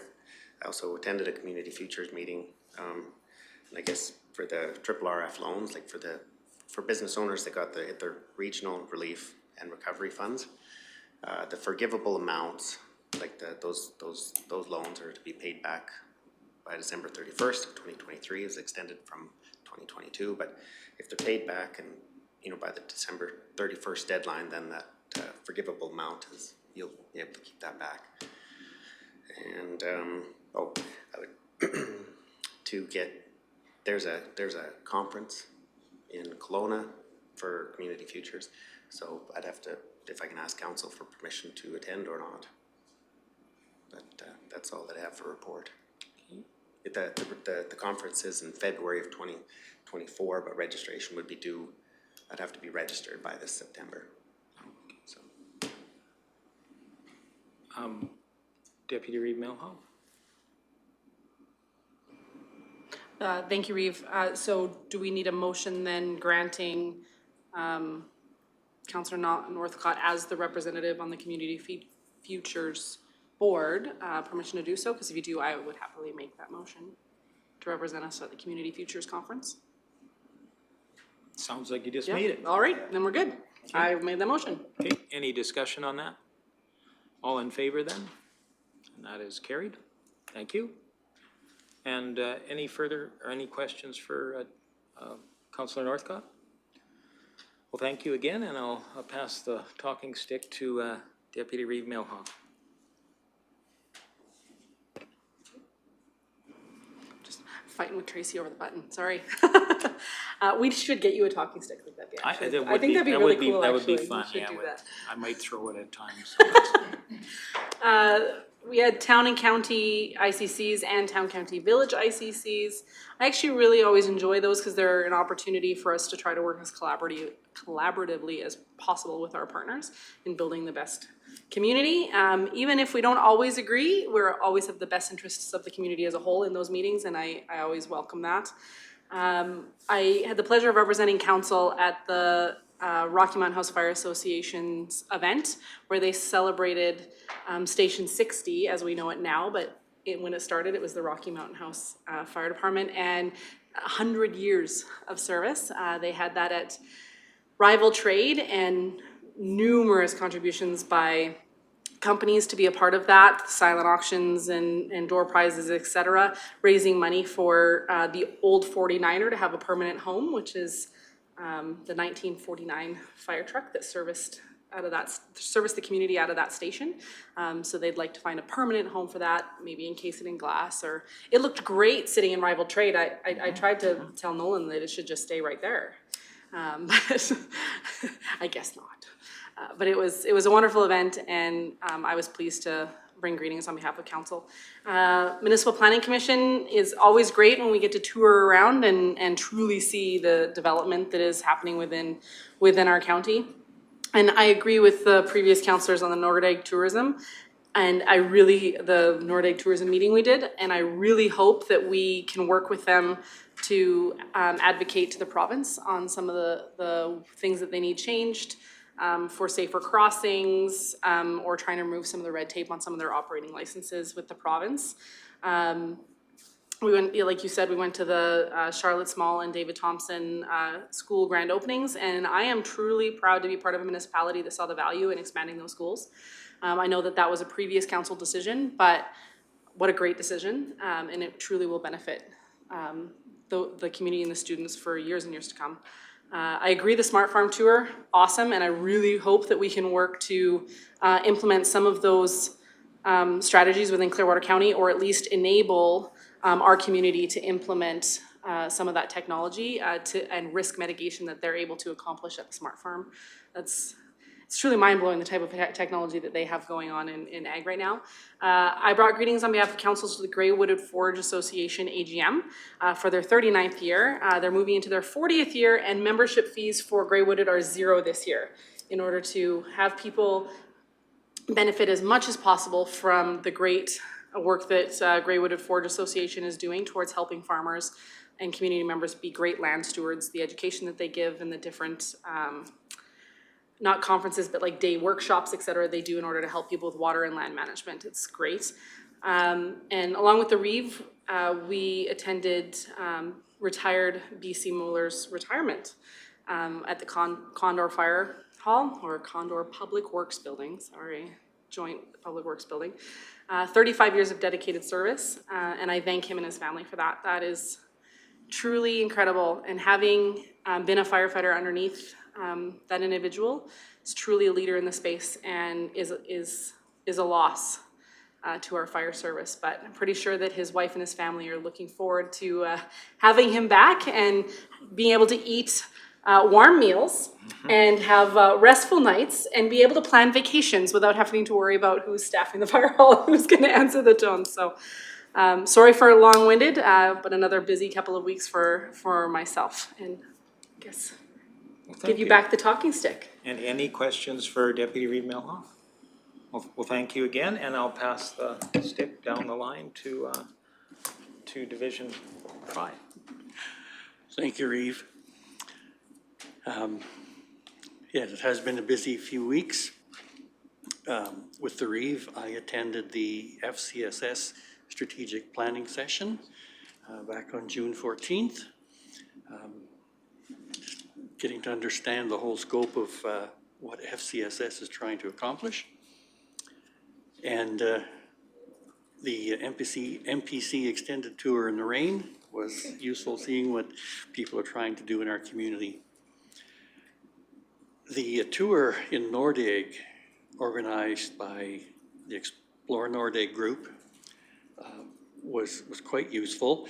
It was also useful to hear from Tourism Alberta and how they are changing their mandate to developing tourism destinations in the province.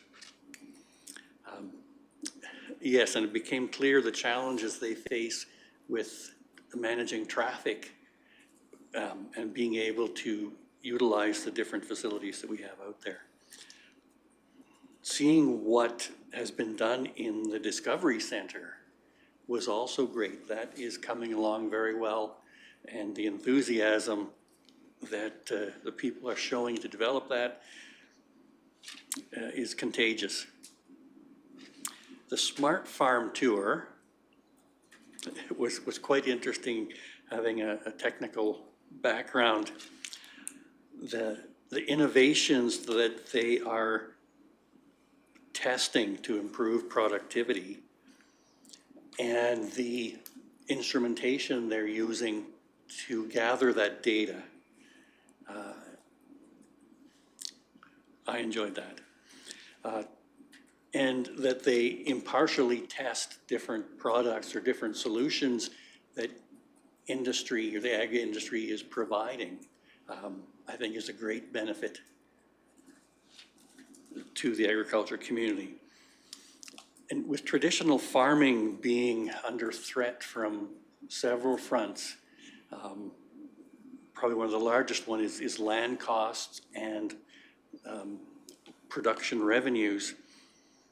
This technology they're testing can provide an increase in productivity by making better decisions. So besides to the rest of the community, broadband is essential for the sustainability of agriculture down the road.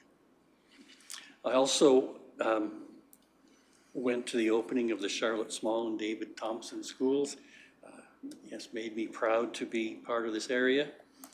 Although I would drive an extra 10 miles to not have to drive through Condor right now with the condition that road is in. And I think it was a trustee from Drayton that gave us a great compliment, saying how impressed they were with the way Clearwater County embraces and supports education. That is the end of my report.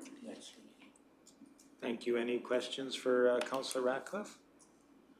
Well, again, thank you for that, and I'll pass the stick for Councillor Cermak. I'm sure he knows what to do with it. I'm not going to touch on any of the stuff that we've seen. You guys all described it really good. There's only 2 points I'd like to make out is with the CAPE that I attended in Innisfail. We had a lobbyist get up and talk. Apparently, we're not approaching our ministers quite the way we should. He suggested that if you're gonna approach a minister up there, take the reeve, possibly the deputy reeve, and the CAO. No more. He preferred two to go in and talk. That way the minister isn't put on the offensive because of a whole bunch of people in the room.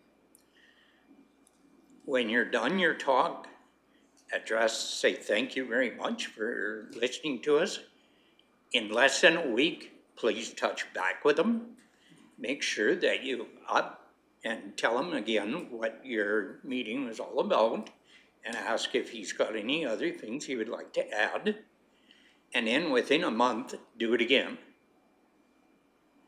Do not go in with a bunch. That's what the lobbyist said there, and he was a lawyer. He talked for about 15 minutes. I thought it was fantastic.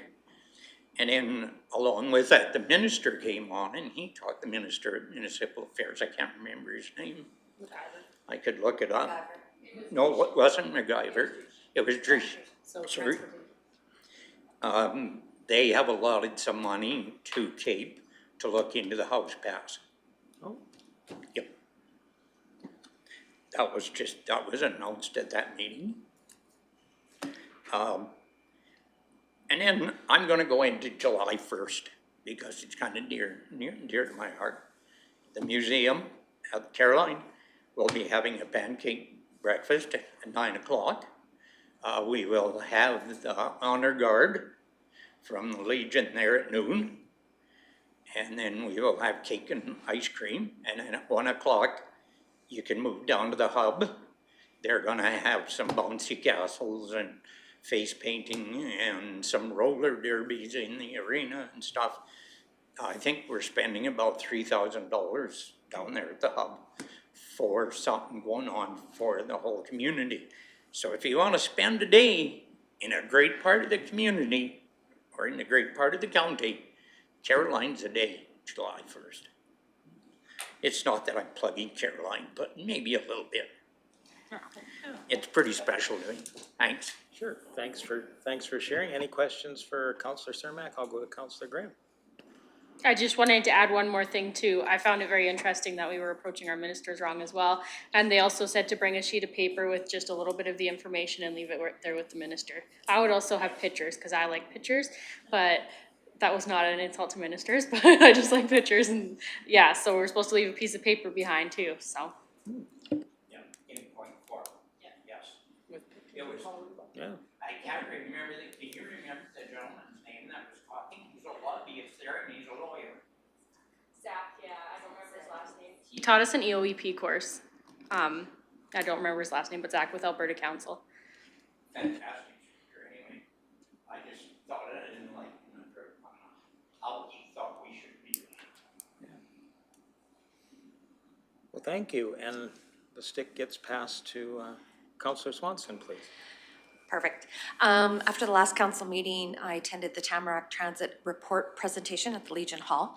It was a 2-hour presentation, basically by the people that were, Janice Fraser was the lead on that.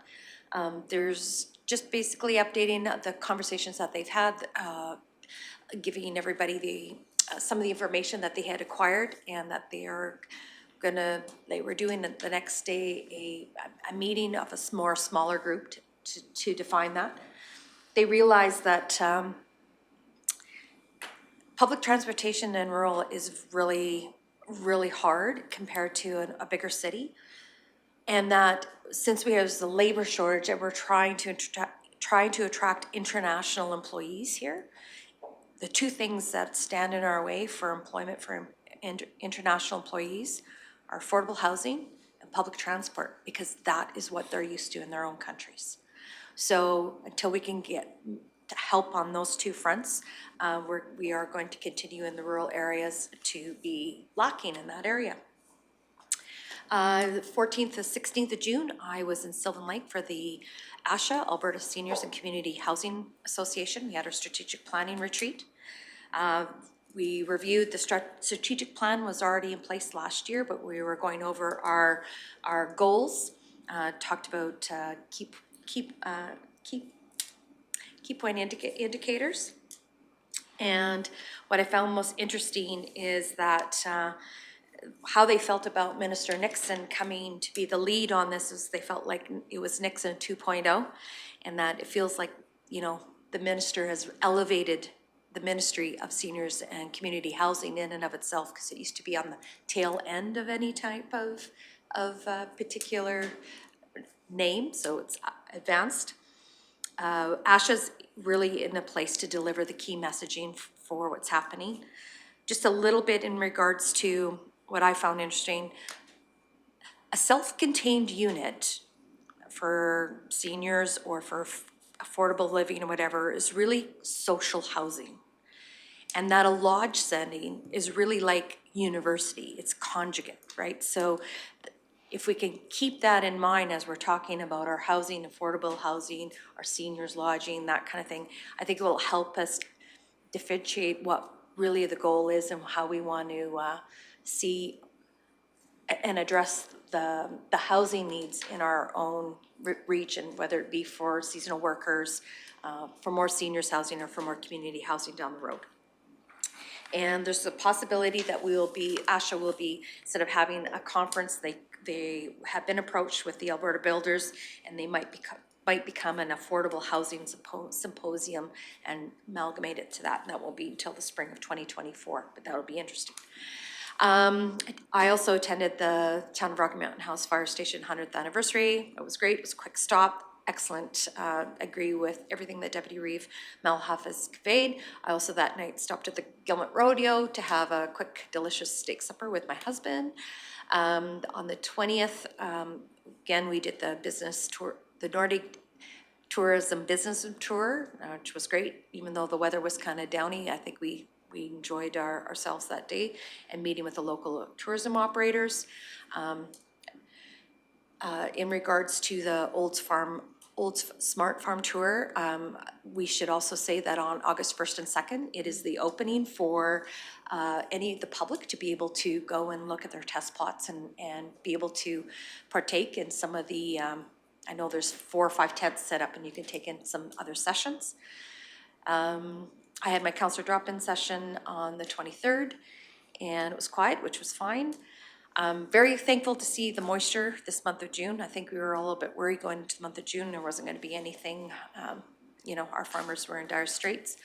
I've noticed significant traffic volumes on my road, and I know that our first responders will provide excellent service when they're responding to calls this summer.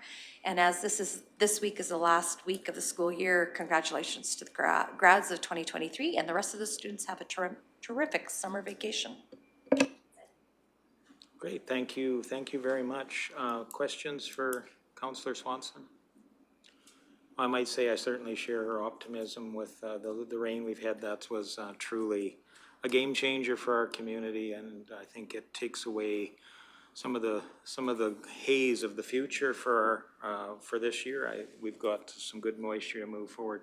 Again, everybody has communicated so well the busy activities of council over the last couple of weeks. I would share with Councillor Ratcliffe's excitement about being part of setting, altering the vision slightly for FCSS as we move forward, and really the great work that's being done there and how essential it is to the well-being of our community to put the effort in there. Looking forward through, I think everybody's pretty much mentioned. I will say that I did attend a speaking engagement with the Mountain Rose Centers, Community Appreciation Night, where those workers that volunteer so much time there were recognized, and really how vital that is to our community for well-being, and really to give hope to people that may not have hope. But at that moment, it was just so important to share with people that night. The Nordig tourism, or the Nordig tours, were terrific. It's nice to get out in the West Country and see the good things that are happening out there, and really the energy that's in that community at the moment is just outstanding, and I certainly encourage them to keep working at it, and they do have strong partners with Clearwater County as well. Attended the Central Alberta Mayors and Reeves meeting on the 21st, shared with about 14 other Reeves and mayors there, all kind of with the same things we're dealing with. It's pretty universal that people are dealing with a little pushback from the community and concerned about really getting the messaging out there of that really we're in a terrific, we have a province with terrific opportunity in an area, especially within that province, that has even more opportunities than most. Also very excited by being able to be part of the opening celebrations for Charlotte Small and David Thompson, along with much of council here. Highlight of my career, if not my life. My family's been involved with trying to facilitate local education there for 65 years or more, and I'll just say 24 years ago, the provincial government said there was no future for education in that area, that there was only the ability to slowly phase those schools out. So after a few years of being involved with a community that is very supportive of education there and was not defined by what somebody else told them they could or should be, there are 2 new schools there that I think that sets a very bright future for our community, of that community and the overall community into the future. So I was very happy to be part of that. Also, as Deputy Reeve Melhoff said, I was pleased to be attended, invited, and spoke at Ray Moeller's retirement celebration. Ray has given 35 years of his life or more to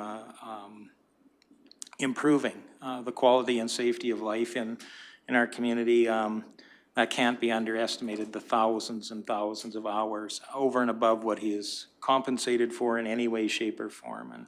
And those people are few and far between. You can't buy them, you have to grow them.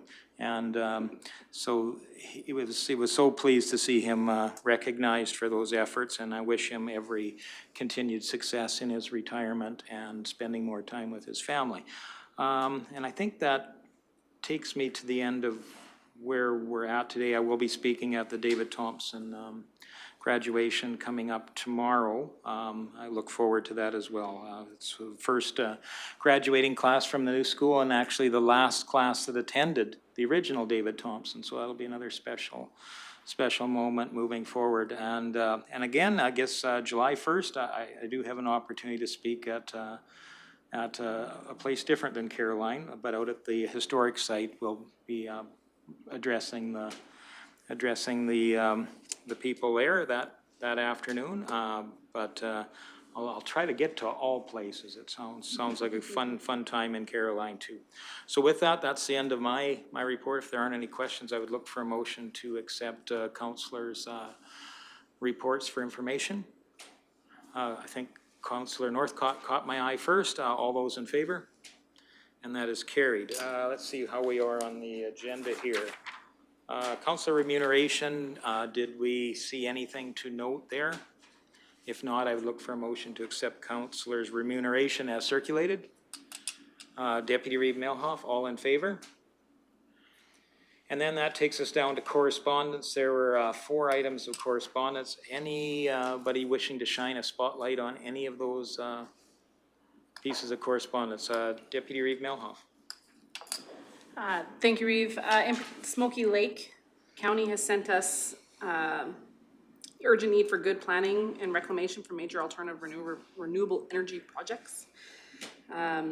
Looks like they're looking for some assistance in that. Is that something that, I know our team has previously spoken very eloquently and passionately about this particular topic. Is that something we'd like to be a part of in supporting that?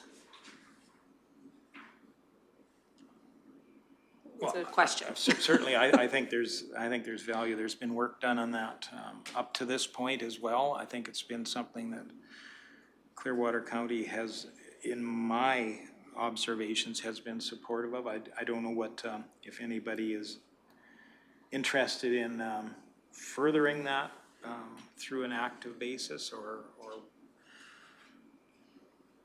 any feedback at all. Support letter even? Or? Yeah. Councillor Swanson? Yeah, I was just gonna ask, Deputy Reeve Malhoff, in what capacity should you suggest that we do this support? Perhaps we can even have our administration reach out to Smoky Lake County and confirm what type of support they would look for, because I know that we, as I said, passionately speak about the reclamation requirements, the lack thereof of renewable energy. So if they're looking for a support letter, maybe they're just looking to let us know that they sent this. But if they are looking for support, perhaps our administration can reach out and find out what type of support they're looking for. Mr. Emmons? They do intend upon showing up to council as a delegation on July 11th. Okay.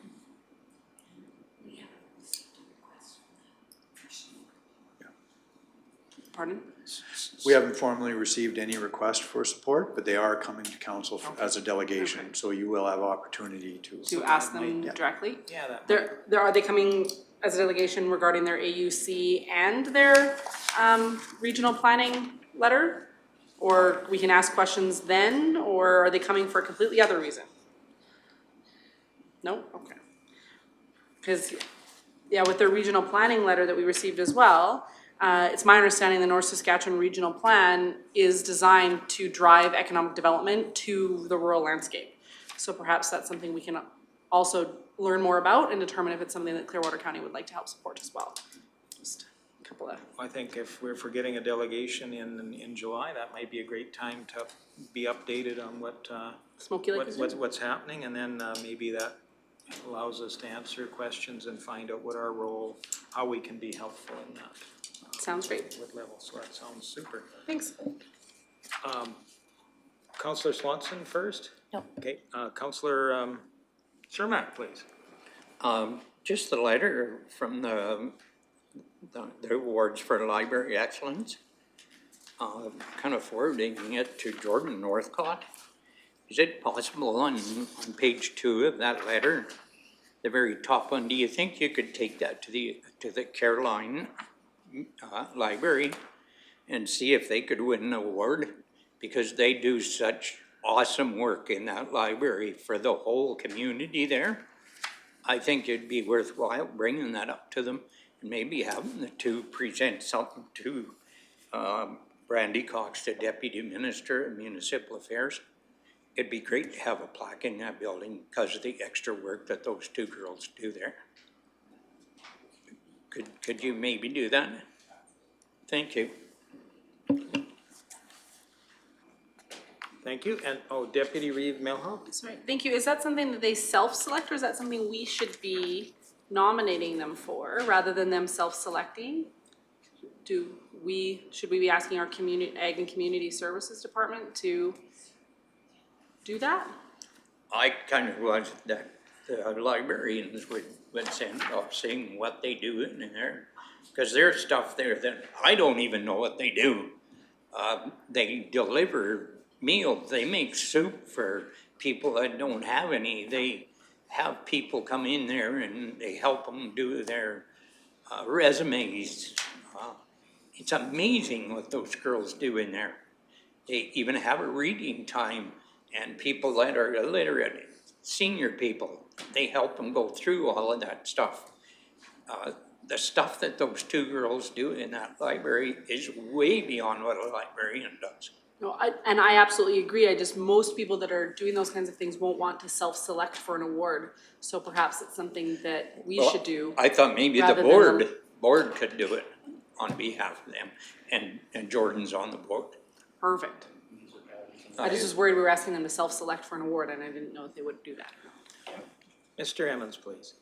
And just to provide council maybe some comfort, this letter would have been sent out to all municipalities, so the CAO of Caroline would have got a copy as well. I just wanted to make sure it got to the board. Sorry. Okay. Any additional thoughts around correspondence? I would like to draw a little highlight to the letter from the Minister of Municipal Affairs, Rick McIver. I think his commitment to improving rural life is is stated there. I was also interested that he mentioned protecting the safety of community through the province's safety code system. So I imagine we can expect some extra oversight there over the next period of time as well. So, any further comments? If not, I'd look for a motion to accept correspondence for information. Who was first? I think I saw Councillor Cermak's hand first. All in favor? And that is carried. Thank you. Notices of motion. Any notices of motion today? Seeing none. The next item will be in closed session. Why don't we take a 15-minute break before we go into closed session? So if with that, we can break for 15 here. I'll be back at 10 after.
Thanks for rejoining us. We move into a session of the agenda that will be in camera, so I'm looking for a motion to go in camera. Councillor Ratcliffe was first. All those in favor? And that is carried. Thank you very much.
Welcome back, everyone, after our closed session. I believe we may have a motion or two coming out of closed session. Would there be anybody willing to make perhaps the first motion? Councillor Graham, please. I would like to make a motion that council directs administration to engage and consult the Clearwater County residents as per Clearwater County's public participation policy by conducting a naming contest for the Leslieville Recreation Area, and directs administration to present contest results to council for final approval. Okay, thank you for that. Discussion on that motion? Seeing none, I call the question. All in favor? And that is carried. Thank you very much. Another motion? Councillor Ratcliffe, please. Thank you, Reeve. I move that council directs administration to research options for operating Brazeau Colliery's Mine Heritage, National Heritage Site, and providing findings to council at the earliest opportunity. Thank you. Discussion on that question, on that resolution.